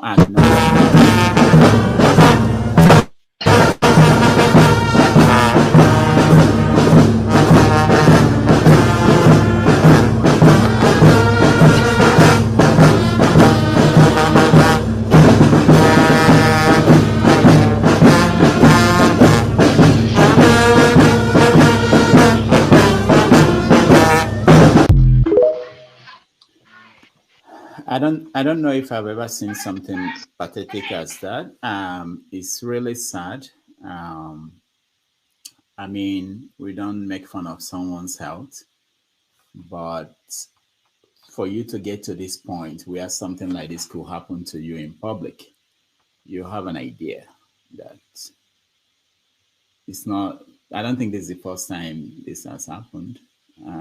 I don't know, but the wider discussion is health of African leaders. And we have a situation like that facing us in terms of the election coming up. Every effort to factor that in our consideration. A lot of people are pushing that it's not relevant, but I don't think that man wanted that to happen to him. I don't think he would do anything to revert. My guess, if it's me, I'll be thinking that it would have been better that I wasn't president, because most people, that would be the only thing they will remember about him. So we have to have a conversation about the health of African leaders, the implication of what we saw. Let me start with somebody we've not heard from in a while. Rohan, welcome to the show. Thank you, Dr. Damages. Yeah, I know if I come to you now, you say, let's skip me first. Let's hear from other people. So let me skip you. Austin, let's hear from you first. If you can avail me the opportunity, I would like to come in, except you have... Okay. No, go ahead. Go ahead, Rohan. All right. All now politics. How you doing? I will quickly, forefathers, how you doing now? I will quickly dive into the conversation by Mr. Hassan. You see, our problem is in a multiple angle, and my worry always with the eastern part of the country is that they always see the problem as their problem alone. They don't have it's just only them, the southern eastern part of the country. They don't consider the other citizens that also live in other parts of the country. So there are so many issues that are confronting each of the sections of the country, but it now depends on how they are established, how those parts of the country are established, the way the administrative structure are being run, and that is how they will be able to manage the crisis that comes before them. Well, even though the federal government might come in one way or the other, but there are so many challenges. For example, I will quickly shift to the issue of what happened in Niger State. The they call them, I don't know, but they call them, some people call them headers, what have you. Some people call them bandits. They came from Kaduna to Niger, and from Niger, they now moved to a local government where they call Wushishi. In that Wushishi, from there, they passed through River Kaduna that is there, and then they cross over to a place moving towards this New Busa area that is connected with Wushishi and so on. So the traditional ruler there, which is is being called the Etsunupe, he called the warrior there. He didn't wait for the government to come. He called the warriors there and then told them that this is the information that they've received. And he wants them to mobilize the traditional people, hunters, and also the normal, what do you call them, the normal vigilante. They now merged them together. They now went and confronted them. So those that are having their traditional means of hiding and seek and targeting them, they went all with full force. And they killed more than 300 of them that came. So you can see if they actually sat back, they didn't do anything. That is how they are going to kill the civilians there. So you can see this proactiveness is very important. However, I don't want to say that there are no criminals within each of the communities we have in this country. And people decided to come in either to gain their own source of income, and I don't know it. And you think they are trying to defend your own cause. But they have their ways of how they get their money. Some people are there just to get money. While you are agitating because you want your rights to be protected. So you can see you are having conflict of interest from that angle. So I believe if we begin to look at it, that we all have problem in the country, but those that feels the problem are the ordinary people. While the elites, I've said it in times not number, in the north, south, east, and west, if they disagree with each other, Nigeria is falling apart. But the moment they don't disagree with each other, of course, no matter how we demonstrate, the country will still stand still. I'm telling you, and nothing will happen. That is just my own thought from that angle. The other axis about, because I had a lot of people ask questions related to what is Islam, the traditional way of, and then the other. You can see in every denomination, in every religion, there are all those denominations and sects. But even before the religion itself, individuals have their character. And that is why you realize that, despite the fact that we are religious, you cannot see it translate to reality. Because it's our character that is driving us, not what the doctrine of the religion. Because no religion promotes killing. No religion promotes lying. No religion promotes all crimes. So if you see crimes being perpetrated in the community, it's the inherent character of individual that is manifesting. So on that note, the issue of Boko Haram in Borno, Major Al-Mustafa has also said a lot of things about it. It's intertwined, honestly. You can't say maybe because you have this sect here and have that sect here. It's because those people that are in those sects are not understanding the politics. Because all these things, all these crises are being engineered from the back door and then brought forward.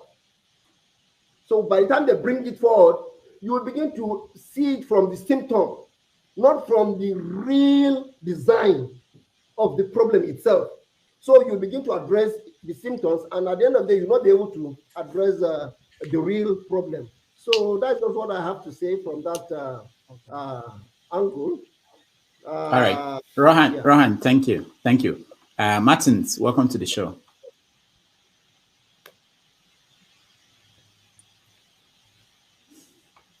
Unmute yourself, Martin. Matthew's muted. Yeah. Oh, Dr. Damages, that's the name I know, not Rufus. Thank you. Yeah, I want to thank you for letting me in. I want to start by thanking Austin. I love what you said about everything stops in the government. Everything has to do with the government. Now, why will somebody stay all the way in Europe, say something, and say whatever he says, and a group of people will listen to him, act on what he wants, go about stopping people? Why? Why? That's the question. People will listen to him because they don't have any other choice. Who caused them to not have any other choice? The government. It's the government. When you make people to live in a way that they don't have any other choice but to obey somebody who is all the way from Europe. Now, nobody should come here and say Simon Ekpa is the problem. It's not the problem. Everything has to do with the government. They love what is happening. These are a group of people, group of politicians. They like what is happening. That's where they make their money. That's where they feed from. That's the way they want us to live. So how about Buhari come and say, okay, release Nnamdi Kanu. Everybody come to a round table. How do we make this country move? How about that? How about things moving the right way? They will not. So we come here, we blame someone, but no. If they spend a lot of money that they would have used to do a lot of roads to go and pick Nnamdi Kanu all the way from Kenya and bring him back. And they do up to now, they don't have any case about him to tell you the kind of people we are dealing with. Now, I heard somebody saying, we should go and talk to, no. Nobody, you can't, what do you want him to go and say? Say what to who? Let the military kill him on his way, telling them what to do. Or telling the other one. The military will be the one to even kill him. Not even those guys you're talking about. Now, talk about why did these boys have more people joining them? The so-called unknown gunmen or whatever. Why do they have more boys joining them? When the military will go there, all you do is just to kill people, innocent people that you would have used to get information. You go there, you raid, and the next man who lost his own brother or sister will have no other choice to join. No intelligence, nothing. Somebody will just go there. Now, let me come back again. Why do we have a part of the country, a section of the country, more in the military? And these are the least educated, more in the military. We know how, when you have educated people in the military, like when you heard about the case of Ojukwu, all those things, and that's why they have the other part of when they started bringing the educated people into military. But these guys are saying some of them does not even have O level, but we have more of them in the military, and we have like the part that is even more educated, less in the military, and you say you want the country to move. Honestly. Okay, Martin, thank you. Martin, we're not saying all this. Martin, we're not even saying all that. I don't want to be. Well, hold on. Let me just land here. I don't want to go far in that one. How about state policing? Martin, I have to stop you. I'm sorry, it's unfortunate. We want to. I just played a video. I thought we were having a conversation about. You just put us back into something that we finished. I wish that next time you can come in while we're talking whatever the topic you're interested in, we can address that. And I have some questions for you too, but I can't ask you those questions because that will put us back off the topic. Let's try to focus on what we're discussing. Austin, go ahead. So the point is that you have a continent where the number of youths are up to 65 to 70%. The old men are very few. But yet these old men cling to power and they don't want to let go.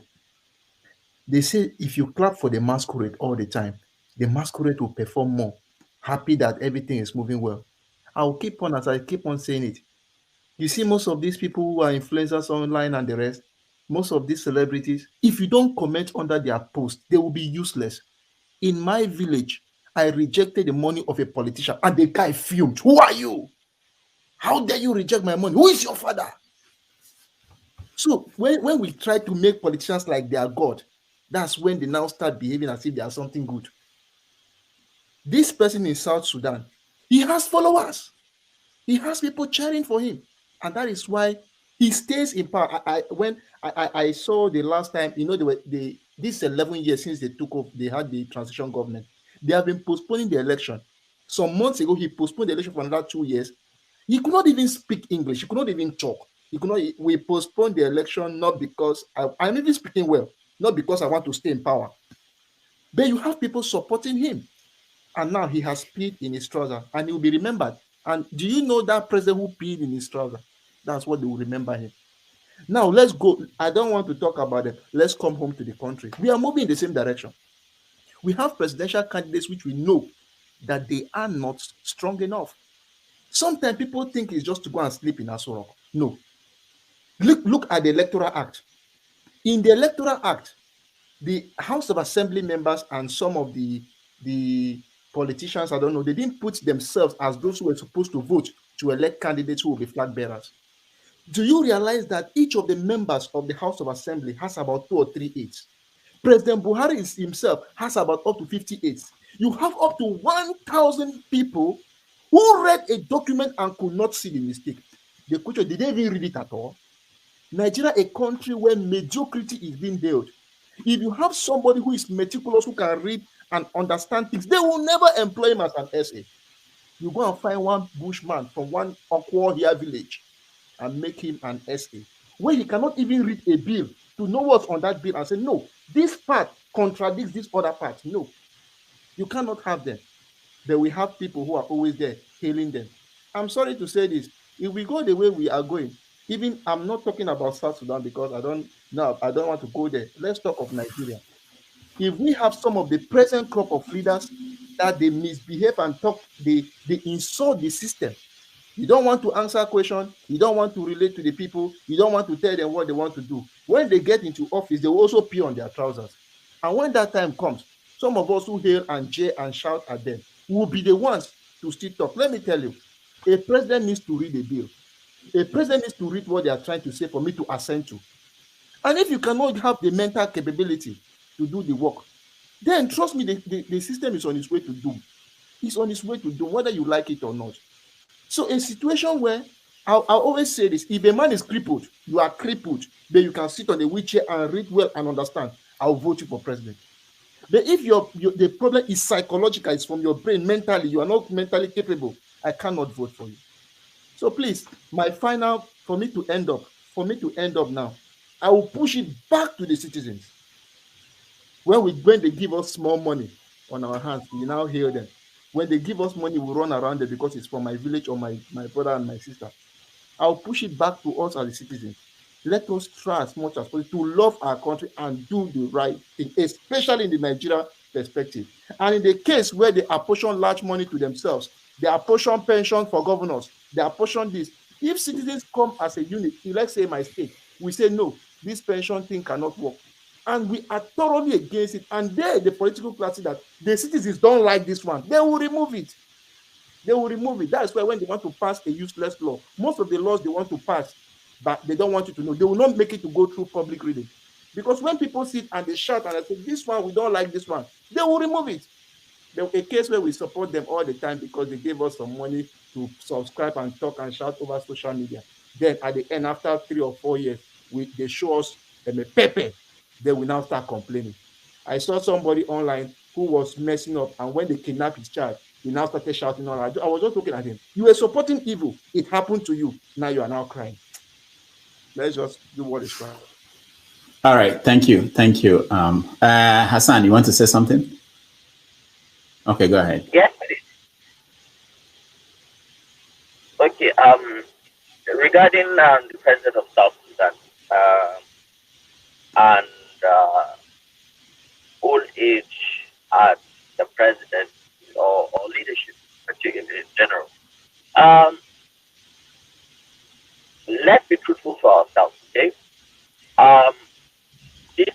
democracy, this cutthroat capitalist system that is being cherished all over the world, that the Americans are cheerleading. How old is Joe Biden? I've lost count of gaps that he's had. This is not a particularly African problem. Anyway, though some people would argue that it is because of the desperation they get Donald Trump out of there. That was why the Democrats voted him in. So let's be sensible when we talk about things like this and not just make it look as if only Africans are kind of stupid enough to put people who are not mentally there in positions of power. You know, there's always this positive correlation between level of you know, anger and the kind of leader that is being elected in democratic climes. And there's another positive correlation too between poverty and crime. And these are known facts. Okay, so you may argue that the institutions in America are strong enough, okay, to go on autopilot, even though if they have a mentally deficient president. The problem with us here in Africa is that we're looking for a strong man. And if my memory serves me right, there was one time President Obama came to Ghana and he said something that really stood out for me. And he said, and the problem of Africa is not Africa does not need strong men. Africa needs strong institutions. This is the way that we are supposed to start thinking of a sustainable manner of pushing our country forward. Our own particular problem in Nigeria, when you look at it, the problem in Nigeria is not even actually what people are even talking about, religion, tribe. It's a class struggle. There are two types of people in Nigeria. It's a class struggle. There is an elite, the cabal, the gang, those ones, whether it's military administration or civilian administration, they have put Nigeria up to rent. They are in control and they are behind the scenes. Not as if there is no inkling to us not knowing them, but youth must understand something. I'm a youth myself, and I know power is not just given. You have to go and take it. And it is not an easy task. It is very difficult. You need to find common ground. Okay, so let me just say something. I've been the president of Bordeaux Literary Society a few years back, and it's just about literature. And because University of Maiduguri is a federal university, you had students coming from all parts of Nigeria. That was when I was in school. Okay, as president, we had members basically everywhere from Nigeria. I began to notice, okay, that people were forming little groups. So there is a Muslim group trying to push me to go towards something. There is a Christian group trying to push me to go towards something. There is a Northern group trying to push me to go towards something. And the biggest problem I found out, this is my experience, is finding common ground. We would sit down at meetings and everybody is blinded by the label that is attached to him. I did not make myself, I did not choose to be born in Nigeria. I did not choose to be Muslim. These things happen. When we are able to break the barriers, these artificial barriers, which is that in Africa, we always, emphasize these things, right? That maybe there was a time in our ancient past that these things were important. But if we want to move forward, we have to recognize and find a common ground that these are the majority of Nigeria. But when you bring them together, the moment somebody says, my name is Hassan, it may begin to stereotype. Okay. The moment somebody sees your name is Okonkwo, if it's from where into stereotype. Then before you know it, it's very difficult, and the elite know this. They know this, so they take advantage of it. They intermarry with themselves. They have good social relations. So Hassan. We have to take it. Yeah, sorry. Take it to it. Hassan, thank you. We are also having difficulties hearing you very well. So, but I appreciate your contribution. Let's welcome Frank. Frank, welcome to the show. Thomas, welcome to the show. And and then our friend in London. I don't know if you keep coming in and out. I hope you're. Can you hear me? Okay. All right. So we were talking about, let me just reframe, make sure that we know where we're at this point. We're having a conversation on what happened to the president of South Sudan. Can I say something about that? Who is speaking? Who is? It's me. Okay. Forefathers. Okay, forefathers. All right, forefathers. Then after you, I have to let the new people want to hear them before anybody else. Go ahead, forefathers. Yeah.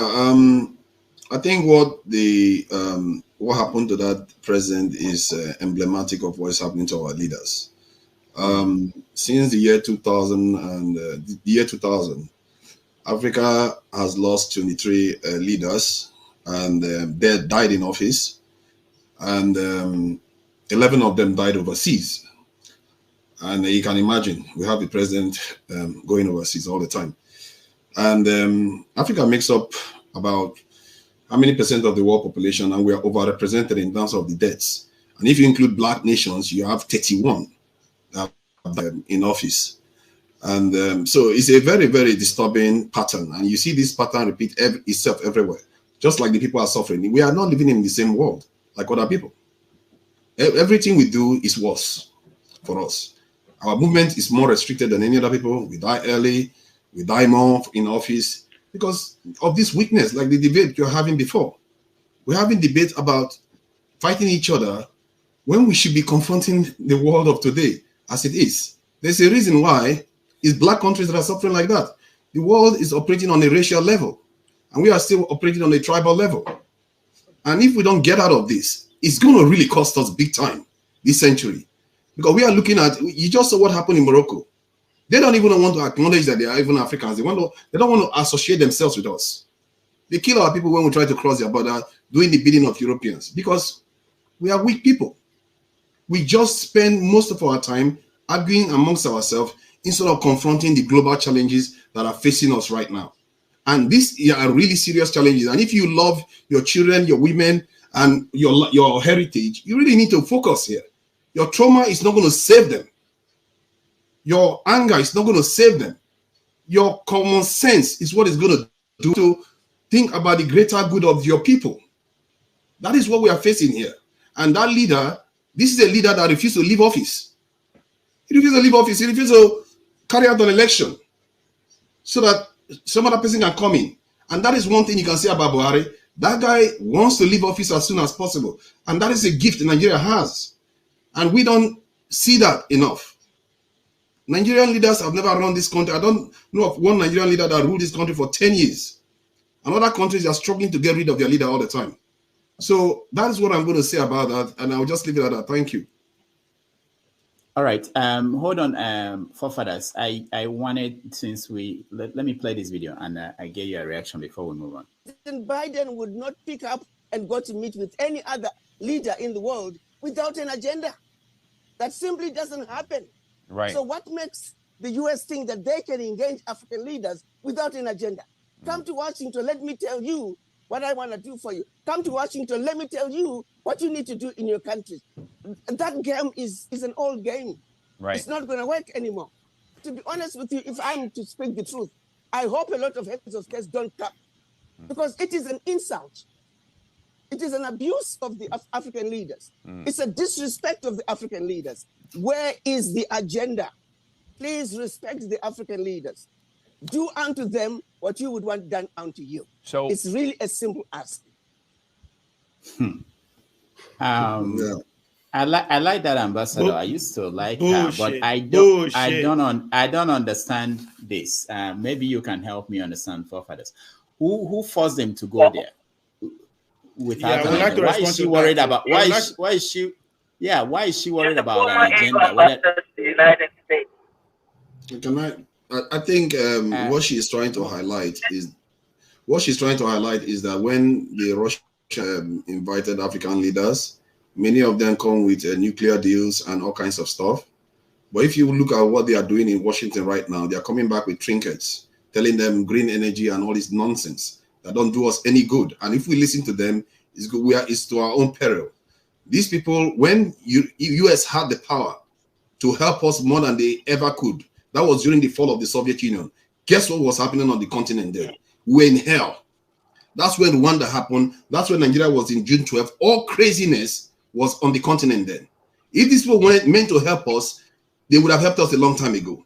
I just watched a train station in Agbo that was built by the Chinese. A train station that looks better than what we have here in London right now. In a village in Nigeria. Where were these British people? Where were these Americans since 1960 to assist with doing any of these things? Not to mention our own people not doing it for ourselves. I think she's got a point. We can't go there trading anything for trinkets. If they're not going to give us anything significant that is going to strengthen us, forget it. Don't take money. Money comes and goes. They can reprint it, especially America. They can print money. It doesn't matter. Thank you. I fought our point. I beg to differ from my forefathers. Right? I think we like to dream, we like to wish. Right? Our people say, who they cry, they see road. What is the reality on ground? This is power play we are talking about. On what ground are you going to say, no, I'm not going? Who you be? What do you have to actually brag? Say, yes, I'm not going. What? So instead of us to actually face the reality, say, come, we need to actually look inward. Nobody said they should not go. Answer the right question instead of making a straw man argument. We are talking about what they get from it, not whether they should go or not. You don't finish. I am telling you that she's pointing the blame at the wrong people. You understand? There's a reason that Joe Biden go stand for what he go say, make all the African companies and everybody go. What do you have to say? No, I am not going. On what ground? He's still making the same argument. What is wrong with you? Make the right argument about what you get from there, not about whether you go. She's not saying they should not go. It's about what you get from there. Can you allow me land my point for God's sake? Makes sense. Don't waste people's time because this is an important issue. Listen. The problem is me and you. The fact that we fail to actually play our own part of the bargain of this democracy is what is responsible for all this bullshit, right? You say make it no go, make it no go. You can't even feed yourself. You say make it no go, make it no go. You can't. Now power play what they talk about here. What do you have to stand on your ground and make it no go? Our leaders, they follow the move because of our lack of participation in this world called democracy. You can't even hold your local government council responsible. They blame, say, why did they go? No, that is not the problem. The fault here is me and you. We should look at the reality on ground. They will continue to they follow. You are praising China and say, yes, China is gaining inward. Are we supposed to be happy that another country is gaining more than the other country? Is that something we should be proud of in Just the first making place? a straw man argument. Okay, hold on, guys. Let's hear from other people. Who has a question for forefathers? Hold on, okay, everybody hold on. Let me hear from. I've just been told. Okay, Rohan, I see you. I just been told that proudly Bia. No, Hassan, hold on. Everybody, hold on. I want to hear from. Proudly Bia changed her name to Isimili London Cosmetics or something. So why did you? On this program we allow anybody to call them whatever you want to call yourself. You can call yourself, and also you can also advertise your product. If you want to sell something, you can do that, but you don't have to change your name to a product, to be on the show. But anyway, welcome to the show. I didn't know it was you. I was looking at the face. I was thinking I know this face, but I don't know the name. Go ahead. Yeah, I've had the name. I decided to start using it. There's no need to hide who I am. This is exactly who I am. You're a product. You're Is Miri intelligent skin water to support the hydration of the skin. So that's my business. So and I'm very proud to front it. Yeah. okay. No, it's good. It's okay. We're open to that. You know, Ovie has been selling on our politics. The T-shirt is out, and people are buying the T-shirts. Go ahead. So, what's your contribution? I'm not there yet. I'm not there yet. Yeah, I agree with that woman totally, because my stand is that Africa as a continent had been in existence before the people came to bring us what they call civilization and globalization. And to be honest, for me, I believe in those days, those yesteryears of my great forefathers when people had peace. Money, how can we equivalent money? How can you say pounds is better than the Ezego we had before? So if you are in your territory and you have good structures, whether it's traditional or westernized, and you can live in harmony and you're succeeding at what you're doing, we don't need this crazy globalization. I know the internet has brought us here together, but I actually believe we should go back to who we used to be, because we are lost. Now we have to travel with our agbada and the whatever and the para. We'll go to White House or whatever to go and have a meeting on how to bring an African and Nigerian agenda to make Nigeria better. I don't believe they have the what's it called, the solution for us, because our own ideologies differ. The way we think from a basic European person is different. We don't think the same way. We don't analyze problems the same way. We need to embrace our originality, who we are. You guys might be smiling because you think you know it all, but from where I'm standing, Nigeria hasn't progressed. We haven't achieved anything. We're just going round and round, going around begging money. Look at China. I'm a woman and I stand on my point firmly that I support that woman. Whatever she said, I support it. That's my contribution. Thank you. All right, thank you so much. Let me just make something clear. It's not that the woman, I admire her and her positions. I'm saying, just like Ovie mentioned, who do you blame? That's my issue. It appears to me that she was talking about agenda. Is it that they didn't give you an agenda, or you didn't contribute an agenda? That's not the issue. The issue is not the agenda. The issue is not that. Who do you blame that for some saying they should come and they came? Those are the questions. So anyway, we'll come back to you. Let's hear from Thomas. Sorry, Rudolph. We are not even in a position to even set an agenda when it comes to that at that level. We depend on them to pretty much exist. An agenda. How? What? Yes, you depend on them. We depend on them to exist. So you want to set agenda for your organ? How? What world do you exist in? When you fix your house, and then you it's only a slave that doesn't have an agenda. What is wrong with you? What is your agenda?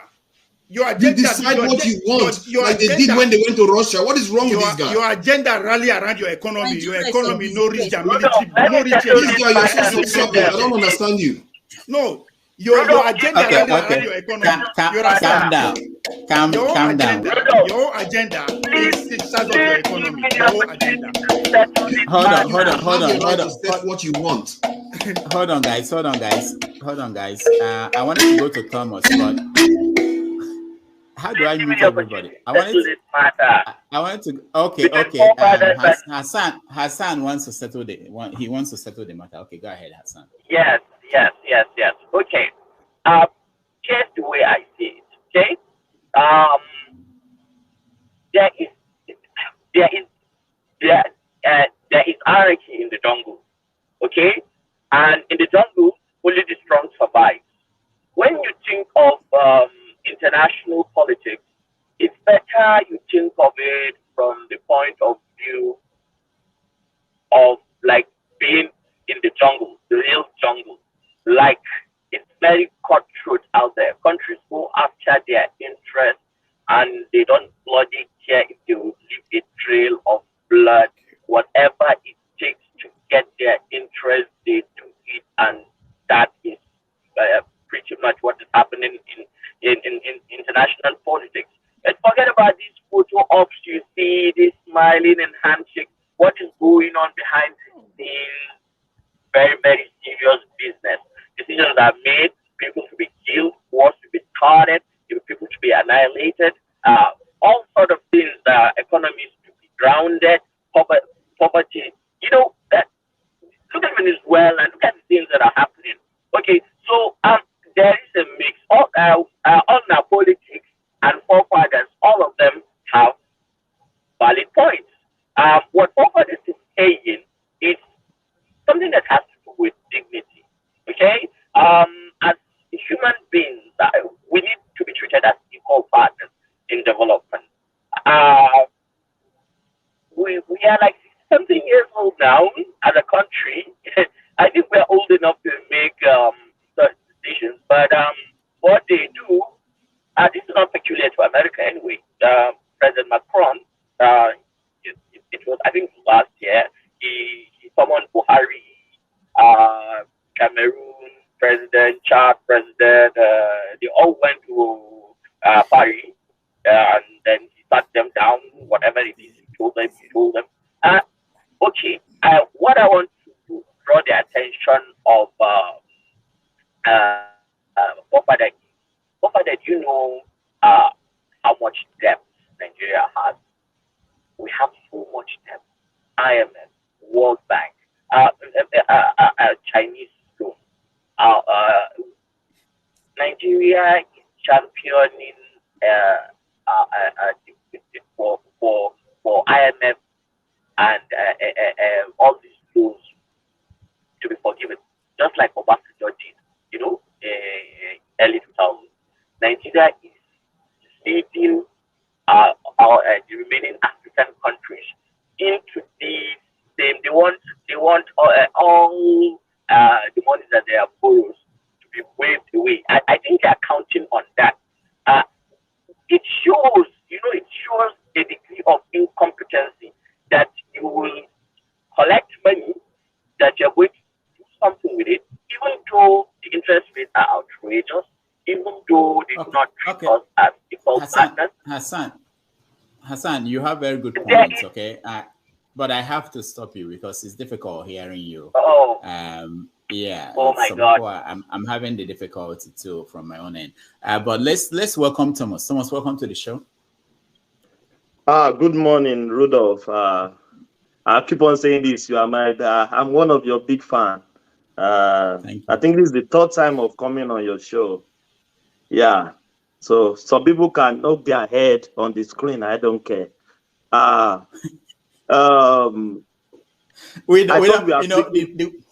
The wonderful thing is that people have the right to make their comments, and we see them. You just have to laugh. If you don't laugh, you're finished. You shouldn't be in public forum. Go ahead, yes, bro. I thought we were talking about the Sudanese president, and we are taking it back home. I think we are deviating since. I love people taking to the point. Oh, thank you. Africans, we want to die on the presidency anytime. No one wants to get out of the seat. Even Obasanjo tried it third time. It was the people really stood against it, and they fought it down, and it came to pass. It doesn't happen. Let's bring it back home. This scenario can be translated to Nigeria come 2023. We have Tinubu, which his health is in a big concern for Nigeria. Atiku is there. I can see him with the big pot belly. We don't know what is inside the belly. Peter Obi is there. We don't know what he's suffering from. So what I just want Nigerians to know, there is no equivocation. Kwankwaso is there. We don't know, maybe he's suffering from diabetes. We don't know. We are just diagnosing these people on the internet. But let Nigeria know, these four runners, they are there. There's nothing we can do. They will be on the ballot. is for Nigerians to go out there to choose who you want to vote for. Everybody have the fundamental right to choose who they want to vote for. If Tinubu is falling down on the rostrum today, people that will vote for him will still vote for him. If Peter Obi fell ill today, the Igbos will still vote for him, Yoruba will still vote for him, Hausa that love him will still vote for him. So Nigerians have the fundamental right to choose who they want to vote for. And I know Tinubu's health is the most profound out of the three, out of the four. And I understand what Nigeria is feeling about our past president, from Yaradua to Buhari, which is there now. But I understand that. But Nigerians, go out there, vote against Tinubu. If you thought his health is not good, go out there and vote against him. If Tinubu fall ill today, people will still vote for him, will vote for him. Peter Obi is there today. If he fell ill, people will still vote for him. People have chosen who they want to vote for, and they will vote for him, and they have the fundamental right to do that. I can stop that. I'm not in Nigeria. I can't even vote. I don't even think anybody on this screen here can vote.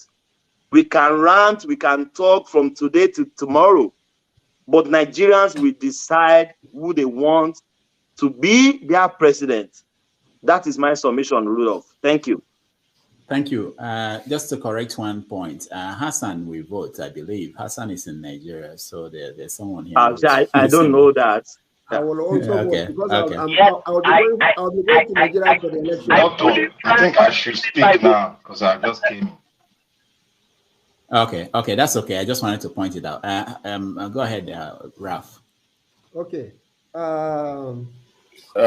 Please, I want to tell you about Ralph is speaking. Rohan, I will come to you next, okay? Ralph, Ralph, go ahead. Okay, I was checking if we have another name safe here. Yeah, so about that woman who spoke, I tied that to our inferiority complex. So if you don't like it, you don't like it. That's your problem. When people come over your inferiority complex, you will learn international affairs, foreign affairs, and then stop shouting unnecessarily, and then make sense. Now to the point on South Sudan's, I can't pronounce his name, Salva. I know his first name is Salva. I can't pronounce his last name. So one of the biggest myths, Salva what? Salva Kiir. I know Kiir. Yeah. Okay, I was looking at the last name after that. I know he has 3 names. Okay, so Kiir. Yeah. That's the easier one. So one of the biggest myths that we have normalized is that old men want to hold on to power in Africa. And we keep saying that all the time, and that's why history is important. I made that point about history, and then everybody just proved me right.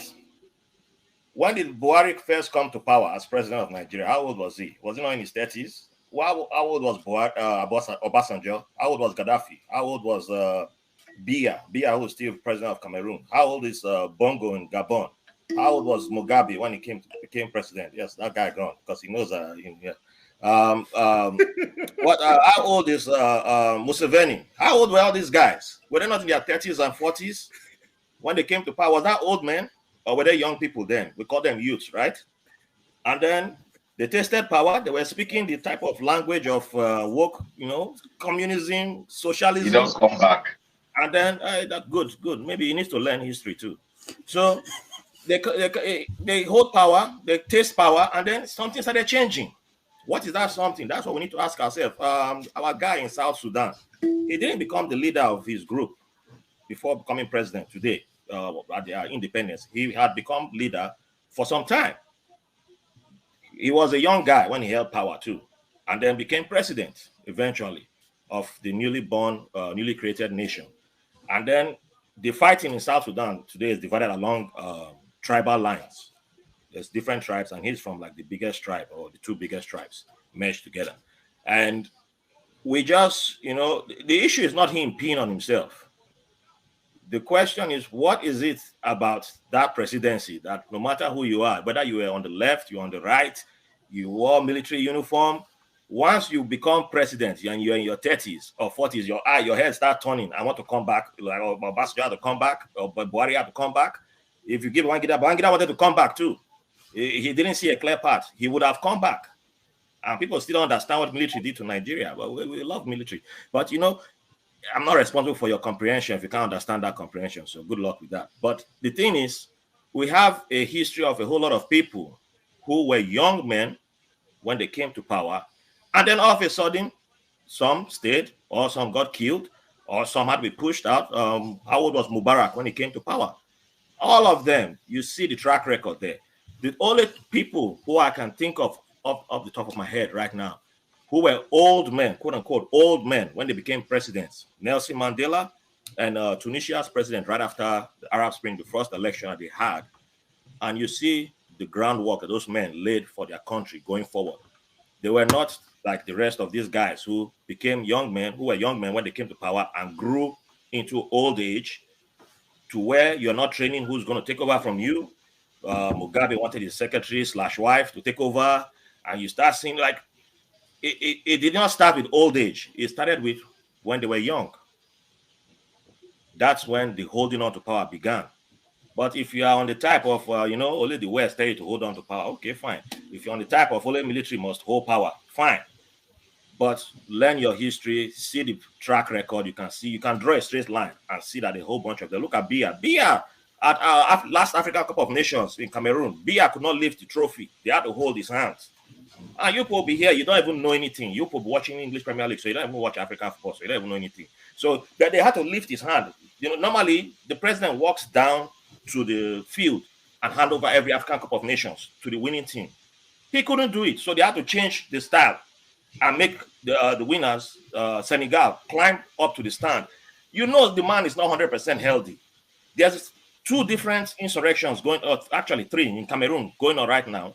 You have Boko Haram, you have the Amazonia, and then you have something happening on the border with Central African Republic that we don't usually talk about, except you are into that type of news. You follow that type of details. But hey, some of you just come out here, talk garbage, absolute garbage, and you think you know. So I'm just sorry for the people following you people, because you are leading people to their death. Go fix your education. And I don't think any of the people who are preaching that type of thing you can, but it's our children. That's why I'm more interested in our children, because that's where because you can educate children. Whatever you put into children right now, it comes out in 30 years. You see what the result is. So if you are putting in their head as only old men that must hold on, that are trying to hold on to power, and then a 30-year-old comes and grabs power and refuses to, get my madam, go and sit down somewhere. I beg. You've been doing niceness, and what has it paid us? If you put in children's heads, that's only old men that come and hold on to power, and a young man comes and holds power and is abusing power, well, your mind is already trained to see only old people come into power. So how will you counter the young person? You're not even prepared for that. Learn your history. It's all there. It's all there, but your education has to be fixed. It's a strong weapon. Thank you. And I have to go. So you have to go. Can I draw the Biafran narrative to the what? No, Ovi, you have spoken a lot now. Allow some people to speak. I'm not talking about this topic now. I'm not speaking about this topic. Okay, hold on. I want to hear from Rohan. He was speaking before Raf. I know everybody would like to talk again and again. Rohan, please. I'll come back to you. Thank you very much, Dr. Damages. I still want to refer back to forefathers from the analysis of the video clip. He made a point, and he also contradicted himself. He said for the past, since 2000, about 30 African leaders have passed on. So in one way or the other, something happened. So how powerful are they? How strong are they? They don't have the security to protect themselves. So they don't have the resources. They don't have the technological know-how to be able to mine out the mineral resources, the God-gift mineral resources they have. They have to invite other people to come and do all those things for them. So tell me, What strength do they have? What military force do they have?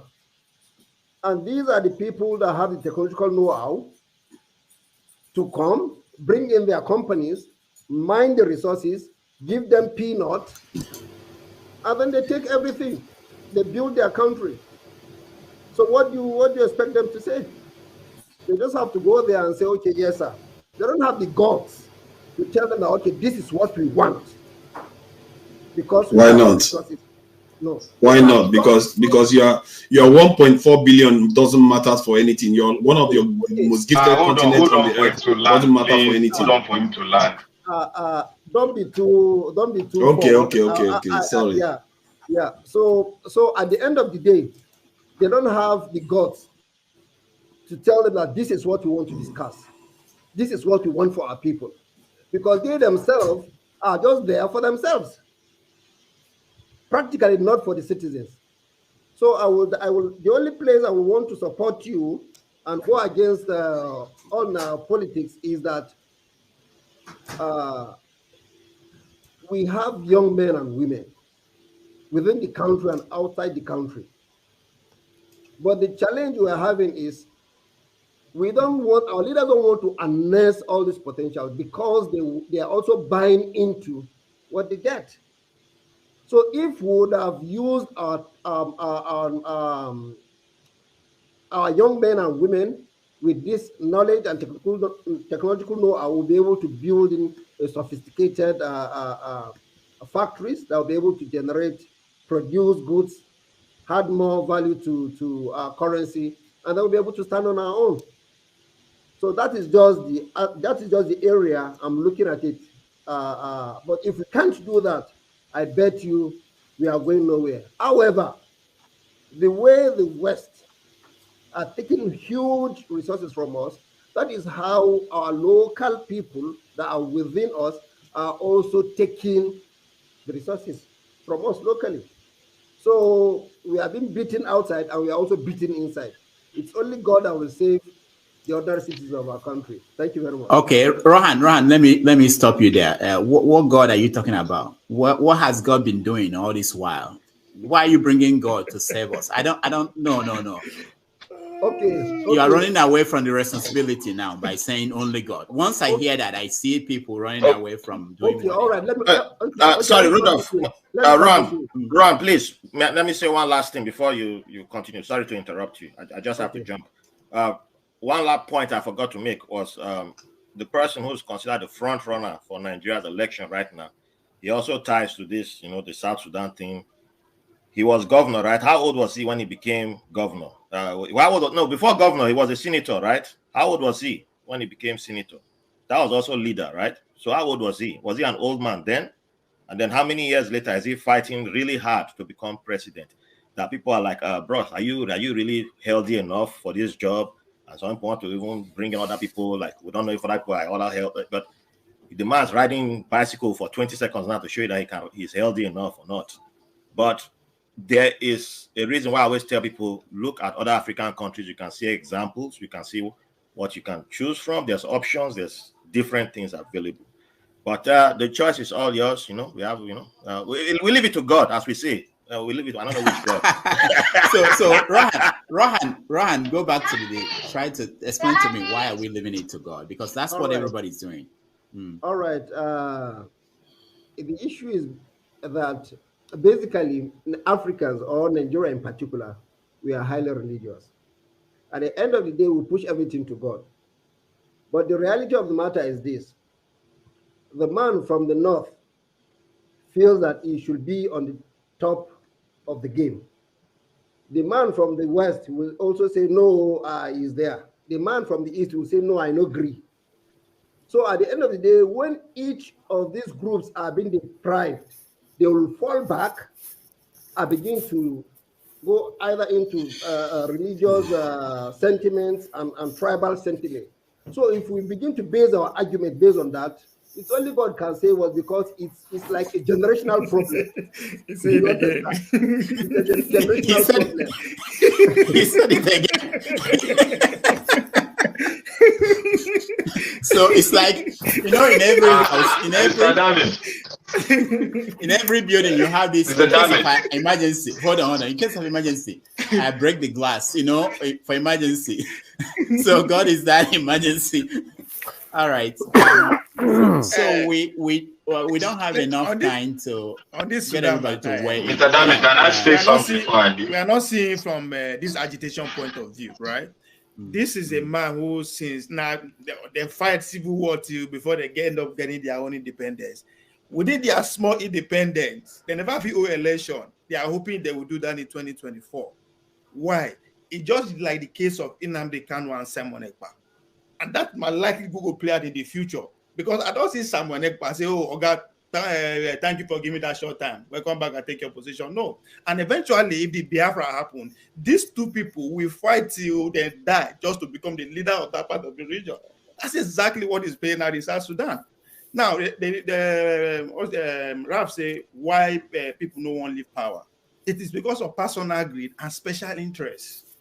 Who are these special interests in terms of Nigerians? The billionaires who own businesses and make the society they run up and down. Those are the special interests, right? How do you convince these people that yes, they should support a younger president that will be their bit more than the old guys that they've been doing business with from time immemorial? They are all business partners. So they will prefer me that man they like that in as far as their own business is going on successful. Because to change Nigeria will take a revolutionary thinking, and who is going to be at a loss? Now them, they are scared.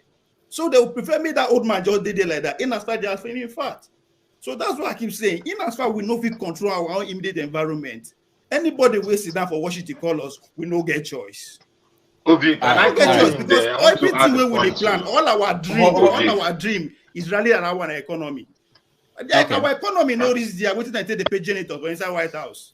Okay, thank you, Ovie. One big chest. Thank you, Ovie. Ak, thank you so much. I know you want to say something. Let me say this. I want to address something that is also going on. Apart from people who are saying, don't let somebody speak, this is the last time I will comment on that because there's somebody I want to make sure they get this. We don't tell people to join us and not to join us. So when somebody decides on their own, I have the time, I want to say something, they join us. If you're on the comment section, you have something to say, come and join us. We welcome you. We want to hear from you. Come and join us and have your own say. But don't sit down there and try to stop people from joining or saying things because you don't want to join or you don't want to hear them. All right. Dozie, welcome back. One man, welcome back. I want to say that I don't think we don't have enough time to go around with every topic. So what we may do is once it's a new topic, we get few people to comment on that. We move to because a lot of things happen during the week. So unless someone has something big to say about this issue of the one man, you keep raising your hand. Okay, go ahead. What do you have to say? I hope it's so big. Go ahead. Unmute yourself. You're a professional now. You should know how to do it. So sorry. Sometimes I wonder if I do it for comic effect, but no. I'm not sure if what I have to say is big or not. But I just wanted to, if it's okay, just put a question to our brother from the north, because we don't often get the chance to interact with voices from the north. So I just wanted to put just two very short questions to him, if that's okay. Which one? We have two brothers from the north. That's absolutely okay. We have Hassan. Hassan is here. Hassan is here. Rohan is here. Rohan is not from the north. He's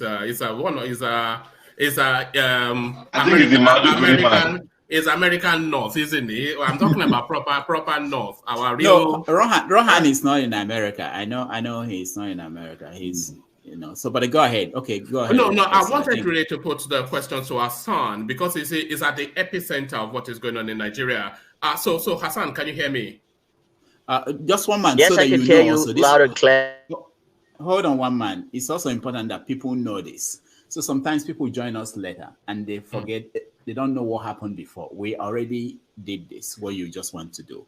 We already asking questions. But I will let you do that. But just to make sure that people know, sometimes I stop people because we've done that. It looks as if we are bringing us back. But go ahead. All right. It's really two very snapshot answers. And I think you can just condense it in a very short summary. So Hassan, just because I listened, I caught your presentation earlier on, and from your presentation, we're able to bracket you to a certain sort of demography. So you may not necessarily be the voice of the North, but you are a voice in the North and at the epicenter of the North. So what I wanted to ask you is how deep is the penetration of the Obi narrative in the North, and what is your projection on who sits on that Aso Rock seat come February 2023? So just condense that if you can. Okay, very good. I think I like the questions too. I'm Go sorry. ahead, Can Hassan. you repeat the questions again? I didn't get it. All right. I was asking how deep the penetration is of the Obi narrative, the Obi phenomenon in the North where you are. So how deep is that penetration, one? And what is your projection as to who sits on that seat February 2023? So those two spaces.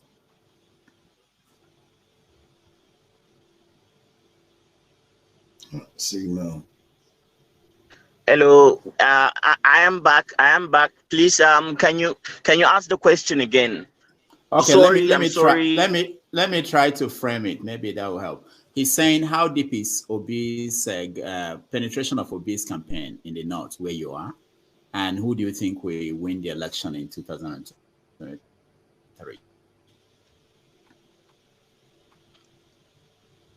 Hello, can you guys hear me? Wow, we can hear you now if you are speaking. Can I respond? Okay, Hassan, can you? Who wants to respond? Does say, are you in Meduguri? Hassan must answer the question. Yes, I am here. Okay. Obedience. We will count down. All of them are raise una hope. Na lie, no be obedience. Make it talk now. Oh yeah, no be. Na him dey there. Oh yeah. If you just start again, oh yeah. Okay, let's see. Hassan, can you hear me? Hello. Yeah, Hassan. Hello, guys. Can you hear me? Yeah. Okay, Hassan. Yes, I can hear you now. Okay, so how deep is Obi's campaign? How deep is the penetration of Obi's campaign in where you are? Or where I am here? In Meduguri, yeah. In that area. You know, the problem is, even if I answer the question, it is subjective. I mean, but let me try.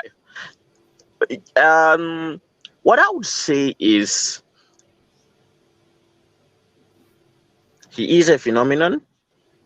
And I think the progressives of Nigeria, generally, I would not say that the progressives in the North are the majority, because the North is a conservative society, but all progressives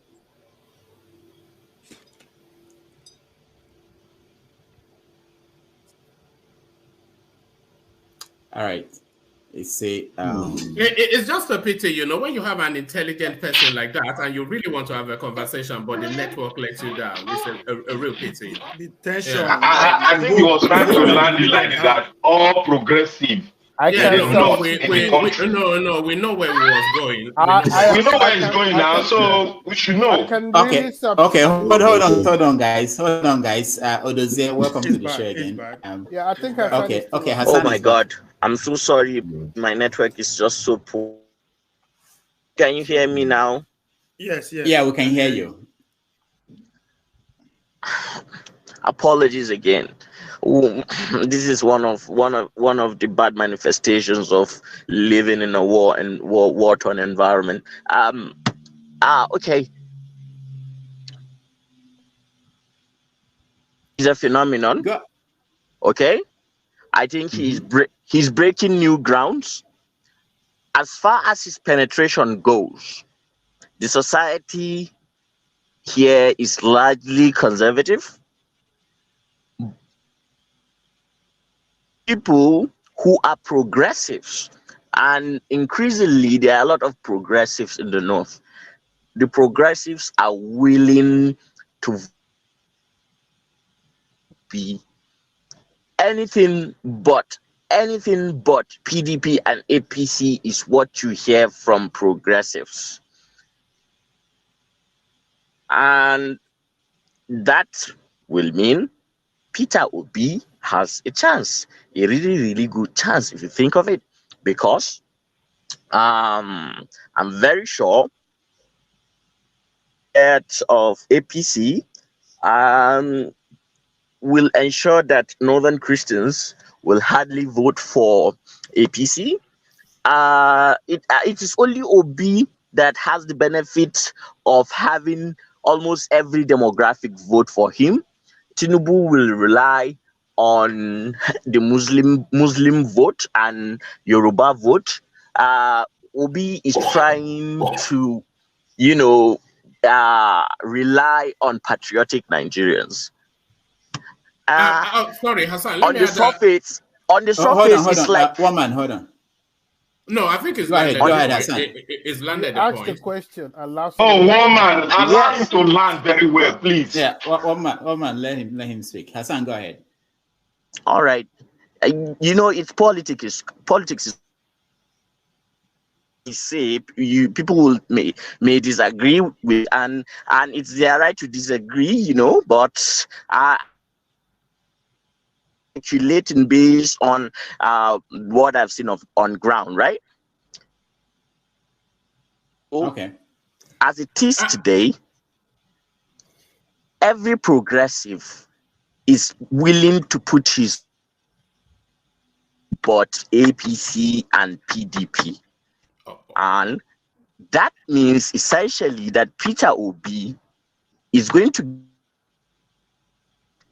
that a lot of people will be surprised, like, where are these votes coming from?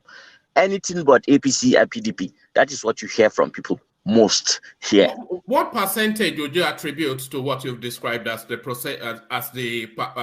progressive? So just give a snapshot to that. What percentage are the progressives by your unfortunately, progressives are not in the majority.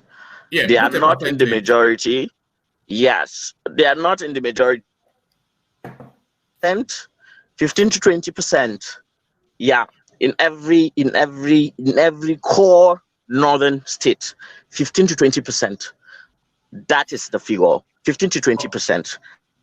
All right, one last shot, and I'll shut up. Who will sit on the Aso Rock seat by your reckoning in February? Who sits on that seat? Of variables. Well, that is another subjective question. That's another subjective. Dr. Damage, you cannot put him on that kind of a stand because it's a public forum. You can't put him on that kind of a stand because it's a public forum. Left to me. No, hold on, Ak. Left to me, anything. But he can decide not to answer any question, just like. Do you want me to answer the question? Go ahead, Hassan. I don't think it's my opinion. Not being good determine the winner. My opinion. Let me speak. No, he already qualified what left he's going to me. It's anything, go ahead. Anything but APC or PDP. Left to me. Anything but APC or PDP. I'm okay with that person in Aso Rock. Trial and error. We have tried these guys. It's time to give another party a chance. That is my direction. So I believe it's not going to be PDP, and I will not say it's Obi, but I hope it's not PDP or APC. So for me, anything. That is what I'm hoping. All right. Thank you, Hassan. Thank you so much. Doze, you see how you are interested. You see some people who are basically they want to hear themselves. Brilliant. Yeah, the Hassan is very. Doze, go ahead. Hassan is very intelligent. I didn't expect that as much of him, but he surprised me. Why will you say that? Why is that? Take that statement back. Take that statement back. No. Don't take it back. Don't tell him to take it back. I'm not. No. It's unfortunate. Okay. It's unfortunate, Can I express myself? Yeah, hold on, guys. One man. Let me. You see, we are saying the same thing, but I'm saying in a different. It comes out different from the way you are saying it. I want Dozie to. Dozie, go ahead. Well, Hassan surprised me, not because he's in support of LP or any other group, but his analysis is very intelligent. That's what I intended to say. Well, I spoke to different gods last night. I spoke to Amadioha. I spoke to Jesus. I spoke to Dudua. And Jesus said he's going to take him some time. Amadioha is ready to do work. So one of the things he's going to do for me is to stop Tinubu from being president, from nearing anywhere near Abuja. In fact, I think he should be somewhere in London in a convalescent home or somewhere in America, in a hospice somewhere. So that is, and if anybody is annoyed with that, I have no apologies. The point straight. We either make Obi this president or somebody else, but not the man that has no name. Thank you. All right. Thank you. I hope you not give people a heart attack here. No. He made a very good point between the progressive and the conservative. Now, if the progressive are ready to vote for Obi, and the progressive and the conservative, are not ready to vote for another APC or PDP, who are they going to cast their vote for? I think I can come in. Can I come in? Let me answer that question. I opened that space. Let me answer that question. One man. Hold on. No, I know why I know answer the question. I ask answer. You are not on ground to give me answer what I want. No, that question is not particular about people on ground. That question is a freelance question. Now me ask the question. You answer the question. Hold on, guys. Hold on, everybody. Why you won't clear my question? I want to clear something first. There's noise coming out. I think it's there are kids behind you. Someone has kids behind that when they come on, we hear a lot of noise. But let me we have to move on to other subjects. But I want to act to. Okay, go ahead.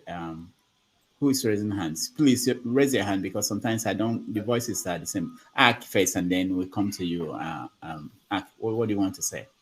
Yeah, what I want to say is that Hassan has really spoken very intelligent, and I will not take that from him. You see, the North is conservative, which we know, and the question we should be asking individual, particular, is that what do we want to see in the new Nigeria? Do we want to continue in the era of somebody is sitting in Aso Rock while the minister is sitting and say it is from the presidency? So we want a change. We don't want an old man which is physically known to us that this guy is not capable of doing this job. And we have another man who has a record where his boss said, if he had the chance, he would never choose this man as the president. This is a statement all of us know. So we have two people now that don't have a record that you can say, oh, this, that. We have Obi and Pampaso. So who do we choose? Do we want a country that will be productive, that will have a lot of industry, set up industry, go to our farmland, solve the security problem for them, take people to the farmland, from there we start manufacturing and producing, and then we can now go to the World Forum and tell them this is what we need, and we can be able to talk because we have something to bring forth to the table. So if we keep on saying because I'm from this tribe, I want my brother to be there, I want the Yoruba man to be there, I want the Igbo man to be there, then you will see the Nigerian, you will never want, all of us cannot go back home again. I am telling you the true fact. One, I'll be very clear. If APC think that after disseminating and destroying the economy of a country, and you cannot boldly come to the people that I want me to be there, and you are not telling us you brought in house Muslim, to a country where you have this diverse culture, diverse religion, and you want to bring that, want to play that ball to say it is the turn of a Yoruba man, you got it wrong. You just got it wrong. I don't care where you come from. It is very annoying for intellectuals like us from the diaspora who start going after a man you know yourself is sick. I know you asked me that I should bring a proof. A proof will never be brought because his medical record belongs to him. I don't have the right to take it except if you want to bring it out. It's a world practice idea. But now, I believe in my own perspective that a man that believes that Nigeria can produce and give to the world, a man that believes in the youth, that want to handle, bring the youth into the link to drive the economy of a country, it is OP. And not if any other person comes in, I don't have the right to stop him, but we will see the picture of the Nigeria we want to see. As simple. All right, thank you. Hassan, please, can you answer my question? Hassan. I have a contribution. Hassan, can you answer my question if you hear me, please? Yes, sorry, I'm here. Do I get the chance to speak? Who are the conservatives going to vote for? If the progressive are willing to risk it all to vote for them. Now the conservative. One man, hold on. Let Hassan answer Ovia so that Ovia will be happy. See how Aki is now calm after he released, this delivery he made. He's calm. So I enjoy that. Ovia, Hassan, answer Ovia. Ovia will be calm after that. Okay. Those who the conservatives are going to vote for, essentially, either PDP or APC, as simple as that. States where APC, for example, Borno here, where I am, I'm very sure that people here will vote for APC because the governor is APC and he has done quite well. If you measure him with Nigerian standards, at least, I would say he's one of the most best performing governors. That would translate into people and the conservatives here in Borno voting for APC. However, in other climes, it may be PDP. That's just the way I see it. They'll vote.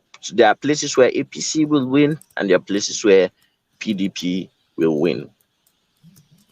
All right, thank you. Let's hear from someone we got from Isimili, London. You're next. It's pronounced Izmiri land. Izmili. You have to. I'm an African. You're punishing me with this. What does that mean? Intelligent skin mirror. Intelligent skin mirror. That is to boost the hydration of the skin as a cosmetic formulator. You did that? Is your product? Yeah, it's my brand. Yeah. Okay. Where is it sold? We haven't launched yet, although we've registered.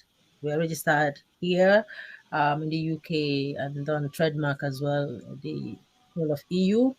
It's a long process, so still ongoing. We have a website, ismiri.com, so you can check it out. So we're on Instagram for matured skin between 45 and 65. Okay. All right. Thank you. Okay, go ahead. So what is your contribution?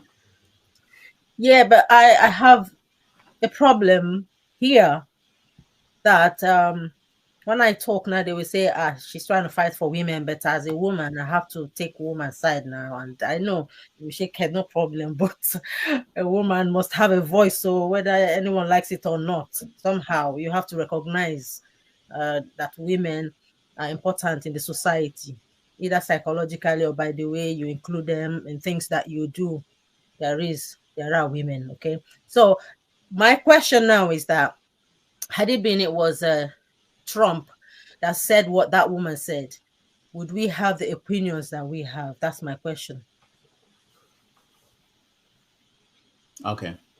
Is it not because she, being a woman, is it not weakening that question to some people, the way we see things? I don't know if I'm over-analyzing it. What did she say? Remind us, because we may not. What exactly? She said a lot of things.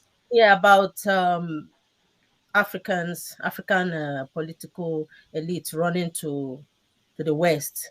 You know, what are they bringing to the table? What are the West bringing to the table? Something like that. If you were to be a man such as Trump that said it, would there be a different understanding, or is it coming from a point of weakness that it was a woman that said that? That's what I want to know. Thank you. I think I was actually attacking the direction she's pointing. I was speaking on the direction she's pointing the arrow to, not necessarily her or even the point she made. Who she's blaming. Hold on, everyone. Let me play this. All right. That wasn't the video that was played at that time. It was a woman talking, but it's okay. No, I know it was a woman. I just played this to advance the conversation. Paul just made my point. When you don't put your house together, you have to but that wasn't the point you were making. I don't know how you move around so like all over. That wasn't the point you were making. Is there something? You were saying that they don't have any power. They should go wherever they are called. That's what you were saying. Well, it's because once you listen to argue, you miss the question. Let's be orderly. That's what I heard him say. He said we don't have any say in it. Wherever they tell us to go, we should go. Oh my God! All right, hold on, guys. Hold on. Dozie, what do you want to say? Austin, I'll come to you. Let me hear this. Sorry. Paul Kagame was the very reason I supported Buhari, hoping that he was going to be the type of Kagame we need in Nigeria. Because what governs Nigeria is not necessarily democracy. Democracy is a very good thing. But we needed a benevolent dictator. I'm sorry. I'm being honest, given the landscape of Nigeria. But he came into office and became... he didn't come in to become even a compromise. He completely failed in everything. That's the truth. Kagame was the example I hoped that Buhari would have been if he was left to stay on in 1983, in 1984. Okay, thank you. Hold on, Dozie. Let me just quickly. Among all the candidates now, who is looking like Kagame to you, based on your logic? None. But Obi is a promise. Okay. All right. You noticed that I didn't answer the question that I.S. Mary. Hold on. Let me hear. Hold on. Let me hear forefathers. Do we answer that question, or do we wait to be called? No, we wait to be called. We wait to be called. But sometimes I do. Maybe I'm missing something. I thought this is like what they call point of correction. Forefathers, what are you saying? She was asking if it's because it was a lady that was making that comment. Did they call out the way we answered? Did they say reacted to it? Okay, that's a good point. Austin, go ahead. So I'll start first with London. Please, you are a lady. You don't have an apology to give anybody to speak as a lady. You are a person and you have all rights and privileges. You have every right. I remember when I was an undergraduate, I wasn't the course rep, but you don't insult a woman because she's a woman or treat her anyhow. So anytime you want to speak on this show, I don't know how Dr. Damages is like the Lord and Alpha here, but look into people's eyes and talk to them. You are a person, and nobody sits you down or tell you what you need to do or what you don't need to do. God bless you, sir. God bless you.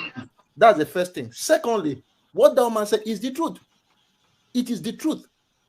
Must we always run around here and there to please other people? Generally, somebody stands like a class people and invite all the students to come to the class. And it maybe to an extent, it's because we beg them for everything. We beg them virtually for everything. It's very true. That is why they treat us that way. And we run to them like puppets and the rest. So what the woman said was the truth. Because if we put our house in order, things will be fine. So it's not because it was said by a woman that is why when people need to lie about it, or maybe if Trump says the same thing, it becomes valid. Women are a vital part of society and they form a major chunk of the population. And you don't need to tell, you don't need to how will I put it? You don't need to beg somebody to air your opinion. You are a human being and you have the right. Now let us talk of African policy, what Kagame said. I remember when Morocco played Spain, I was in the lab. I was doing my experiment. Immediately, Bono, the goalkeeper of Morocco, caught the last penalty from Sergio Busquets. I shouted and I said, yes. Do you know that my professor came and shook my hand and said that you guys have done well? I'm not a Moroccan, but I saw the passion in Africans when that penalty was taken. Can you remember when Morocco knocked out Portugal? Africa erupted. Everybody in the arena shouted. We played the African song, even the one from Rema and the rest in the World Cup arena. I was just, because anytime I see things happen, I sit down and ask myself, what elicits all this reaction? Then I began to realize that Africa needs to make Africa the subject of the international policy. Trade among ourselves. There are things in Somalia that we can buy from them. There are things in Nigeria we can sell to those in Somalia. If we trade among ourselves, it will benefit us more. Look at a situation. A big boy from China comes to the African Union and decides to build an edifice for African leaders.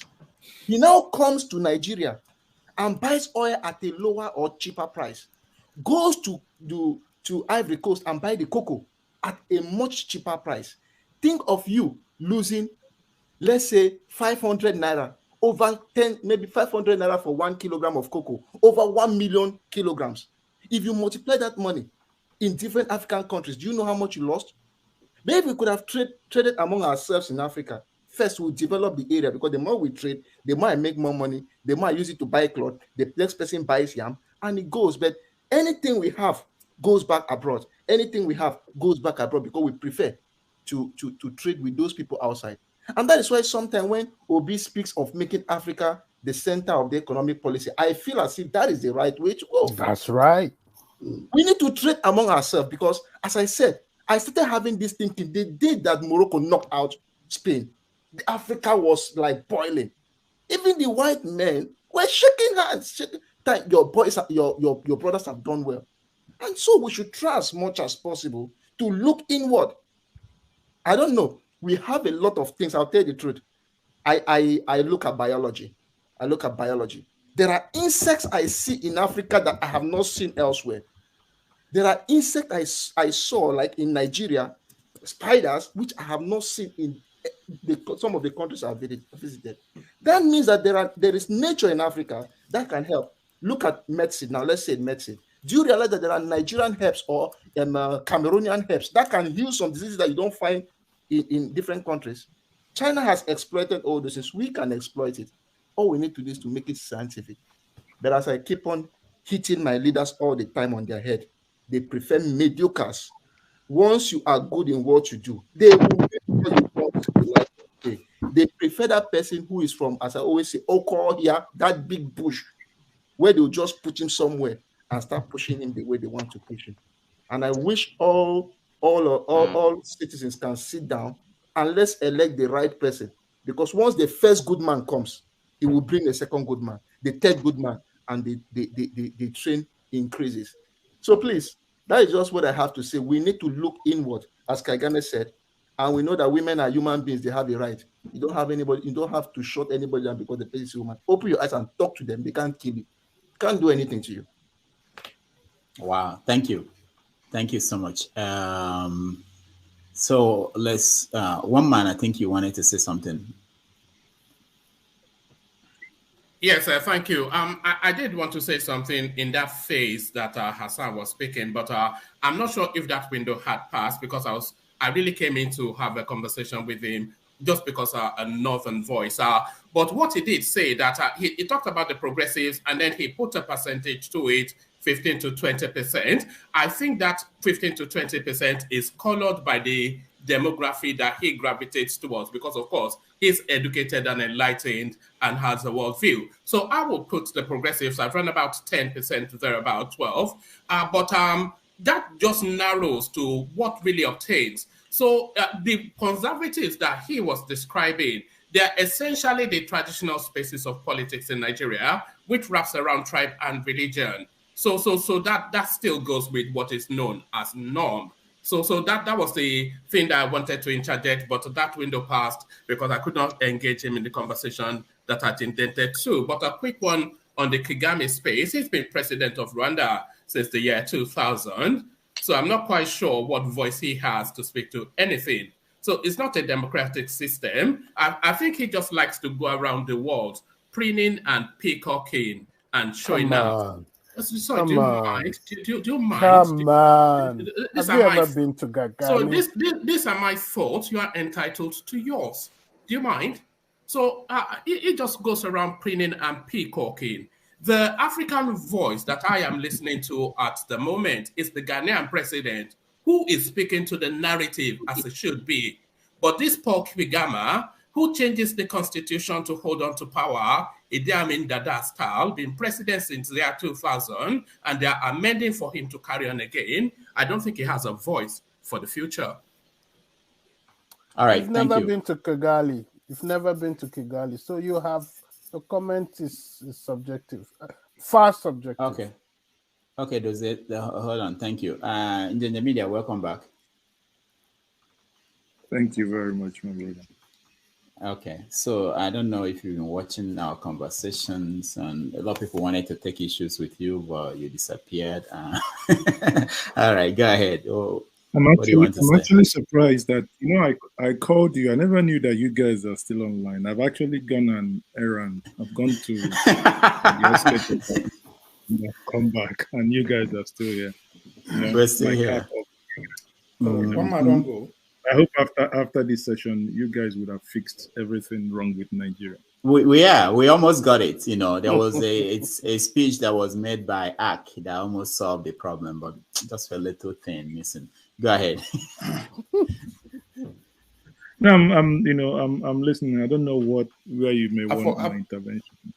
Okay, actually, I feel like challenge one man for his. No, hold on. Let me, now that we're having the media, I actually have something that is on the agenda that we may actually forget about. Rudolph, your phone. Is it me, Rudolph, this, and then has your network taken you to this. Can you wrote something? You are one of the two front runners for the presidency of Nigeria. And in the fullness of time, we're going to have a conversation. See, I'm not, I'm in politics, but I'm not yet, I'm still struggling whether I've become a politician or not. I say it as it is. And we come to say, for the sake of this country, for the sake of Nigeria, let me, on behalf of the government and good people of Anambra, the light of the nation, welcome you to Anambra State. Welcome. No, I will say, welcome home, because he is an in-law as well. No, people forget that. So welcome home. And I don't want to go into the history about us in government and then in politics, but I know that sometime 2010, even to early 2011, we all went around this country together, all in search for a better Nigeria. Nigeria is one great country that, as far as I'm concerned, destined by God to be the largest. All right. Ginger Media. You know, I think I did knock Soludo when he made some assertions that I think that was, in the words of Ochenda Amici, said unprofessorial. So I think that phase is gone. But now this is real realpolitik. I have no issue that Atiku came to Anambra and they visited him. You know, there is no issue with that. That is politics. People, when you look at it, Autumn is not in the LP, but when Peter Obi goes to Benue, he's received by Autumn. If you move down to South, when Peter Obi visits River State, he's received by weekend. And when the APC guys visit, this is not enemy territory, he's been received as well. Bear in mind that Soludo was run as a governor in 2009 under PDP. Therefore, I see ups and again, let's like Dele Farut, is a Dele Farutimi that says, do not die in their war. Yeah, do not die in their war. You meant to say when on our politics. Was, so, when Atiku was VP, he helped, when Soludo was looking for a job as a CBN. Again, these people interface in, just like myself and one man now, the days that I will come to London, one man might host me, and people will say, is he not the man that is firing Mazi from right, left, and center? I say, no, if he gives me small start, I will. Or, so it's politics. As long as, for me, I haven't seen anything wrong in him visiting. I mean, that's normal. That's maturity. He has accepted him. And I also believe that when Labour Party would have their own campaign in Anambra State, that they will visit Anambra, and I see no reason. And by the way, the governor also said it there. When Peter declared for the governorship of Anambra State, he gave him the government house to declare, when Peter declared his interest to run for the presidency of Nigeria, he gave him the government house to run to make that declaration, where again, the traditional rulers in Anambra State were all converged in that venue where their declaration was made. But I think sometimes some of us may be carried away by emotions, thinking, oh, because of what he said, therefore, if he says hello to any other person, he's fighting for, he's fighting someone else also. I mean, maturity calls for, aside some governors that, I wouldn't want to mention them, but he can pen them here, he can sweet them here, that might be a little bit dramatic. But aside, such maturity calls, if irrespective of your state and your party affiliation, there are friendly states. We saw what happened in Edo. Edo appears to be a friendly state. That is not same party.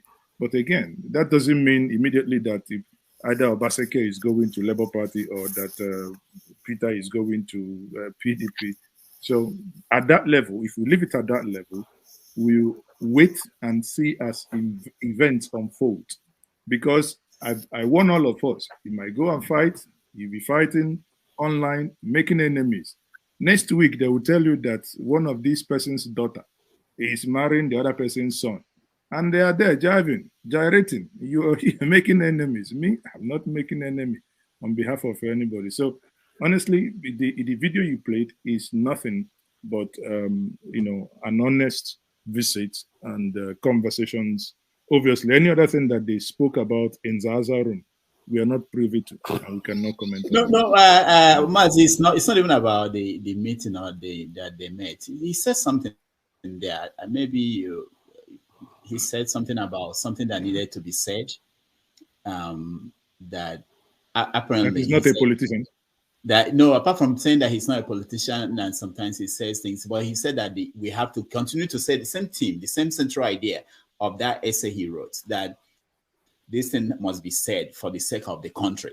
To me, if you think beyond just the surface of what I think the message is that there's still something that needed to be said and that he might still say it. So that's why I raised the issue.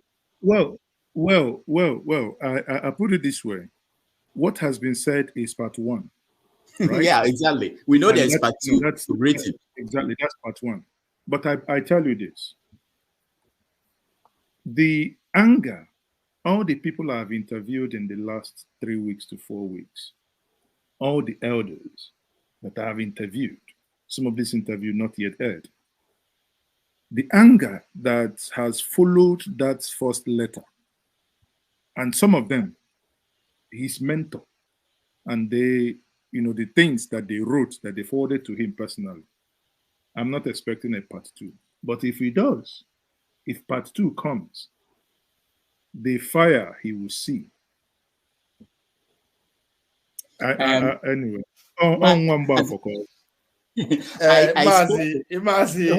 when is the date? When are you going to? When is the announced date that we don't collapse our structure? When is the announcement? Because for where you are going, just give us the date. Is it going to be before January 15 or February 1st? Which is structure? Come on now. Let me tell you one thing. Let me tell you. See, just you are said, in America eating burger. Hold on. Now one man went. My brother. The obedient will jump Listen, PDP. you are in America. That's what I mean. The obedient will jump PDP. Don't worry. You're in America eating burger. It is you, your party. I saw Buba Galadima the other day. He was running. Look, you guys are the ones. You see the kind of regret you guys are having now. You just kind of wish that some statements were not made. Is that why Abga president was in? Is that why Abga president Pekon was visiting his home in Kano? Is that part of the regret too? Abga president. There are things that are very insignificant. I beg. What is his name? It's also Peter. It's also Peter. You know the Abga president. No, it was with Konko. So is that part of the regret? Because for you to conclude that Soludo contests governorship under PDP, you are just drawing the narrative we've been saying all along. Peter Obi will go back home when the time comes, at the right time. Okay, hold on, guys. I want one man to talk about. There's something he wanted to say about Soludo. Because I know he had a conversation on that subject on his platform. One man, go ahead. Yes, I wanted to take the conversation back to the Soludo space because I have, as ever, a different understanding of it. Pardon me. I have a different understanding of it, and I think the politics that Soludo is playing is playing the post-election politics. So from his essay all the way to, sorry, I'm hearing some feedback. So from his essay, yes, so that feedback is still coming through. So from his essay all the way through to this interaction with Atiku Abubakar, there is one thing that is shining through, and that is to tell us that Soludo is playing the post-election politics, and is playing the post-election politics to determine who is going to shape the political narrative of the Southeast. So, because there are two political spaces just playing out in the Southeast now. There is the political space that Peter Obi is championing, and then there is the narrative that Soludo introduced via his essay. So, the political space that Peter Obi is opening up is this new sort of politics, which he will tell you that is new, that is youth-driven, according to what they tell us, futuristic, which are the terms that they use for it, and all-inclusive, which is what they will want us to see it as.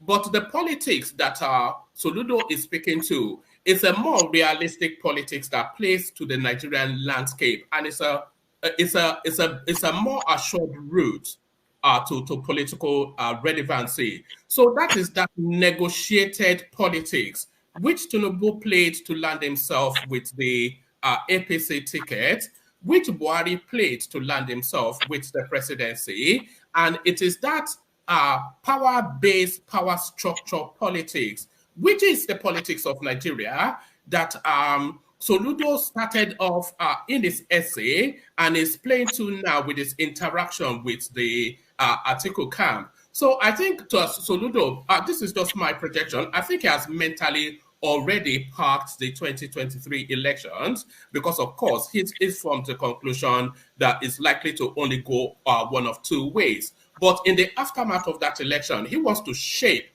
the political narrative of the Southeast, and that is what you see playing out both in his essay, public pronouncements, and now this latest interaction with Atiku Abubakar. Like you said, we had that discussion on my platform. You should have come and join us, but the invitation is there for you, and Mazi too. All right. Mazi, please look at the private chat. Mazi. Okay. So thank you so much. Let's welcome Tutu. Welcome to the show. Thank you, Dr. Damages. We're seeing you for the first time, I believe. Can you tell us where you're joining us from? I've been coming online. But this name is new to me. Yeah. I actually lost my phone. Yeah, I stole my name. phone in You Nigeria. lost your last name. They did me welcome to Nigeria. Are you in Nigeria now? Yeah, I'm in Nigeria now. Where in Nigeria? I'm in Lagos. Lagos, okay. Yeah. So what are people talking about in Lagos? I would say whatever people are talking about is Obi, nobody else. The whole Lekki, mainland, Obi, unless you're going to this interior part of Lagos, where mostly the concentrated Yorubas are, that's where you start hearing about Tinubu, but mainly in Lekki and all that, very developed area. I mean, you hardly hear someone mentioning Tinubu's name. But about the space of Soludo, I think what Soludo is doing is basically an anti-party activity, because I don't see how you're going to have a candidate that is under APOGA, that is contesting for presidential, election, and you're still insisting that, that basically what you're saying, that you don't even believe that your party is going to win it, and you're even pushing for your party not to win it. By now, I feel like APOGA should actually sanction him. I mean, if he wants to move out of APOGA, he should do that boldly. Nobody's going to beat him, or nobody's going to crucify him. Let him go to PDP. He's always been a PDP man anyway. So what he's doing is an anti-party activities for me. That's how I see it. And I feel like if he continues this, Anambra people are very, very, very, very violent people when it comes to what they're passionate about. They might end up going to government house and setting it ablaze. That's what I feel. Hold on. Where did you get that impression about Anambra? I mean, it happened. It happened during the time of Ngige. During the time of Ngige, it happened. Anambra people did that? Why not? Yeah, it happened. Yeah, it did. It happened. Those were individuals. Wait, hold on. Because I covered Ngige too. When did Anambra people do that? In what context? In what contest? Explain to me. When did it It's happen? during the time of Ngige and P2B, and all that electional period. The whole thing. What did they do? They went to the government house and did what? They were basically burning facilities. And these were Anambra people. Yeah, I mean, and the Ubas boys and with Anambra people. They're still Anambra people. I mean, they didn't come from from the sun. Tutu, I don't know where you come from. That's not Anambra people. That's not true. Dozie, you seem to agree with him. Where did you? Peter B was talking about when he rebuilt the government. Yeah, the government house was burned down, but don't Anambra people. But they burned it down for a reason. In fact, I commend them, and I wish that it happens. If this guy cannot shut up, Injeje, help me. Injeje. You see, no, we on forums like this, when such, I would say, misinformation comes up, we need to shut it down, because that's not correct. You had two individuals, supremacy. You have a godfather and a benefactor fighting themselves. How does that then translate to Anambra? When we say Anambra people, it's a collective. It is the whole of Anambra. If Soludo leaves APGA, if by any chance he leaves APGA, he's not going to be the first person to have left APGA. Even the one that went to Ojuku's grave and swore and was telling Ojuku that Peter has left and he has now come with Iyom and blah, blah, blah. But he eventually also left. Has anybody actually cursed him, talk less of touching him? So I think let's get two things, right here. Yes, there could be some political squabbles between individuals. This is a question of two camps, and that doesn't necessarily translate that Anambra people. These were paid talks, and again, in these talks, majority of them are not from Anambra because they came from a different state. These people came in and to do that act, and after they did that act, they left the state.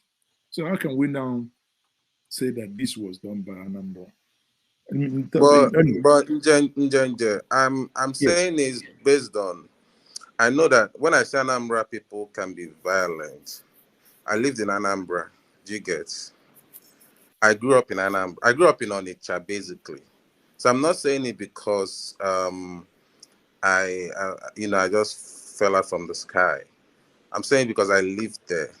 I remember the certain riots they did when I was still in CKC, DMDS boys and all that. It was very violent that even the secondary student were doing riots and basically destroying places, destroying the whole facilities in around the place. I've forgotten what they were protesting for, but there were students, secondary school students, 14, 15, wherever. They were destroying everywhere. So why I say that they tend to carry their anger too far, and I'm not seeing what Soludo is doing can actually ignite that, because Anambra people love P2B, and this is my own opinion, and I feel like if it continues, it's gonna route up some people to take that sort of riot kind of route and go to the government house and start throwing stones and all that stuff. That's what I can see. I might be wrong, but aside that conflict that happened under Dr. Chris Nwabazengige, have we ever seen in the history of Anambra State such act that ever happened? When you talk about conflict, yes, of course, you said you were born, you went to school. I was bred, buttered, grew up in Onitsha. Okay, so it's something that I know. Let's not take. There is something that is normally common when people say they have it up to here. Societal revolt. What we call like a boy so year that used to happen in the 80s and early 90s. Or like when the Otokoto saga happened, that the people said it's gotten us to a certain level, we take laws into our own hands. Is it then right to say that the NSAS and the destruction that happened thereafter, that Lagos State is violent? No. I think without defending or sounding, let's situate these things and let that actually drag us from the wonderful contributions that you were making. Please. Can I add something to this quickly? I just want to add one quick this is from my observation from afar, because I'm not very clear precisely what Soludo is doing, but from what people have been saying, he seems to be planning for a post-2023 scenario where Peter Obi does not win the election, which is the only scenario. That plan is only viable if Peter Obi does not win the election. And he seems to have crossed the line from ensuring that plan is viable. In other words, he's doing things to harm Peter Obi's chances of winning. And besides, there are times to plan things. You can do things in a way that doesn't harm the prospects of the current candidate, and that is creating friction, like the previous speaker actually said just now. So I don't have to do it the way he's doing it. He has the right to do what he's doing, but there's no need to harm the current candidate. And that is kind of selfishness sometimes our people exhibit that is quite unseemly. Yeah, I held Soludo at a very high esteem until recently. I think his jealousy, his rivalry is off the mark. I think there's something really wrong with him. It's not, put academic aside, I grew up in Igbo land. And if you really want to see somebody that can pull you down, your brother is there. That's what we know in Igbo land. In fact, sometimes your success should be hidden from your siblings. That's just a fact. That's the fact. He's a shame. I'm speaking for as someone who is not from Anambra. He's a big shame. I'm from Imo State. We look at him, we wish he just walked without his entourage and come to Owerri. And we will bless him. We know how to do that. Can I come in just for a moment? You can't. I'm talking about Soludo. No, Allow him. Sorry. Let me. No. You were not joking, because that's the second time. You must contain, Rudolph. I wanted to come in. Are we saying that Soludo is obliged to support Peter Obi for reasons of homeboy and clan? Because I have not seen that Soludo has done anything out of step. Because if you go back to Soludo's essay, he said he has done a series of polls which tells him somewhat, with some accuracy, the direction of that election.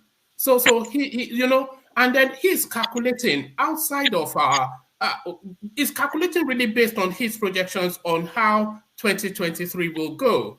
So that is what he's calculating, and is permutating to place himself into relevance post the election. So he should do that, especially if he doesn't believe that Peter Obi is likely to win the election, which all the indications are that he does not believe that. So if he's openly, outwardly attacking Peter Obi endlessly, then there is that. But if he's permutating his politics to retain relevance and propel himself under whatever dispensation comes in, but because if I have the feeling that Soludo wants to be the president of Nigeria in 8 years' time, I have that feeling. And for Soludo to be the president of Nigeria in 8 years' time, Atiku Abubakar has to win that election. So I think that is what is politicking too. The reality of now and self-ambition for the future, which you'll say is fair play. Okay. One man. No, hold on. Hold on. One man, let me ask you this question. Of course, I don't think anybody here is saying that Soludo has no right to say whatever he wants to say or do whatever he wants to do. But don't you think it's actually kind of weak for you to be able to analyze this? Let's say what you just said is true, that he's doing this because of 2020, something beyond 2023, that he wants to be president. Do you think, will you do something like this? Do you think it's the best way to handle something like this yourself, if you're in this position or his position? Because my take is that before you answer that question, add this to it. When you were talking, you talked about the negotiated politics. Now, he's already thinking in the future. There is something, when you draw a dart, it lands in the first place. So you draw the second one the same place, third one the same place, then you must do a recount. Recall that during the time of Yaradua, when Yaradua, according to him, in one of the essays he wrote, that Yaradua promised him the governorship of Anambra State. That was a negotiated politics. When his second tenure as a CBN governor wasn't renewed, negotiated politics. What happens afterwards? Now, these are two conflicting worldviews. We must draw a line between the reality of now and, in your worldview, the negotiated politics. So you have the floor. Unmute yourself. Woman, you're muted. I don't know. Okay. I should be flogged for that. But so I'm not sure that we're making any distinction that really makes a difference. But politics is negotiated. I'm not sure that that's breaking news to anybody. Politics at the topmost level is negotiated. And the political power, we're a third world country, by the way. So let's not look at it from the prisms of our westernized, developed democracy. And especially so, politics of the third world space is negotiated. But the politics that Soludo is playing I think, it's a realistic politics.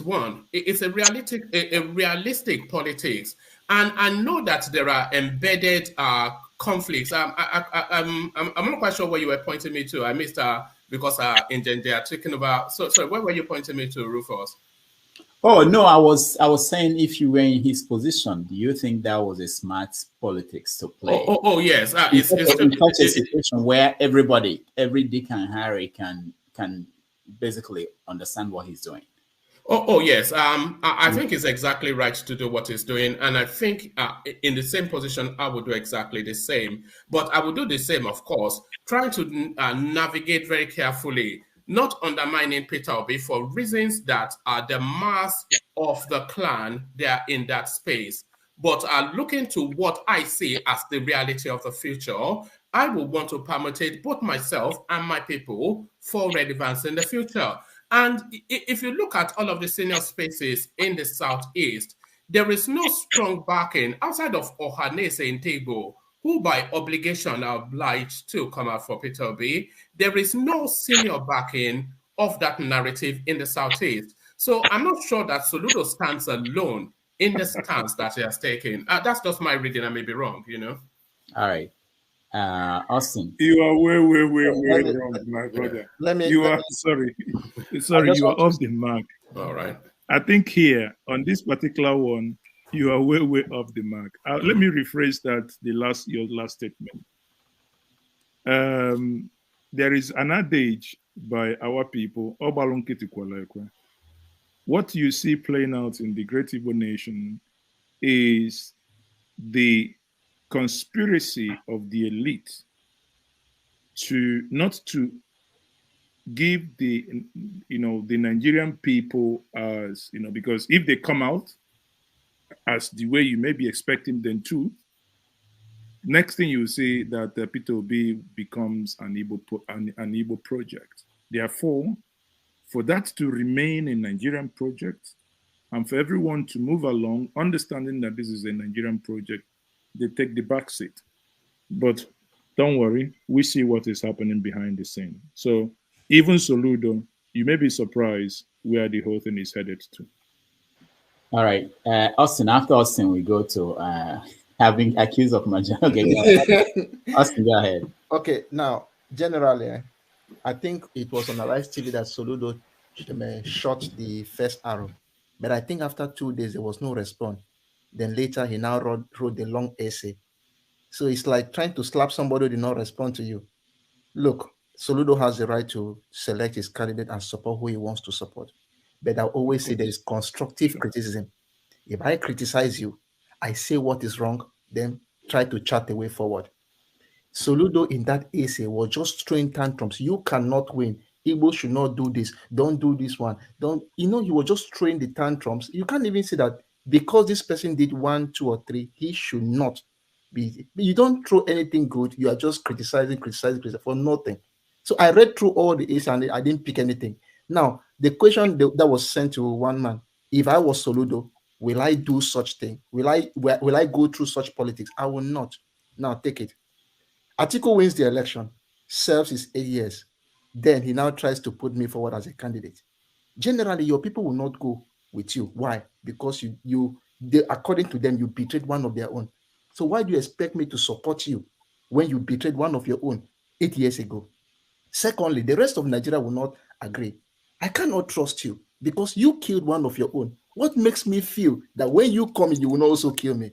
So it's like saying that you make the other person from the other ethnic groups not to trust you, and you make your people not to trust you. Then where do you want to go to?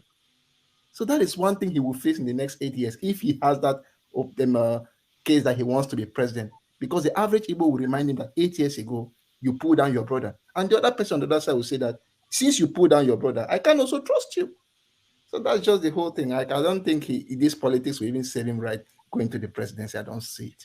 All right. Thank you. Let's hear from the only woman here because I've been accused of not letting her talk. Go ahead. Okay, I have a question for one man. My question is, one man, what do you think of Obi's presidency and his manifesto of production to consumption? consumption. Yes, thank you. I think overall, obese running is a good thing.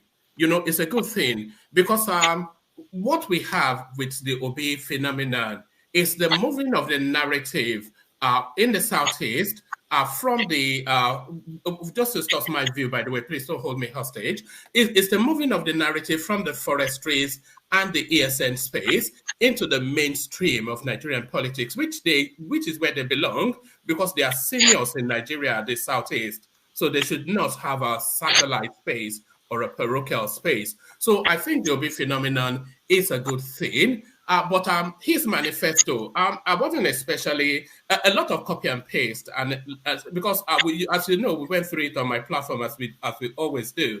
A lot of copy and paste, a lot of this ingenuity. One man, hold on. Copy and paste. What do you mean by that? Because some of us, a lot of it is embedded in the Tinubu's manifesto already. So he copied from Tinubu's. So is that what you're saying? Well, we went through it. Here and listen to it, this oh man? God. Does it? Oh, all right. Well, man, it's a trap for you, and you fell into it. Well done, sir. I can only speak as I find, you know. Yeah, I'm not going to. Does it calm down? I beg, withdraw that statement. Why so? No, okay, one man, go ahead. So I'm only saying it because we did a detailed analysis of it on my platform. And let me, if you let me, so sorry, Dozie, if you listen, then oftentimes when I land, you may not be far from the point I'm making. So you should not leap at first instinct. Don't leap at first instinct. A lot of the body of our obese manifesto is somewhat repetitive of Tinubu's manifesto. And a lot of items, and not a lot, but some items that were promises in that manifesto were projects that had already been completed by this administration. So it was a rushed job. But then when I say a lot of copy and paste, a lot of the problems that afflict the Nigerian state, a lot of them, they are commonplace. So it's not as though he's going to go to anything foreign. He's going to speak on security. He's going to speak on the economy, and a lot of the panaceas to those fault lines, to those problems. A lot of the panaceas, they are commonsensical. So even though some of the body of his manifesto is somewhat repetitive of Tinubu's manifesto, because maybe it's a first mover advantage. Maybe they would have said the thing anyway. But I thought it was somewhat of a rushed job, especially some items already concluded by this administration embedded as manifesto promises in it. So that's what I thought. But overall, a good, well-worded manifesto. Question was regarding consumption to production. No, the consumption. That's just a peppy little. Hold on. That's just a peppy little. I think at this point, I hear him talking about it. Hold on. Rudolph, at this point, I sent you a video that is very apt to play at this point. Yes. That would be my response to what one man went to the mosque. Okay, hold on, guys. Let me see if I have it ready to play. Yeah, I think I saw a video. All right, let's watch. That will calm people down. You know, when people are mumu, they are mumu. You know, this mumu, it can make you, if you talk, if you know what mumu is a mumu. All right. Okay. Is that where we're going, Mazi Perempe? Well, is that where we're going, Mazi Perempe? What's this? All right. Let me go and put on my hat, because I have your hat too. So okay. I didn't watch the video. I know that it's wicked, but I didn't know the particular video. I thought he would sing the song. Okay. All right. Okija, welcome to the show. Hey guys, what's going on now? Yes, I joined you guys. I heard you just thought I heard what you guys were saying about Soludo and that POV. I saw the crowd that came to Oka, and then I made calls to Nigeria, to Anambra, and I got my cousin, and he was like, he laughed. He said, "Oh boy, now stomach infrastructure, everybody we know, at the end of the day, everybody's gonna get some money." For attending the rally. So that's basically what they did. And I know Soludo is just like he's PDP. They have G5 governors who are not supporting their candidate, and it seems Abga has a G1 governor that is not supporting his candidate. So basically, and he is planning for. I mean, I don't know. I don't think that man is just. I don't know how to. I don't want to say he's a fool, but I mean, Atiku promised him, 2000 and the when, or is it gonna be, 2027, or is it 2031? Is it Atiku that God, that owns Nigeria, that we give it to him? I mean, that's 2027 or 2031. APC, they will not feel the candidate, or the other party, they will not feel the candidate. They will just, just hand it over to him. I mean, I don't know. What's his name? Atiku that has never won. Atiku that has never won an election in how many years? He just won governorship election in 1999. He's been contesting since 1992, and he has never won an election. I mean, he has never won even in 2023. He hasn't even won. And someone is believing that Atiku will hand over to him. I just don't know. How people, the way people reason. Atiku won an election in 1999. Atiku won in 1999 and 1998 as governor of Adamawa or something like that. Atiku then won the governorship in 1999. Yeah, 1999 and 1998, whatever. I don't know when they had the. That's the when he won. That was the only election he has won. And then he's contesting next year. He hasn't won, and he's making promises to people. I mean, this is the same thing they've been telling Igbos 1979. Who am I? I mean, like I don't want to use this word, but like when we were small, we used to say like if I wine before and if whatever, just you tell just stories. My uncle has my uncle owns the Empire State Building.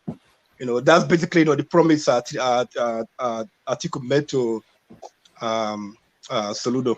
He's gonna give him the Empire Building. All right. It's something they don't have don't have at hand. Your promise to give to someone else. But it's just basically the way it is, like Nigerian politics. Everybody just want to be in charge, but no one wants to be responsible. All right, let's expand this conversation a little bit. Where do I hear this noise from? So let's say Obi, whether he wins or not. No, I think I know what I wanted to say. Lubis, welcome to the show.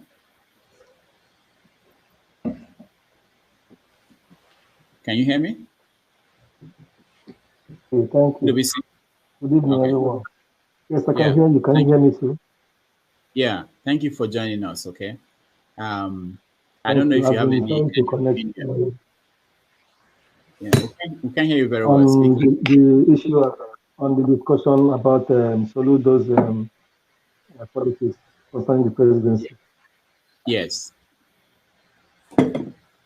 Well, the only thing I know is that Soludo is ambitious like any other politician, and he's playing the typical Nigerian politics. People thought as a refined professor, he might be doing something different, but he shows that it's out for his own interest. And then, just like Maz Yezuke said earlier, some of the Igbo elites that are not with Obi, is their own ambition and their own interest they are trying to pursue and secure or maintain. But at the end of the day, we know the way our people vote in the East. The Republican spirit is will still prevail at the end of the day. People will vote independently and vote according to their conscience. Because, like we said in the Igbo land, nobody fits anybody. So they will not tell the people who to vote for. They might want to influence them by probably money and all that, just like in Nigeria. But everybody who knows the suffering that the country is going through now knows that there are two options. It's either we want to continue to enslave ourselves in Nigeria under this same old system run by APC, particularly in the last 7 years, or we want a brief, a change for the better, where the youth will have a say. So I believe that people are wiser now relatively, and that they won't listen to Soludo. Even whenever he wants to talk, let him recount how he won the election. if people didn't come out, if the people of Anambra didn't insist that they are going to come out, even though many didn't come out, and they came out and voted for him, he won't be just saying all this. He will still be irrelevant from essence. So he owes the people his seats, and they are watching him. I know our people, the way they are watching all he's doing. And he has his own support, who to support, whoever he wants to support is okay. But let him say let him support he wants to support, instead of trying in a way to do subtle jab at another man by trying to maybe he has written one, trying to write another one now. So I think we get fillers from home. People are ready. Hopefully, there will be security. People are ready. We don't think that will stop people from coming at people. It's insecurity. If there is security, we know where people might be. As far as the Southeast is concerned. Thank you. All right, thank you. Let's take a look at this, and maybe somebody can help me understand. أعوذ بالله من الشيطان الرجيم. بسم الله الرحمن الرحيم. In the name of our Lord, the magnificent, the Father of all, the ruler, the greatest God.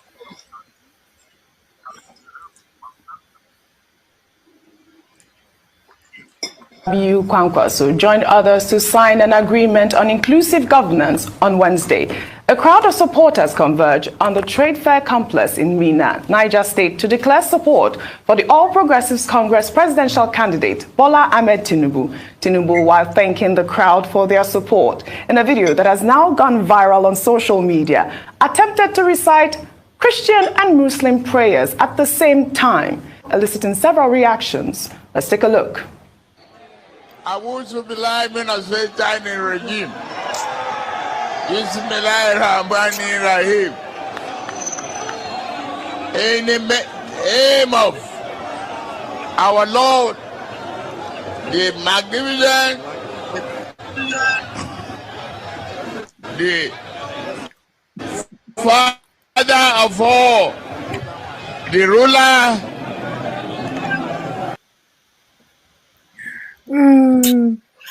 Rudolph, when you play such video, please complete it with neme neme neme nagori. No, I wanted to say that we have a long way to go. I mean, this if that's what it sounded like. That should have been appropriate, you know. If this is what we're going to face for 8 years or 4 years, it will be interesting. One man, what is wrong with this? I don't understand. I mean, I'm not a Muslim. I've never been. I don't know people, you know, who. I didn't grow up in a society where you have both in the same. What is the problem here? Help us understand. I don't understand what the issue is. Well, neither am I. I'm a Jehovah's Witness, but can I say first? Wait, you're what? Hold on, one minute. You said you're a Jehovah's Witness. A Jehovah's Witness, yeah. Wow. Okay. Does that offend you? Does that offend you? No. My uncle is Jehovah's Witness. I like them. No, I was born a Jehovah's Witness, by the way, but I go to redeem. So, but I just worship. That's just it. I'm a Christian. Really, it's the greater point. But I was going to say, whoever was having the meal, at least invite us to come and join. Don't be, we can hear the rattlings of the plate, but you're not inviting us to join. That is Kwankwasia. Is it Kwankwasia? Ovie has been eating. I see Tutu is drinking. Yes. Go ahead, we only need somebody smoking now, but I'm not going to fill in that slot. But no. So the Tinubu space, of course. I mean, it's meat and drink, isn't it? But I feel that because Tinubu, by the way, in the course of this electioneering, he has done at least 3 times as much as anybody in the field. I think we can all agree that since July, this guy has not been off a plane. Since July, the epic battle to land that ticket, flying here, there, and everywhere, the epic battle to land that ticket, grueling for you and I. never mind a 70-year-old man. So we all saw it play out. So it's not, I'm not introducing anything controversial. But then after that, landing that ticket, what did they do? It started immediately to canvass Kaduna, Kano, Katsina, or all of that relentlessly. So of course it will weigh him down, it will weigh you down, Rufus, at your age. So never mind a 70-year-old man. So if we speculate fatigue, it would not be far-fetched. He has done when Atiku when Atiku won his ticket or bought his ticket, or some people derisively will say stole his ticket. He just went back to Abu Dhabi, the waziri of the city. So he went back to his homestead, Abu Dhabi, and was there for 6 weeks. Tinubu relentlessly is never stopped. So there's elements of fatigue. But then, apologies, I'm not plugging myself, but I did a video on my platform, which I charted Tinubu's speech pattern right all the way from 1999 till date. I charted, and all the videos, I sequenced them, but I charted his speech pattern from 1999 till this moment we're speaking now. Now, there's a mild deviation, there's a mild degradation in his speech pattern, but overall, he speaks in pretty much the same manner. But there are longer pauses, there are longer incoherence, but then is that due to age? Or is that due to that backdrop that I just painted from July relentlessly till now? Hold on, one man. I saw on your platform, you also said you panicked. I saw your headline. You panicked when Tinubu was brought up to speak. I panicked. I'm not invested. Yeah, you explained to us, and you kind of panicked because he was brought up to speak in a campaign event and he didn't say anything. They Right. said they pulled him back. What happened? Because the way you framed your conversation, it appeared as if you were worried that. Well, the conversation or the title? Which The one? title and the title. That's the lead to the conversation. Well, the title, as I'm sure you well know, is a poetic license. Was somewhat poetic license. Sometimes you have to use poetic license. Oh God! Poetic license. Yes. Poetic license is not embellishment. It's not an untruth. So okay, all right. Thank you. You don't have any understanding. Thank you. of One man. Yeah. Thank you. Let's get Yeah. other people involved in the conversation. All right. So you couldn't explain to us why Tinubu did not speak when he went to that campaign event. I could, but you stopped me. Oh, I thought you didn't have an answer. Okay, explain to us, please. Yes, Tinubu came from, I think it was Kaduna, where he gave an epic speech just the day before. That same day, he flew immediately into wherever that was. I think that wherever this incident took place, maybe it was Jalingo, wherever. He flew immediately into that space, but then there was a delay for him to land on that rostrum. And then there was a schedule of activities to sequence after his appearance in that space. So the schedule of activities did not permit for more than a hello and goodbye. As soon as he left that space, he went on to visit the emir. He went on to cut ribbons at the secretariat of that locality. So a lot of activities still followed him making just a cameo appearance. Okay, thank you. But let me say something because I want to leave.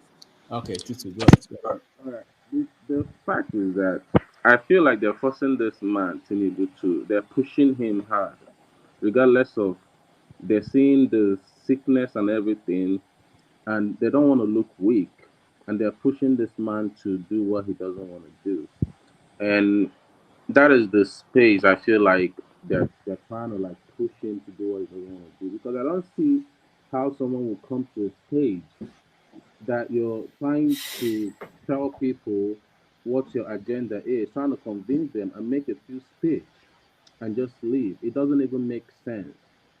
That basically shows that there is something certainly wrong with Soludo, and they're trying to cover all these things up. And I'm sure that one day it's going to come out in the open, wide open, and everybody's going to see how vulnerable this man is. We still have a long way to go, one man. We still have at least 3-4 months to go, or whatever. I mean, 3 months. Sorry, we still have at least 2 months to go. And I feel like one of these days, that vulnerability is going to come out and crash on his head. And then one man wouldn't know what to say. They will come here and try to defend it. I feel Okay, like Tutu, we are losing you. We are losing you. Your connection your voice is low. I don't know if I'm the only one who can hear you very well, but I appreciate. I got your drift. All right, thank you. It's obedient. Can I just add something quickly to this Tinubu thing? Okay, go ahead, forefathers. Yeah, I think I must say I admire one man's ability to explain away things. It's really very good. I have to give that to him. But there are combinations of factors. Speech pattern. We're talking about pauses, false too, and and we've just had an aged, a sickly president in office. The way they are moving him from one campaign event to another, it tells you clearly they are trying to avoid long speeches. They are basically word counting him. And when there are serious consequences to this, obviously, because Shetima the other day made a speech about him taking care of security in the country. And you forget, we are not electing Shetima the commander-in-chief. Technically, if you vote for Tinubu, chances are that that's what you're going to get. And then you're also looking at him delegating everything to other of his cabinet members. It's one thing to delegate, it's another thing for the center to be weak. If the center is weak, you're going to have competition and chaos in the middle of government. And the center has to be able to control it. Otherwise, who controls the individual actors? There is a reason why you have parents at home. It's like saying, oh, children, do whatever you like. Let's see what comes out of that. And there are consequences to this. And I really worry that sometimes when we, because of our loyalty to the candidate, we don't want to call things out because you're not keeping the greater good as part of your decision making. And I don't think we have the luxury of making decisions just based on because I like this guy and stuff like that. And there are serious consequences of Tinubu getting into office. That's my issue with him. His arrogance and all the rest of it is by the side. Thank you. All right. Thank you so much. I saw somebody. Oh, Blessing. Welcome back. Hi, everyone. I didn't know the show was still on. Okay, people go to weddings, come back, and the show is still on. They go to funeral, wow. They get the body buried and everything. They come back, the show is wow. still on. Ovie, there's no peace for the wicked. That is why you are still awake. Ovie, there's no peace for the wicked. That is why you are still awake. But quickly, I want to say something. Good evening. This is almost good night. So I find it funny. Mr. One Man, I want to ask you this question. Please, I hope I'm allowed to. Why is it that every time that Baba Tinubu speaks, we do not just have interpreters, we have decoders, we have people who decrypt? Is it not worrisome that we have a whole section of people dedicated to explaining what he's saying? What will now happen when he gets into office and we have to explain away to over 200 million people? Is this what we are going to be facing? So when he comes and gives a speech, let's say we're having Independence Day, and God forbid he becomes the president, and he's the president that is coming to give Independence Day, Baba will speak things we don't know. Are you people come and start explaining to us? Is that what is going on? Or we are the one misunderstanding it? All right, I'll answer that just in a very quick. Let me. I was only trying to joke with NJ Media, but it's not even looking at. So I'll answer that in a very quick because I don't want my voice to. You say there are only two people that have oratory in these elections, and that is of course Kwakwanso and Atiku Abubakar. So yes, well, this is my view. The dossier man. This is my view. There are only two people that have articulation in this election, and that is Kwakwanso and Atiku Abubakar. Peter Obi, it can be difficult to listen to. It can be difficult to listen to. Tinubu virtually impossible in some instances to understand. But as I said, Tinubu has always been like that. Not to this degree, but he has always been somewhat. You have to have like a second delay in some instances and listen to him in slow motion, and that has always been not always been, but that was certainly how it was. I suspect this is what you'll be clipping, Rufus, because we know your tricks.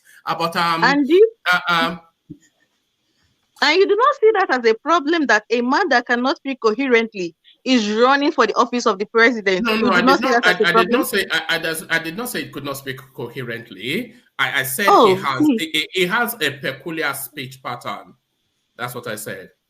No, what you just said here to the hearing of everybody that he has deteriorated. He's just going down the drain. I don't know. Well, that must be how you choose to interpret it. But I'm clear on what I'm saying. So please, Mr. One Man, in plain English, remember we are talking to over 200 million people that don't understand big Oyibo that are speaking.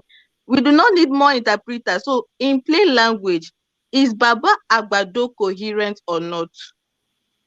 Well, I understand him, as do you.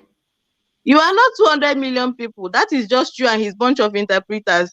Right, as do you. I understand him. You understand him. I don't. Of course you do. Of course you do. I don't. So that's it. What has electricity got to do with down payment of corn and poison holy communion? That was a metaphor. Did you not get that? That was a metaphor. Have you not heard of Agbadonomic? Have you not heard of Agbadonomic? The man speak, and you are the one giving.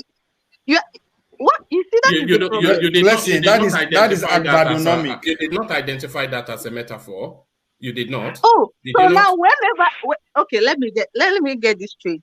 We speak in metaphors as Africans, by the way. Did you not know that? You say P2B is not an orator, but whenever he speaks, even an Okada man understands him. But whenever Baba Tinubu speaks, we have to get people to decode and tell us the part of speech and he's speaking in before we can understand. Let me give you a Yoruba adage. Let me give you a Yoruba adage and then I'll shut up. Let me give you a Yoruba adage and then I'll shut up. In Yoruba land, where I come from, we say lowe lan lulu agedebo. So that is how we speak. We speak in metaphors. Yes, lowe lan lulu agedebo. And in Igbo land where I come from, let me give you one too. In Igbo land where I come from, is that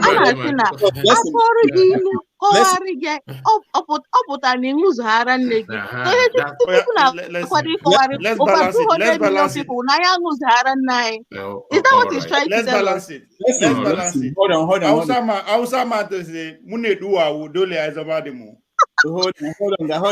I wanted one man to explain his proverb before you come with your own now. But let's move on because we're running out of time. We have to round up in the next 20 minutes.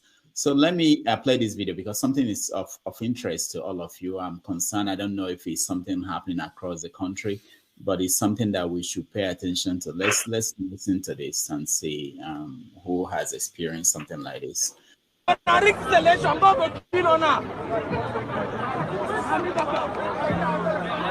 the small pay money for our voters card. What they happen again? Police officer now they give us voters card. Police now they give us voters card for all year. The small we pay money before we collect our voters card. They happen for years so. Officers now they give us voters card. The small we pay money. They lock everybody for outside. They lock us for outside like this. So honorable Mona Siamo. Even what? Now unit by unit. Now they say they happen live. As I talk say they happen live for Over Palace Road and office. They say we pay money for gate before they will give us voters card. For warrior, wait to be our right. So they do one like this now say we not get choice. We got to give them money. See people. My street be that Over Palace Road. Okay, does it go ahead? I love animals. When people call Nigeria a zoo, I get angry. Not for what you think, for insulting animals. Because I travel to Nigeria almost every year. And Nigeria is less than a zoo. Not to state it in the way that the IPOBs usually do. The truth is that almost nothing actually works in Nigeria. Look at that picture, that video you just watched. In an ordinary society, all you would have been interested in doing is to make sure everybody has a voter's card. Locate these people, get them, whether you're going to distribute it in their churches or in their workplace, in their whatever. We have less than 80 days to vote. People are scrambling to get their voter's card. And that is what Nigeria is. Nothing really works in the country. Nothing works. Nothing works. So when earlier we started with agitation and all the rest of it. The reason why we have agitation in everywhere across Nigeria is because the law doesn't work. The law does not work. Take it to Tinubu. I'm not against the uneducated who are there for whoever is available within their reach. My anger is to the educated, the journalists in plural, the seasoned journalists of years who have spoken to us against dictatorship. All of a sudden, managing moi moi for president. And I'm not saying it in apology. We know that this man is demented. Point final. He is demented. You are pushing it. You are pushing him because somehow he has loads of money. Somehow you will get a position. I wonder, I mean, the fact that I'm not a part of Biafra does not mean that I'm not frustrated of Nigeria. I'm deeply frustrated of Nigeria. Nigeria would have been a very wonderful place. They have very educated people. Look across the United States. There are no great hospitals that you will not see a Nigerian medical doctor. It doesn't exist. Go to the outskirts, you will find them there. Go to Alaska, they are there. But somehow we can't get it right. We just can't get it right. We cannot. What is the solution, Dozier? Say it again. All right. What is the solution? The solution. I think we should have a think tank. We should start thinking about having serious think tanks ready to do good things. All right, thank you, Dozie. Let's welcome Nike. Nike, welcome to the show. Hello, everyone. My name is Nike. I'm calling from Canada, very cold place, and I think maybe we're getting it so wrong that people are talking about, other people coming here to support whether it's Tinubu or something. We all know Tinubu is very sick. I'm a Yoruba person, so don't think maybe I'm Igbo or something like that. But I think what we have to do is, if we want the right person to get there, the right people, they need to campaign. They need to go to all the villages and tell people about, the OB team need to do their work. Because even in the United States, you find people like, when Trump was going to get to the place, he had people that will come out and say, I will die for Trump. And later now, the people have turned on him. So people can come here and tell you that, oh, Tinubu is good, is this. We all know, even the person here saying, oh, Tinubu is this, is that, knows deep down in his mind that this guy is very sick. So I think that the problem now is, people that are campaigning, they're still talking about Tinubu instead of them to go right down to where the people are Tell them about your candidates. Tell them this is what the person has done. We're still talking about the people that we're not supposed to talk about. We need Nigeria to work, so we need the right person there. If you're on that team, I'm talking to, is it Ngege something? Go to the villages, go to where people are, campaign to them. They need to hear about your candidates. You can't just be talking about Tinubu, because Tinubu will go around and give people all this low money, and they will go there and vote for him. And he's going to be, we're going to go to where we are coming from again. This issue is not about talking about Tinubu. It's about going to where people are, campaign to them. I'm not in Nigeria. I can't vote. But if I'm in Nigeria, it's not even debatable. Like, you can't tell me because I'm Yoruba, I'm going to vote for a man that I know that is really sick. A sick mind cannot help a sick nation like Nigeria. We live outside Nigeria. We know what we enjoy. And still we're going to come here and talk about something that doesn't exist. We're going to talk about a man that cannot help himself to come and help 200 million people. It's just so sad. I'm sorry. Thank you so much. No, thank you. There's something that we didn't get to, but we have to round up. But I want to throw it at Niger Media. I hope you don't feel. There was a story last week about Tinubu's campaign fighting this day newspaper and fighting the people at Arise TV, which is Oseni and Abati. He raised the issue of who is a journalist, what is journalism. Now, let me summarize it so that you can win. The idea, the issue with the Tinubu campaign is that they believe that the people at this day and Arise TV, that they are not professional journalists, that they are not, what did they say? That they're not objective. So they are not going to appear there for an interview, and that's an excuse they're giving. So I want to hear your view on that, Media.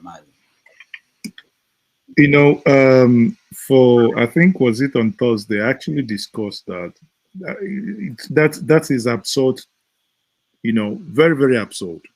Now, there was this town hall held by Kadira Ahmed, which Niger Media was a media partner to. And I was there in Lagos live. Even Kwankwaso attended.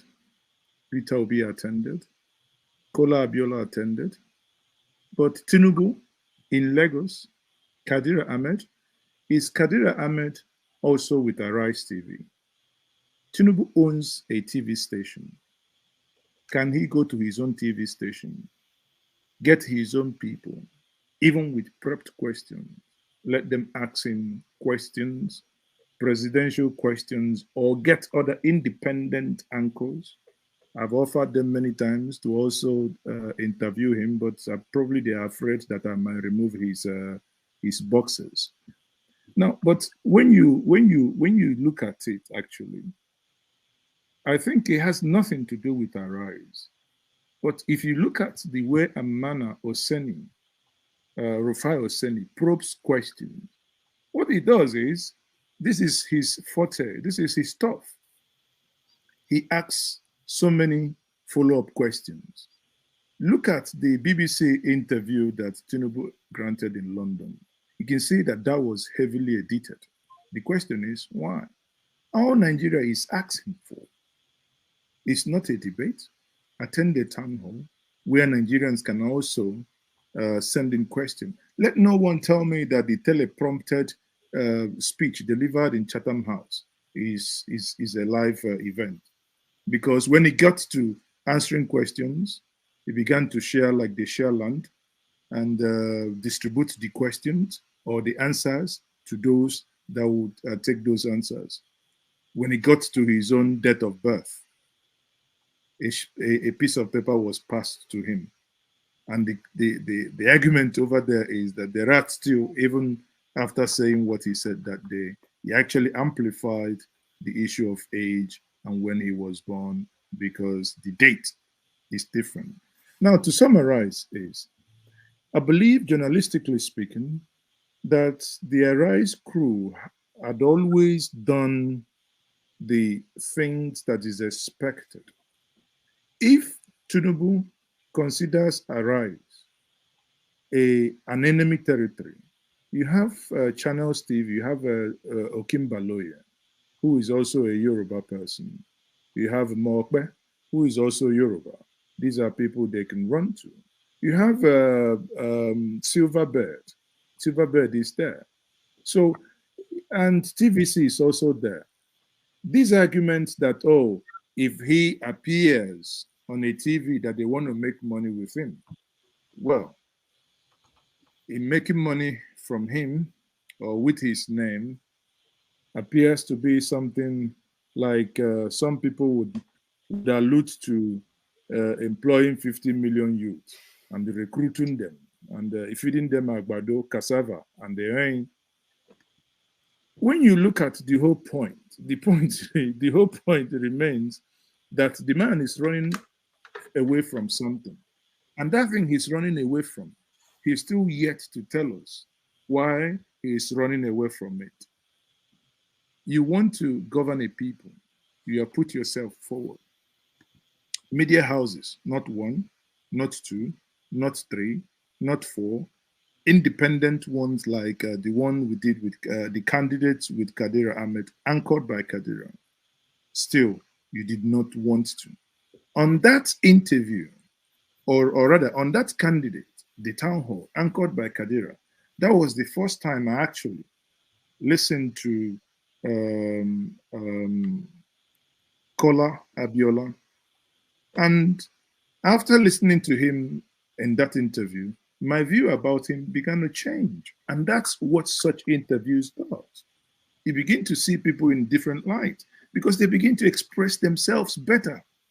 In that interview, I must confess, in that series, I began to see Kwankwaso also, apart from when, if he drops the ethnic garb, I began to see him in a different light as someone who is actually coherent and someone who, sharp in answering some of these questions and straight to the point. But here is a man, he's telling you he is the bullion van distributor or whatever. He's running away and he's now fighting. So sometimes when you even look at the fight, it looks childish because this day does editorial. What's his name of his two spokesperson? They fight back, and the thing just looks childish. Get your man to speak on the radio, TV. If not, let it be. All right. Thank you so much. Let me Blessing, go ahead. You wanted to say something? Yeah, I wanted to say on this Tinubu matter, I think the issue is not even Tinubu. Let's be honest. It's the people around him. Granted, there's a proverb in Igbo land that if it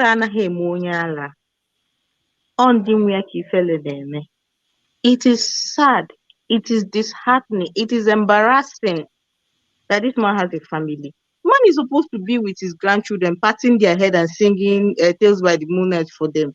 What is he doing? Propped on a stage, supported by humans. That outing in Ebonyi State was disgraceful. He had a human being holding him up.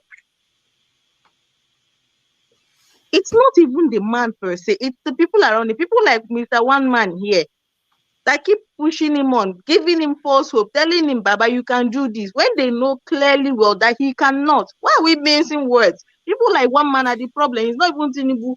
I'm sure that if you ask the man deep inside his heart, he's tired.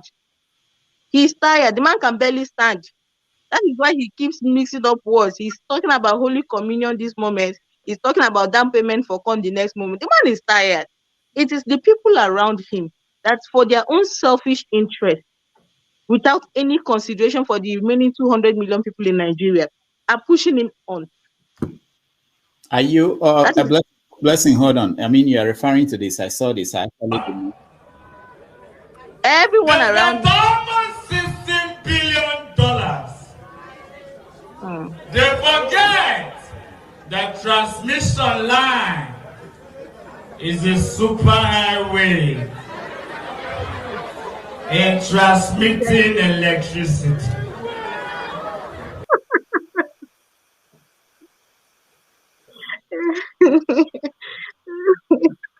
So I've not seen this one before. Yeah, I mean, can I say something? Yeah, who wants to say something? Is it Jose? It's me. Okay, who I don't sometimes your voice you begin to sound like all of you. That's Ovie. That's okay, go ahead. I think you see me. I don't know. At this point of the game, we spend so much time paying attention to things that cannot stop this man from being the president. You know, Blessing said that some people around me are doing it for their selfish interests. Of course, that's how life works. There are some people who invest heavily for Tinubu to be president, knowing the fact that maybe it will not last. That's for their how benefit. life works. Yes. Stop seeing power from afar. Go close to it and see what is around that power. You are God, pretty much. That's who you are. Ovie, is that how your mayor? Is that how your mayor looks like? Yes, mayor has been put by special interest. Yes, it might not be obvious the way we are saying it. You work for your interest. He asked the direct question. He asked, "Is that what your mayor looks like?" The governor of Texas. Now, which year is they? And it's been there for years. They win election anytime, any day. Now people they put on there. So you are criticizing now, those being people a wheelchair is not the same as being demented. Being demented means interject when you were speaking. I'm sorry. I'm sorry to interject. It doesn't have to make sense to you. Across. No, don't worry. Being demented means you have. Being demented means that the person has lost his mind. Okay, hold on. You see the time we wasted now. Hold on, guys. The time we wasted between you talking and Ovie interrupting Ovie could have finished and you say your own. It doesn't stop anything. And the fact that what you are saying, I know you feel is very important, which is that being on a wheelchair is different from. We have had it here on this program several times said. It doesn't mean it to not come up again. That somebody will say something. So don't think that's why sometimes the point I'm trying to even make is what Blessing is saying. People around it that want this presidency to come to be. That is the people you should be worried about. And how do you worry about them? Focus on your own. Just like one thing is saying, go and convince people. That is the only way you can keep Tinubu out of power at this point. Unless something unfortunate happened to him. Saying he's crazy, he's mad. You are playing to people who want that to happen. Hands. It is not about the guy on power. It is about the interest that is bringing in. We should be paying attention to. We worry about he's sick. Does that disqualify him? No. Election is 2 months away. Guy, if he's able to lead more people to the polls, he becomes the president. How he go that will not concern me and you at that point. Okay, hold on. That's a direct question. Blessing, hold on. No, don't ask Ovie. He will talk more. Nick, say something. You wanted to say something. Let me hear from. So here's what I want to say. We're comparing the Western world politics to Nigeria. We forgot that the Western world have a foundation where they play their politics on. Nigeria doesn't have a foundation. See, we don't have electricity. We don't have roads. We don't have so many things that you see in the Western world. That's why that is what we're still fighting for. And we're just using the politics. The politics is not the main thing we are fighting. We're fighting for our souls right now. We have families back home that, sometimes we don't even sleep well here because of our families back home. And we think we want to play politics. It's not like Nigerian situation is not politics. We want to have a foundation where, later we can play that politics on. So right now, we just need the right person to get there and do the right thing. And if we're going to use that politics, fine, we use it. We know the right person for this job. Even the people following Tinubu knows the right person for this job. They know that they will get money from him. And that's why people that are following Obi, that are helping him to campaign, I beg you, go to where people are. Talk to them about Obi. Try to help them get their PVC. Make sure they will get to the polling booth. That's what you have to do. You can't sit down and be talking about a man that we know. I mean, one thing, somebody told me that this guy has gone to France to do hip replacement surgery. That's one thing I know. I mean, looking at him, I'm not a doctor, but I know he's sick. But I don't care about him. I don't want to talk about him. We want to talk about how we can get the right man to do this job, because guess what? The whole world is looking at us and they are laughing. Because this Western world we're talking about, apart from the USA, the Canada that I live in, our prime minister here is not up to 60 years. I've had a mayor in my city that it wasn't up to 40 years. So what are we talking about? We know when people are sick. I mean, we have older parents. My parents are late. But I knew when my father turned 70, he wasn't getting it anymore. And you want to push a man that is already, going down there to come to the place of power. We don't need to keep talking about him, because it's not our problem. We need to face our work. Do the work of getting somebody that will do the right thing for Nigeria to also rock. That's the thing.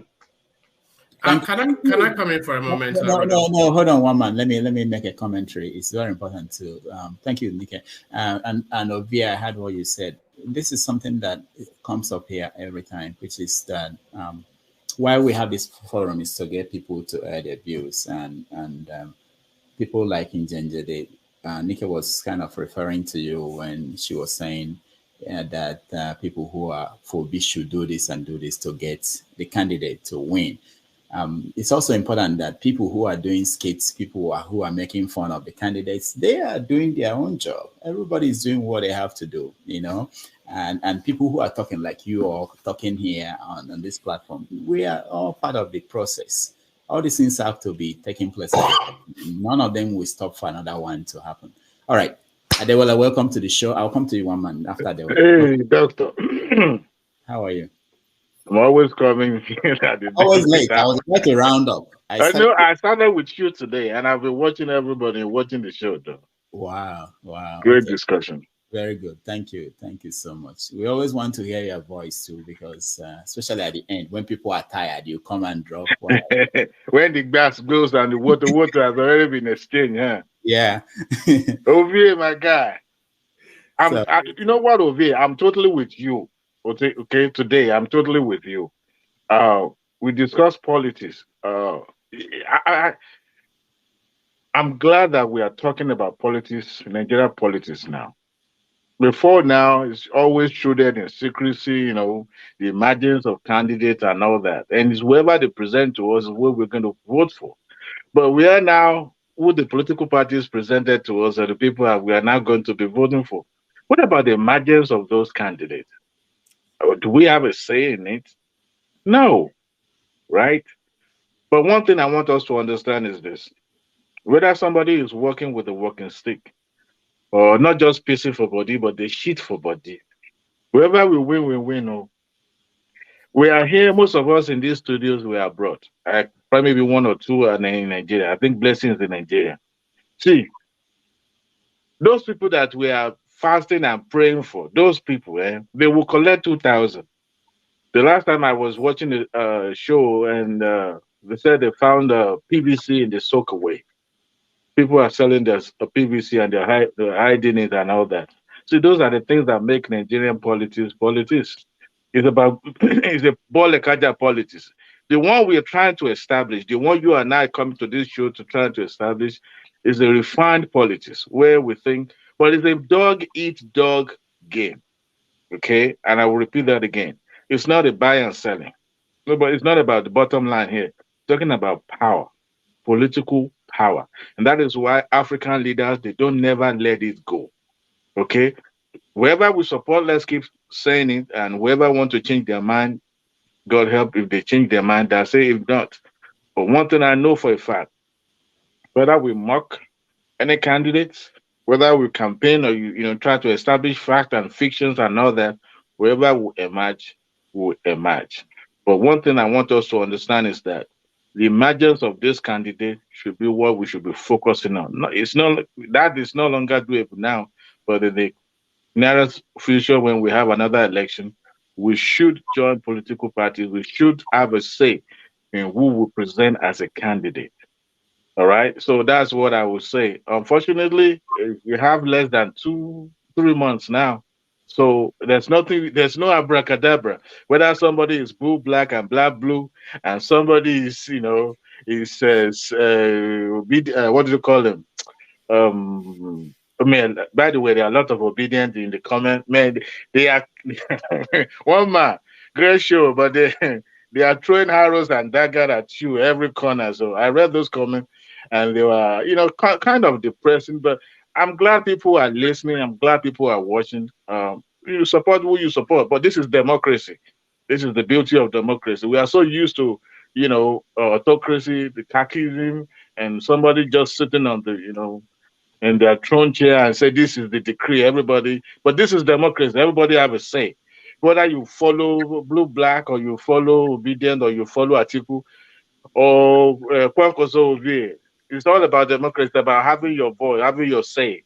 And that is why when I heard about the Arise issue with the APC, and they're trying to take Rufai out. Honestly, that is, I found that to be very, very unfortunate. Press should have the freedom. Yeah. Where I have issue with the Arise is that sometimes the show itself or the individual itself, you don't, just like you are, Dr. Damage, you have your preference, right? This is your show. And most of the time you moderate. You don't try to inject your opinion. You let us have our say so that we air out our own view. Even sometimes our view can be very, very, completely wrong, but you have your own preference, but you don't try to force that on everybody or your viewers' truth. And that's why I have issue with, their right. But at the same time, we're talking about press in the democracy, for crying out loud. They are the one that uphold this democracy, that make it more stronger. So I don't see reason why the APC should be going at the jugular of the Arise TV. But then, that is the politics. That is another part of sector of the politics we play in Nigeria. We use every available means, to butcher and to do whatever we can do to find our way. So that's it, Dr. Damages. Thank you, Adewale. Let me also say along the same line that in the past, media, it would be difficult when we were growing up. I don't know about you. When I was growing up, you don't get on NTA or any of the network you have in Nigeria to air your view. But today, there are so many options, including what we do here. You reach a lot of people by so that's an improvement, and that's something I think is very important. So there's no excuse for me for anybody to say I'm not going to subject myself to be interviewed. You don't have to do it under any particular network. You go to somewhere else. There are so many. You have to find one at least. All right. But again, even if the people at Arise that they are not objective, whichever way you assess them, remember that Obama also had to go to Fox News to be interviewed. You can go to what you consider your enemy, even if you think they are your enemy. You have to go there and reach their audience too. So anyway, but that's by the way. We're rounding up now. We've done very well. I thank everybody who joined. Please, if you're watching us, can you like the video so that more people will see it? And if you've not subscribed to the channel, please do. That will help. I was told that I have to say this. I've not been saying this. I'm not good at those kind of things. But let me also say tomorrow on 90 Minutes Africa, I know the World Cup is tomorrow, the big game. But I also have a big guest. For those who know, who used to watch the old Dr. Damages, you remember Tomato Jones. She's from Sierra Leone. She's going to join us tomorrow. If you have time and you want to be part of it, you can join us tomorrow at 10:30. And hopefully, we've not talked about today's game. Morocco lost to Croatia, for those who do not know at this point. But they had a good run. So now we have to end by going for the final thing, which is what keeps you up at night. You need a break before we go to that. Are we ready? Ovie, what keeps you up at night? I mean, I know you are on. Ovie, wait, yesterday you were on at 3 a.m. Were you on at 3 a.m.? What is going? How are you living your life? We have to be worried about this, our brother. You see, no, but seriously, were you live at 3 a.m.? Somebody actually put it in a different way. What you are trying to ask, it was like, how come all of a sudden people of my generation are younger? How they talk about politics? That during their days, now boy, they just play around. They're just playing soccer. They're not interested. And I'm meaning to understand that is because we, the young people, have come to realize that the only way we can actually live our life to the fullest is true when we keep our government in check. There's nothing we can do without the president signing up for it. The religions you belong to, the churches go, we scatter around the world. It is due to the fact that the policy that these people are putting together is against us. So there's no way. Did you hear the question? Just let me finish. I'm telling you why I'm here. I'm telling you the reason why I'm confused with your answer. If you allow me to lie, you understand. Okay, sorry, go ahead. Sorry. Online. Yes, I'm online talking about politics. Yes, that's what I do. At one point in my life, all I do was to run professional track day and night. I do that. So anything I want to do, I go all in. At this point in my life, what should I be doing? Watching Big Brothers or watching the European, watching the Premiership? When I know that my people, the only way they can actually see the benefit of democracy is actually if everybody get on board. Yes, I was online. I'm always online 24/7. Wow. You understand? I'm just giving the background why, yes, I'm doing that. You understand? This idea that, oh, look at the way Americans are doing, look at them. No, even American presidency is all about interest. It's interest that institute American presidency. I will give you a current recent example. Donald Trump has declared to run for 2024. But already they are saying especially the how do they call them again in America? Now the base are saying, yes, we are for Trump. You understand what the party establishment? Has anybody ever tried to actually x-ray that word, party establishment? Who are these people? Who are this establishment? Right? Back to Democrat primary election. Why is it that Bernie Sanders they lost out? Within a week, the guy called Bloomberg dropped almost $750 million within a week. That's how that guy lost out. So it's about interest. That's why I say paying attention to Tinubu health. At this point, it's beyond him. He can't even say, I don't want to go safe. Because people have invested billions already to make sure this man become president. Even though he not perform to the generality of Nigeria, they don't care. There's a reason why you are running, why you are saying Obi, because you saw your interests align with him. So pursue it. Hassan dropped something here earlier on that the conservative and what is they call the other one? Progressive. You understand? And the progressive. But he says something. That's why I asked that question. Who are the conservatives going to vote for? You understand? Tinubu can just say, you know what? Okay, I give up. Now only 4 years I will come out. Guess what? They will throw behind it quick. If you can just say, you know where, nothing concerns them because guess what? They have their interests at stake. Even in JJ Media and those who are going back and forth about it's a give and take. It's about negotiation. You understand? That is why I keep asking people, tell me any country in the world that the young people produce a president. There's a reason why you don't have anything to bargain with. Especially in Nigeria, that the youth, how many people don't know about the true numbers? You guys are not together. What are you going to bargain with to get power? You forget that once you attain that power, you be God. Forget going and say that man is God on your life, directly or indirectly. What you eat, how you eat, it decide it. This man, most of the policies they are putting out there, it's not out of incompetence. It's deliberate. So let's focus on what matters and actually go after these people. Not that Adewale has a good question. Were you there during the primaries? In the party democracy, that is the most important vote. That is the most important vote. That's why billions will spend to make sure, yes, I emerge. And at the end of the day, go they want and not by shout. You can do or not. What is your bargaining chip at this point? We young guys, we young people. So let's forget all this sentiment that is sick, is that. No, people are invested heavily. People who are healthy, who are educated, Harvard graduate, Yale graduate, are putting their all in Tinubu's presidency just to make sure he wins. That's what we should be worrying about, not him. Okay, Ovie, thank you. I should have called somebody else to start. What keeps you overnight? I went to the wrong person. Nika, you go ahead.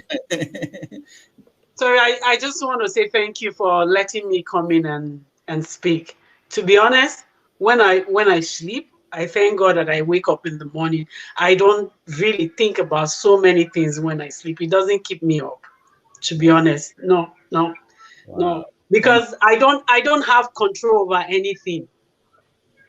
I don't have control over whatever happened to people in Nigeria. I just pray that they don't call me one day and say, "Oh, Nika, your sister is being kidnapped right now." That's it. So, yeah. So thank you very much. Thank you, everybody, for listening to my stupid rant. Oh, no, it was very important. We appreciate you. All right. Thanks, everybody. Have a great weekend. Thank you so much. Yeah, bye. Bye. Blessing, you're next. Let me go that way. I'm afraid of people at the top.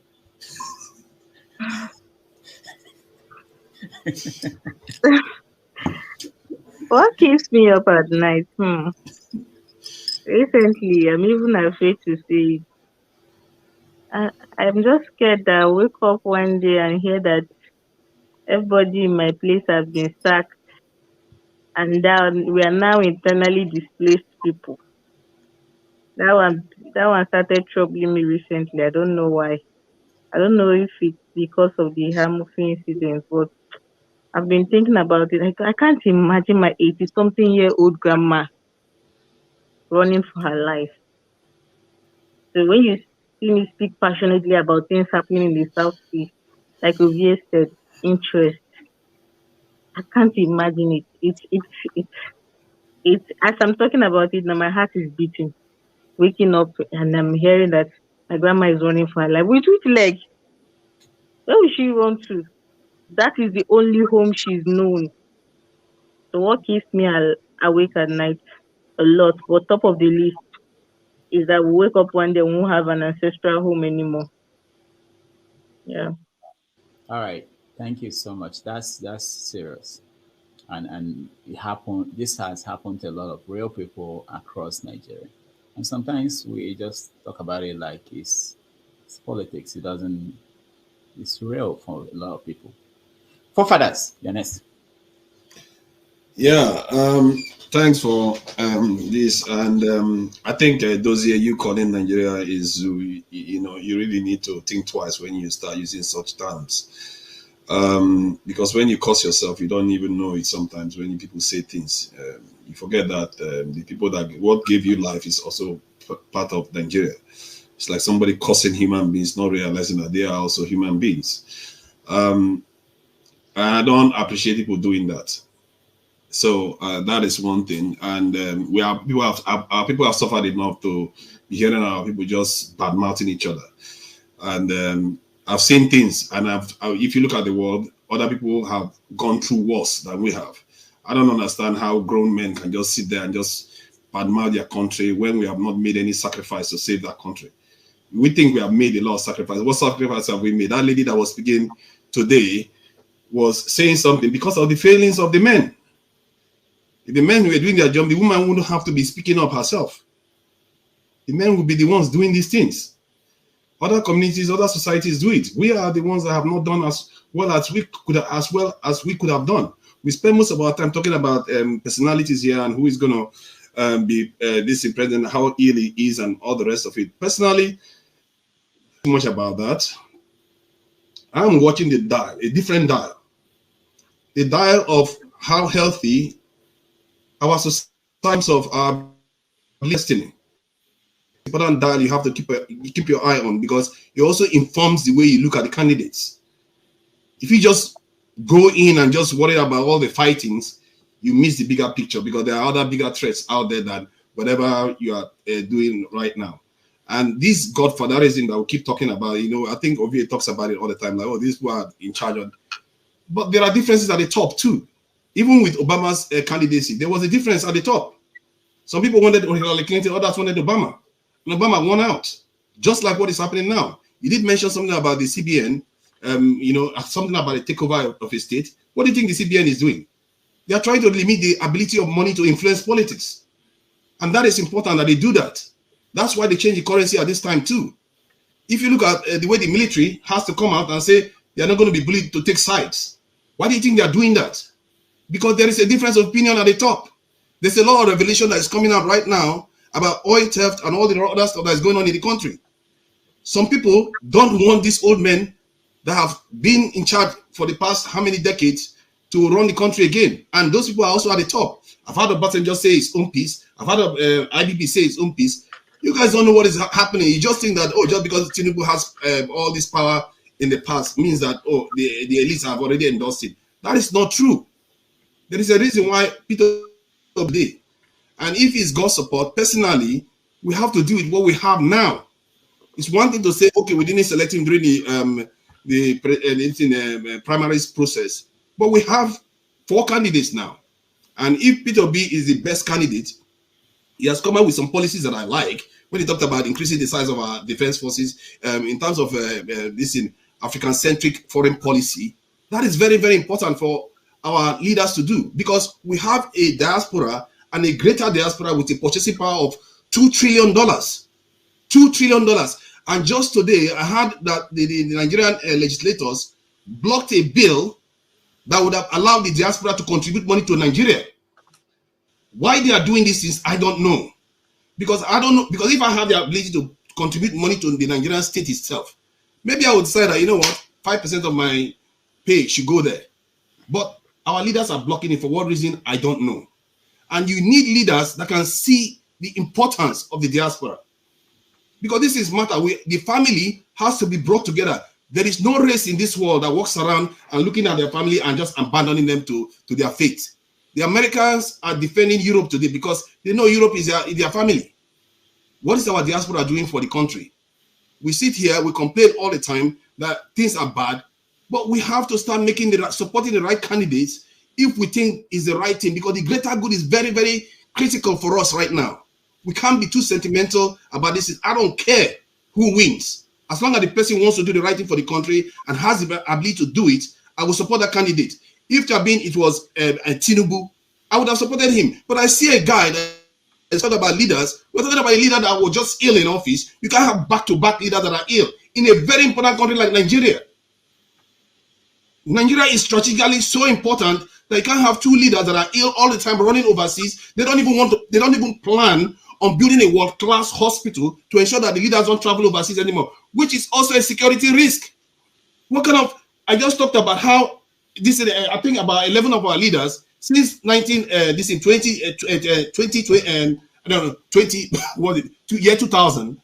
11 of our leaders have died in foreign countries. 11 leaders, and we lost 23 leaders. Black countries are losing far more leaders than any other group on the face of the earth. And because we are so weak, and Nigeria is such a linchpin in that whole this paradigm, that all African countries are looking up to Nigeria. And Nigeria, for once in history, I've heard Nigerian leaders talk about how they want to increase the size of the military, something we've never seen before. The only area I will criticize them for is in terms of transparency, because I believe transparency is very important in a country like Nigeria that is so diverse, and they don't trust their leaders. If you don't trust their leaders, these are the kind of things we should be talking about, because that is what gives people power. That is why these Western countries are doing very well, because their systems have been made as transparent as possible. But I believe we can even go further. We can't keep copying them. Sometimes we have to leapfrog them and do things that suit us. And when I call for government accounts to be made public, this is why I'm doing it. And I really regret the fact that has not moved forward, even with Peter Obi. But the only silver lining I see there is that almost all the parties are talking about increasing our security forces to a level we have never seen since our independence. And that could be a paradigm shift in the context of the Nigerian development process. Sorry, I'm just going to round up very quickly right now. I'm sorry I've gone on too long. If the refinery comes online, the Niger Bridge is online right now, and I can see a lot of development in Nigeria. All these people that are wishing all kinds of craziness, if there is anarchy in the country, you're just going to set the continent, not just Nigeria. Do you know the importance of Nigeria? If you set Nigeria backwards, you're sending the whole continent backwards and sending the whole diaspora backward too. We have to understand the importance of what we are doing here, and we have to take it more seriously. Thank you very much. Thank you, forefathers. Mazin Jente. Well, I think you guys, a lot of people basically are here, and let me not keep us for so long. Just to, as a means of rounding up very quickly, a lot of things keep me up anyway. I must be fair. One is, how do I make money to take care of myself and the family? So that's what keeps me up. But on another note, Nigeria as it is, really these things bothers one. That you really want to, or rather you keep thinking, when shall we get to a point where some of these discussions that we have, we do no longer have them. Some of the witches and wizards that approach us imaginary whenever there is no light, that they will all disappear. Some of our prayer points will reduce because there is light.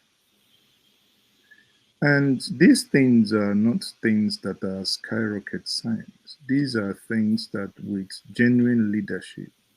And that's why sometimes that is very painful that Nigeria has lost 8 years under Buhari. As someone said earlier before now, had he done some of these things genuinely, had he fought corruption genuinely, maybe things would be different. I ideally want to see a situation where Nigeria begins to take the question of nationhood very serious, where people could come and decide, how do we actually want to live as a people? Do we want to live together? That's the nationhood question. If we do want to live together, how do we want to live? As a people, let that be a collective decision. Nigeria has been created, but again, in its governance, people can now decide how they want to govern themselves, be it at a regional level, as it was in 1960, at independence up to 1967. These are things that keep me up, that I think if you visit countries like Rwanda, visit countries like Botswana, and even our neighboring countries, and you come back to Nigeria, you think the only country that I know that any time you leave and come back is worse than you left it any day. Thank you. Thank you. Thank you so much, Mazi. Dozea next. Thank you, Messenger. Everybody that said something here made a great deal of sense. I have been addicted to politics, watching and listening politics, and that is politics across the world. And my addiction is winning by saying that I used to watch when the former president of South Africa was being grilled in the National Assembly. And I listened to people like Musi Maimani, who was the chairman of the former DA party. And I listened to the other guy that likes to wear red, Malema. And I enjoyed how they peppered that guy, the former president. Please remind me. Jacob Zuma. Jacob Zuma, thank you. See, I'm getting as old. Today we have Cyril Ramaphosa, who cannot explain where $4 million went to. $4 million in his, they call it farm, or whatever they call it. And if you have never listened on YouTube, the interactions that goes on in the National Assembly of South Africa, please do. is a robust interaction of African politics. I wish those things happen in our state assemblies. I wish those things happen in our national assemblies. I wish people can be seriously held accountable. Cyril Ramaphosa got a bribe of $4 million and is making news, and people want to run him out of town. And governors in Nigeria are getting $10 billion. And the law says you cannot ask them. The law literally says you can't even sue them. Well, you can ask them, but you cannot sue them. That's what our law says. We can't sue them until they leave office. That's part of what keeps me up at night. If Nigeria worked, we would have been talking about not about the Republic of Oduduwa or the Republic of Biafra or whether IPOB works. We would have been talking whether ECOWAS should become a country. We would have been talking whether we would invite people to West Africa where it will be cheaper to take care of your health, to manage different type of things. We have many places for tourism. We wouldn't be talking about whether which part of the Arab prophets or the Arab desert prophets.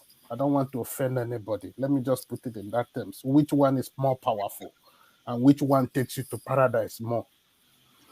I'm not delineating the fact that I'm a Christian, but I'm simply telling you that there are more fishes to fry. The things that keep me up at night is that each time I go to Nigeria, just like Njije said, you still see a Nigeria. I mean, I enjoyed Nigeria so much.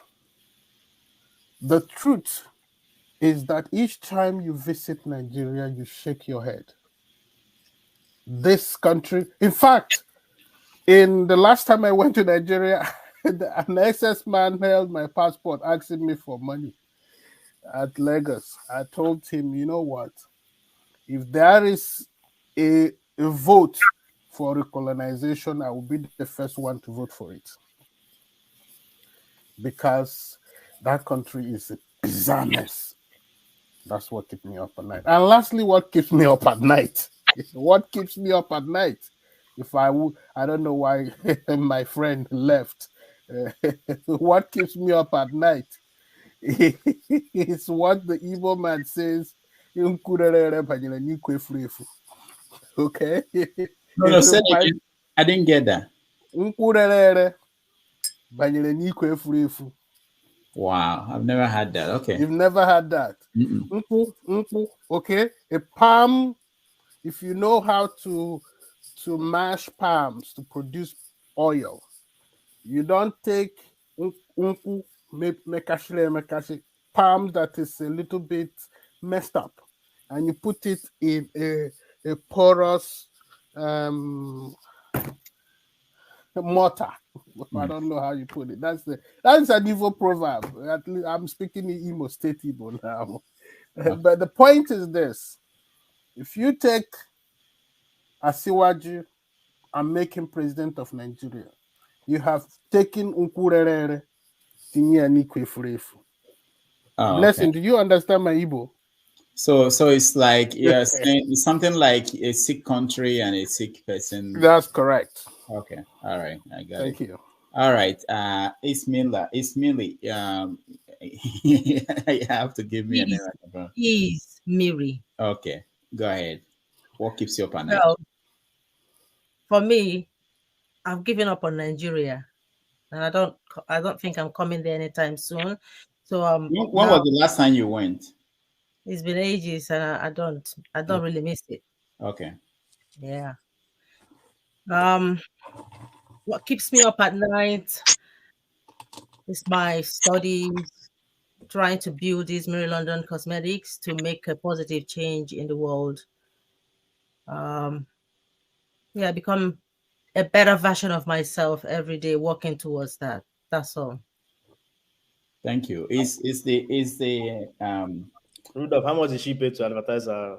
Yeah, no, I'm trying to help our business out. So is this for Black people or for everybody? Are you doing this for Black people or for anybody? I promote inclusivity, so for everybody, but mature teen from the ages of 40 to 65. So Ovia is not going to need it. Okay, all right, thank you. So that does not include Nigerians now, since you've given up on Nigeria. Well, what has Nigeria done for me? So I will start from top, and then if Nigeria needs me, they can find me. Maybe some customers. Nigeria is not going to push me up there. Rather, they push you down. So I just will. That country is a sad place to think about. All right, thank you. Adeola, what keeps you up at night? You know, there's this man called Pansat. And it's always in the comment section. And sometimes he will show up and he wouldn't even turn his camera on. The man has his mindset is backward. You could support whoever you choose to support. One day you will have a show for me and him only. We'll be tackling each other. Pansat, I hope you can hear me now. I know He wanted to come on today. He actually wanted to come on, but his keyboard is always faster. So he has yabbed me so much that one day you'll have a show for me and him. No, he wanted to come on today, but he said because he's running away from me, he's scared of me. That's why. He's already going at it now. All right. See, he's the one-way traffic. There's no alternative to whatever he believes. And people like him always give me concern. Well, the thing is, I have a good news and a bad news for everyone watching this show. Nigeria will remain Nigeria after February election. Okay, I'm not a seer, but I see that. But the thing is this: there's a possibility there will be a mayhem. I'm talking about bloodshed. We've not even started an election. There have been some shootings in the part of Southeast, and in the Southwest. I'm hoping I'm proven wrong, because we don't have adequate security operative. And there will be some areas, there will be no election come February. And that will also become a disenfranchisement of people, of electorate in those areas. And that could also result into, cycle of litigations and all that. That is what I foresee. But I'm quite optimistic. I don't want to be so, round up in my own negative thought.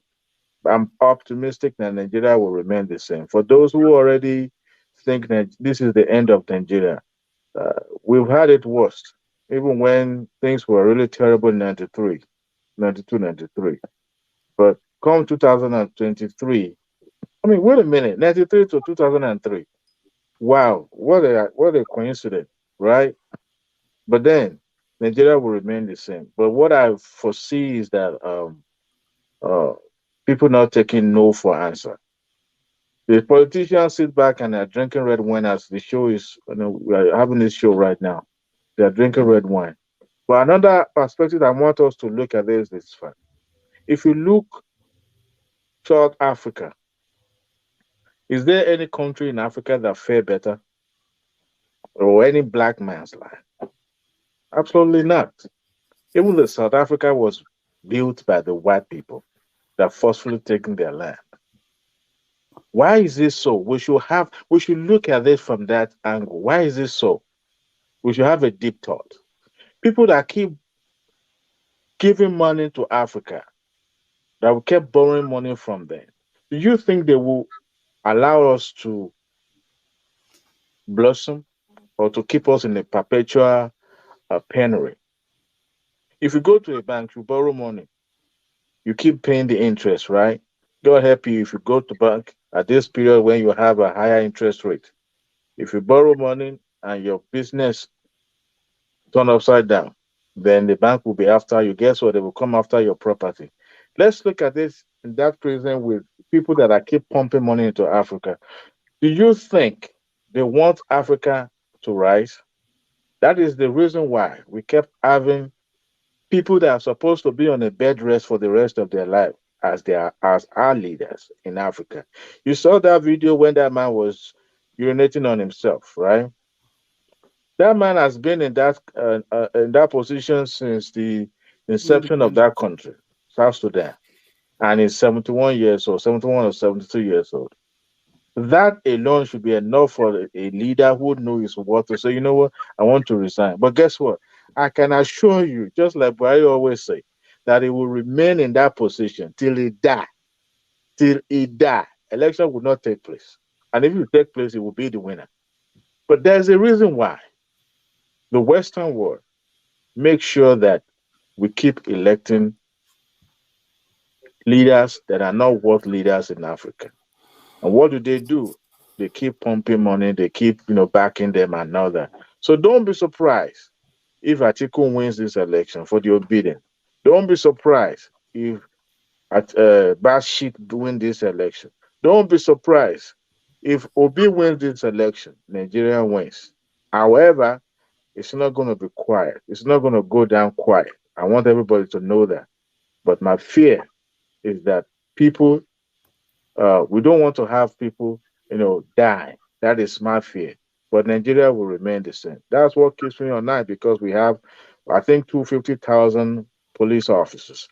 And for over 1,000 wards, I don't see that happening. I don't think, except with the pump military out there. But even with that, they're still going to do what they're going to do. So we keep talking. Thank you. All right. Thank you. Thank you so much. Ejikeme, you're next. Okay. Yeah. Thank you for the opportunity. What keeps me up at night? I have a very beautiful wife and 3 boys. Hold on, Ejikeme. When you say that, are you saying that our own wives are now beautiful? I mean, because I don't know. When people say that, am I going to take my and look at it? It's left for you to say that about your own wife. For saying that. Beauty is in the eyes of the beholder or beer holder, as we used to say. It shows that he's not a player. He's saying he's not a player. Maybe he did something bad. He wants to say that. No. Also to all the ladies that look are married, but you guys. My wife is crackingly beautiful. She is. You don't need to be told when you see her. You're allowed to do any bad thing. And we've got 3 beautiful sons, lovely sons. So they are the things that really keep me up at night. I mean, I don't lose much sleep over Nigeria anymore. Yes, I do get worried, but it doesn't keep me up literally at night. I actually, it's in the daytime when I'm supposed to be working. Sometimes I'm monitoring YouTube video for the latest Tinubu gaffe and all that. That's the news you get from Nigeria. But the big worry for me, following what happened with the Sudanese president. I mean, the man is 71 years old, same age as Tinubu, official age, football age, who knows? For both of them, but that's their declared age. Tinubu goes, wherever he goes, gaffes follow him. But everywhere he goes, you see crowd of Nigerians. I mean, these are obviously people supporting him. He went to Bulaba. After that, he goes to Chatham House, distributes questions. He couldn't answer, or he didn't. Let me not say he couldn't. He didn't, and it appears he couldn't. But still, he came back, and you find otherwise objective and intelligent Nigerians in the mode of FFK and wait. Okay, let me know. Yes. Otherwise, I said otherwise intelligent and otherwise objective. Okay. That's what I said. And Keyamo, so-called senior advocate of Nigeria, and they are defending this indefensible. And that is a source of worry. That there are still people queuing up. Why? Because there is benefit to have a Tinubu as a president, or a Buhari type of presidency where there is a cabal, who is the presidency. So where the presidency is actually in charge, not the president himself, because the president most of the times is out of the country. and he's not really sentient and with it knowing what is going on. So lots of things can happen for the big boys if the president is not on the ground and they are actually calling the shots instead of the president. And then I find opinion from people like Ovia sometimes very worrisome. You know, in this mode of that if Peter Obi is going for presidency, that the Igbos are going for presidency. It's just, it's unbelievable. Or you guys, really? Peter Obi himself. And that is where the Nigerian does not understand the Igbo. Igbo man is individualistic. Peter Obi, Mr. Peter Obi, not his brother, not anybody from his town. Peter, who is an Igbo man, wants to be president. And Igbos will back him if they think he will perform. Right? And in Obi's case, we think he will perform. Win or lose, we don't care. Do you understand that? We absolutely don't care because this is the candidate we think is going to perform. And we will back him, not because we think some article is going to help after he becomes president. Who couldn't help himself all this while? You know, so whether that is the way Nigeria played, we absolutely don't care. 90% of Igbo votes I know are going to be not because he's Igbo man, but because we think he's going to perform. Tinubu is not going to help us in any way. Atiku is not going to help us in any way. He's not going to help free up Lagos Port and let Warri Port work and let Port Harcourt Port work.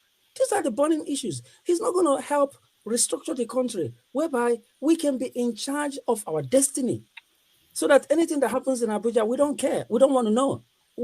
We absolutely flipping don't care who is the president of Nigeria as long as the person is fair. Because in a fair playing field, if you set race in Nigeria today, say, run, who Igbo no go be last. Put every Nigerian for line. The man at the back, I'm talking of physical race, you will not see the Igbo man at the back. So in a fair playing field, we'll be okay. We might be somewhere in the middle or at top. We'll not go there last. That one I know. So that's what keeps me up at night. All right, thank you, HK. You know, we started this work. Huh? Let me finish, please. Just hold on. Let me tell this. We started. I've been marginalized. I was rushed out even before Dozie allowed me to speak. I've been marginalized. Please. I must go. That is one thing Mr. Ibe said here that is true. I want Ovia to understand that Obi running for office is not Igbos running for office. Please correct that. Let me ask you one question. This man behind me is from where? Where is he from? This man behind me. Where is he from? From Kano. What tribe is he? No, I understand where you're headed, but that is your insinuation all the time. So just because you said it doesn't mean I will take it. Just the way you don't want to take mine. I don't know why you're not the first time. He's an Igbo man. I don't know why are you denying it? Yes, of course he's an Igbo man. So then what's the point? What point are you making then? No, the point I'm saying is that if Obi becomes president, it doesn't mean that every Igbo man is an Aso Rock. That's what I'm trying to say. Just because you say doesn't mean I should believe it. I don't know why you say just because you say that. But it's this kind of mentality that makes he's an Igbo man. That's point blank. This man is a Hausa Fulani man. Atiku is a Hausa Fulani man. Or Tinubu is a Yoruba man. Obi is an Igbo man. Of course. Yes. Nice point. Why you there? Okay, guys. Why are you ashamed? Wait. No, I'm not. What do you mean by ashamed? Obi is an Igbo man, and his name betrays him as an Igbo man. This is a conversation we have after the show. So let's finish up. It's over an hour that we're saying what keeps you up at night. I was thinking that by the last 30 minutes we will have been done, but now we're still here. Okija. You gave me 3 minutes and you give Ibe 10 minutes. Yeah, okay. We go back and play the video. You will last longer than everybody. I mean, Okija, what keeps you up at night? I think I'll bring back my Okay, shut up now because I agree with you today. I think Ovio was right when he was talking about power. I was thinking about it. Actually, that was one of the reasons why I jumped in. When Jesus, he took, don't say anything. Jesus, I'm talking about Jesus now, so don't say anything because I don't have a comparison in the Igbo culture. Anyway, but when Satan took Jesus, to the mountain or whatever, he showed him the whole world. He said, just bow down before me, and then I will give you all this, just power. Right. And someone said in history, I don't know who said it, that power corrupts, absolute power corrupts, absolutely. There's something, when there is difference between looking for political power and looking for leadership power. I think, that's the difference, between the candidates right now. Tinubu is looking for political power. And there are forces behind him. Those forces, they don't care about leadership. They care about political power. Because with political power, they can do anything. For instance, let me give you that. For instance, oil subsidy. There are people, behind oil subsidy. They make a lot of money.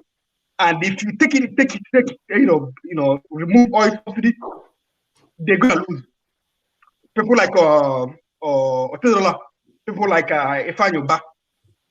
So I see Tinubu, someone who be amenable to them, we don't want you to remove subsidy. Just like Buhari, they will tell us one story. Buhari was shouting, subsidy, scam, this and that. He came in, they told him, stop, you're not going to remove subsidy. And he piped down. He didn't remove subsidy. So between Tinubu and P.O.B., who can they convince easily to don't mess with subsidy? Tinubu. So they're going to back Tinubu because that's what they are looking, some of it. So there's other interest, but I'm just using this one as an example. So that's the thing. In politics is like everywhere. Someone was asking, Ozier, what about your mayor? Yes, so, it doesn't, everybody's not the same, but most of the time, people who are looking for political power, they will do anything to get the power. Look at Trump. Please, sorry, forgive me. Give me 1 more minute. Sorry, forgive me, guys. Look at what Trump just was looking for political power. He wasn't care, but he never cared about leadership. So whatever he did, whatever he was just looking for anyhow. In Democrats, during the past midterm election, Democrats, they had to sponsor far right, MAGA people, help their campaign so that they would be nominated to face the Democrats because they thought they would easily, beat them. That's they were looking for political power. They never cared about, the country, the constitution, whatever, what is good or right. That's power. They were looking for power, to control the house. Anyway, but okay, sorry, back to what, what is keeping me up at night. I mean, for a long time now, nothing was keeping me up at night, but was this on Thursday night? So, people that were asking me money for Christmas. And then I was like, okay, I'm going to throw this money, give people to, for Christmas. Then I calculated it, found out that, the money I budgeted would not be enough. And the requests were still coming. And I was like, we have to really, do something about Nigeria, because if we don't do anything about Nigeria, it's going to be worse, after from next year, after the election, it's going to be worse. So, I don't know, Ozier, I'm going to ask you to join us because, yeah, he's a good candidate, but you guys are small. But since we're a majority, I'm urging you to join us so that we can produce something that is different for Nigeria. Thank you. All right. Thank you. Thank you so much. Before we continue, I want to mention that Vin has 459 heads of cattle. Why are you laughing, Jose? If you want to buy a cow in Ghana, Vin, no problems. I'm just laughing. He has it, and he didn't tell us how much he's selling one, but it's not too late for Christmas. He just wanted me to make sure that people know. We have to support our friends who are here the same way. Can I say my markets? Can I say my markets too? Yeah, okay, you can. But they ask me why they always do online. Hold on, I asked you. You had the chance, you missed it. No, Dozier was fighting me. Hecho, what keeps you up at night? You're a friend. Hecho, what keeps you up at night? Oh Lord, what keeps me up at night is if these people rig election what will happen? And that is scary because Tinubu is ready to do everything under the sun to get his political power. But is that the will of the people? So if the will of the people don't come to pass, the first 2 weeks, 3 weeks, 1 month, what will be the situation? Then secondly, if we don't contain Simon Ekpa, there will be more killing in the east. And who is ready to lose his or her brother in the east just because of one useless dictator? So I don't know what we can do to stop it happening. We did nothing in the 5 days, and we see innocent blood that has been gone, not because they were sick, not because they had accident, but because somebody gave a useless order and some people used gun and other used machete to machete their fellow brother. I don't know the heart they have when they were using those machete to cut these people. Screening, and yet they were butchering them. Not even as you butcher chicken or animal or goat. So it's sad. All right, thank you, Rachel. Let me just announce also that we've been kicked out of Facebook. We spent 8 hours. I think you can't go more than 8 hours on Facebook. So they told us that, sorry, we're done with you. Who is left before we round up? Before Dominic preach. Before Dominic, I know Dominic. I'm leaving it for Dominic to end with the preaching. Also, before you go on, let me just allow. I know that Ndubisi was with us, and I want to give him the chance. Ndubisi, just 1 minute. You were here during the through the day. 1 minute. Just what keeps you up at night? Okay, can you hear me? You, Ndubisi. Okay, quickly, yeah. Can you hear me? You have not allowed me to come in. I'm still at the back stage.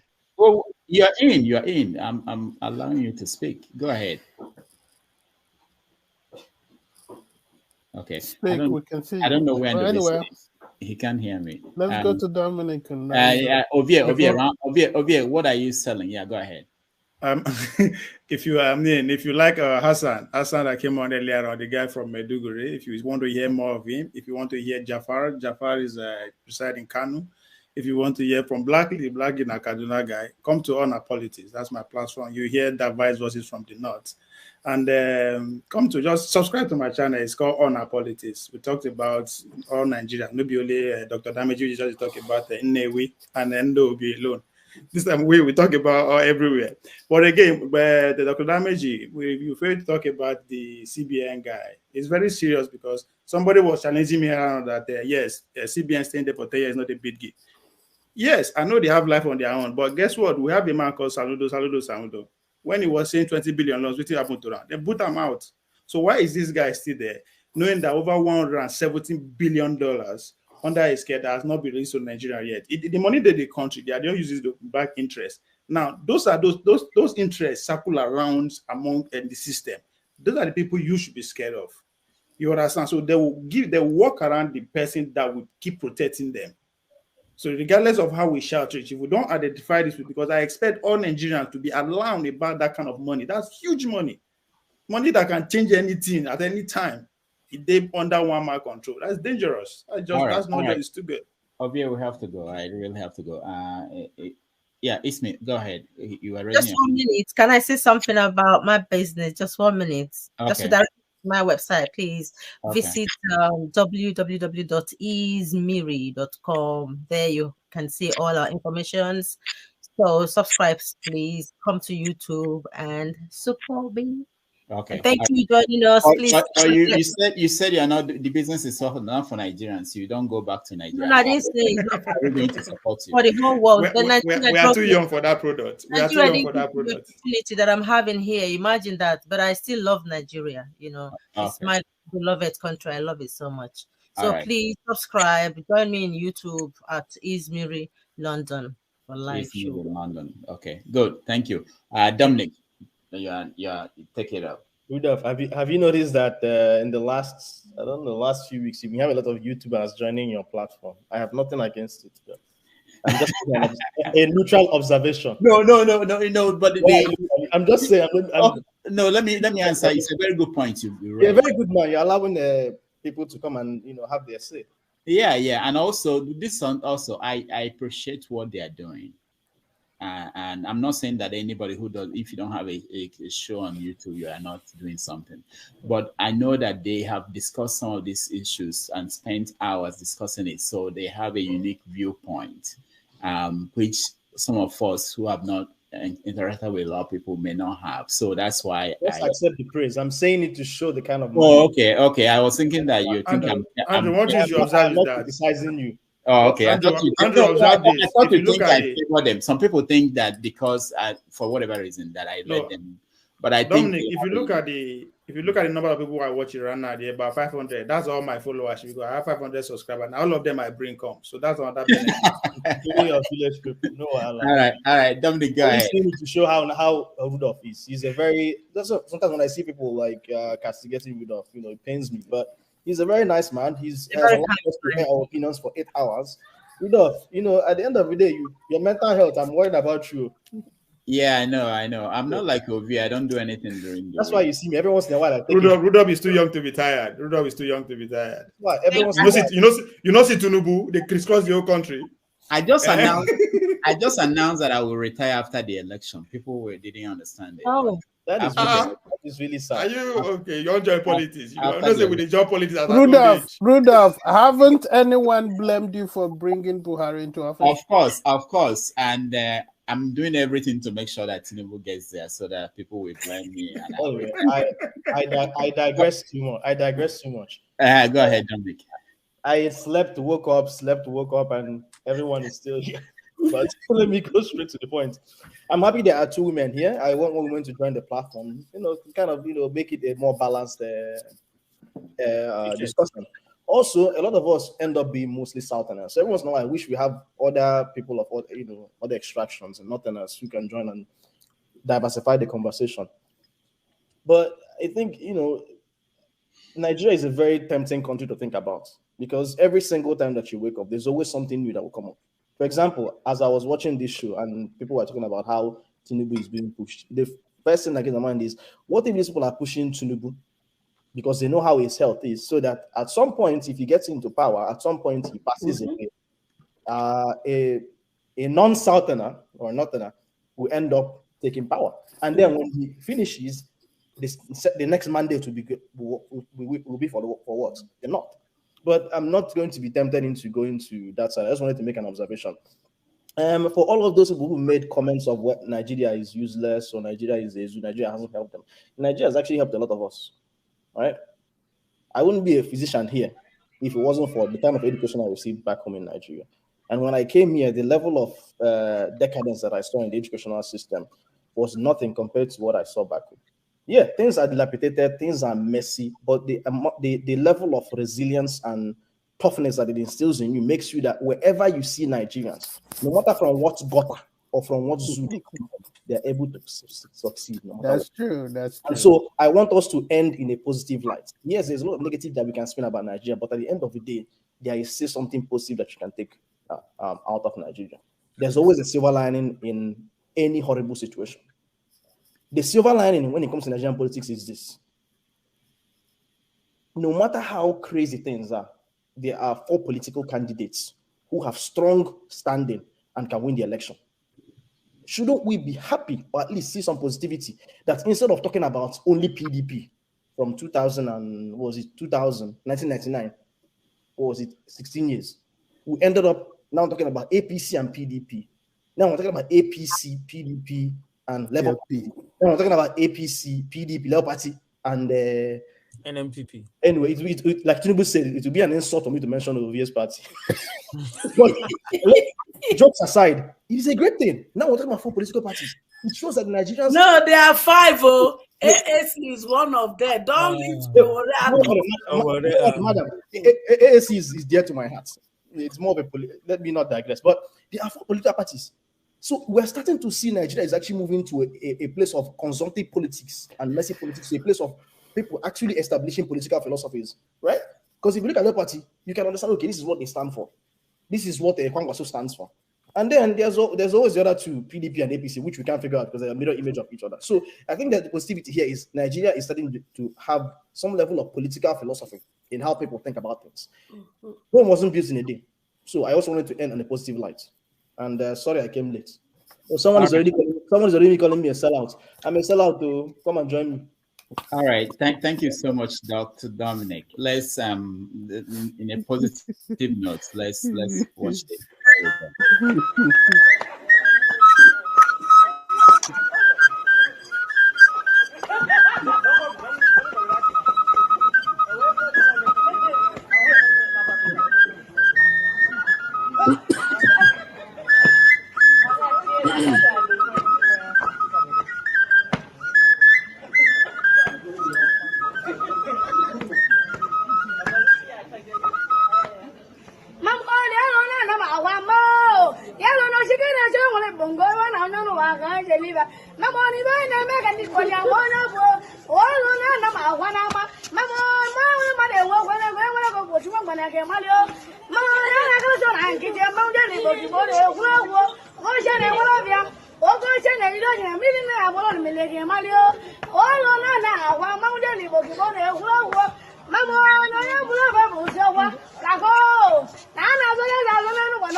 Where's the mountain?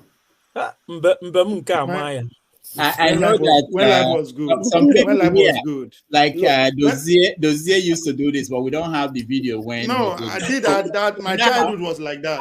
I'm childhood was like that. Yes. 10 years from now, that guy might be in America posing. I will show the Absolutely. Dr. Rudolph, that was when life was good. Yeah, when life was good. We don't know the difference between rich and poor. We just live. Life was good at that time. Let me make one last comment. When you were playing that song with the Oja, it kind of remember when I was watching Black Panther.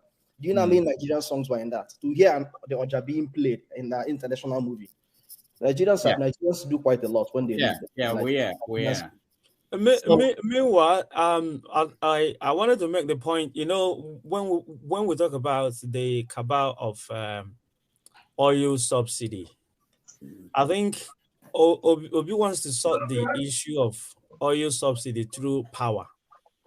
The amount of petrol and diesel Nigerians consume in generating electricity, I think I estimated to about 20% of the quantity consumed.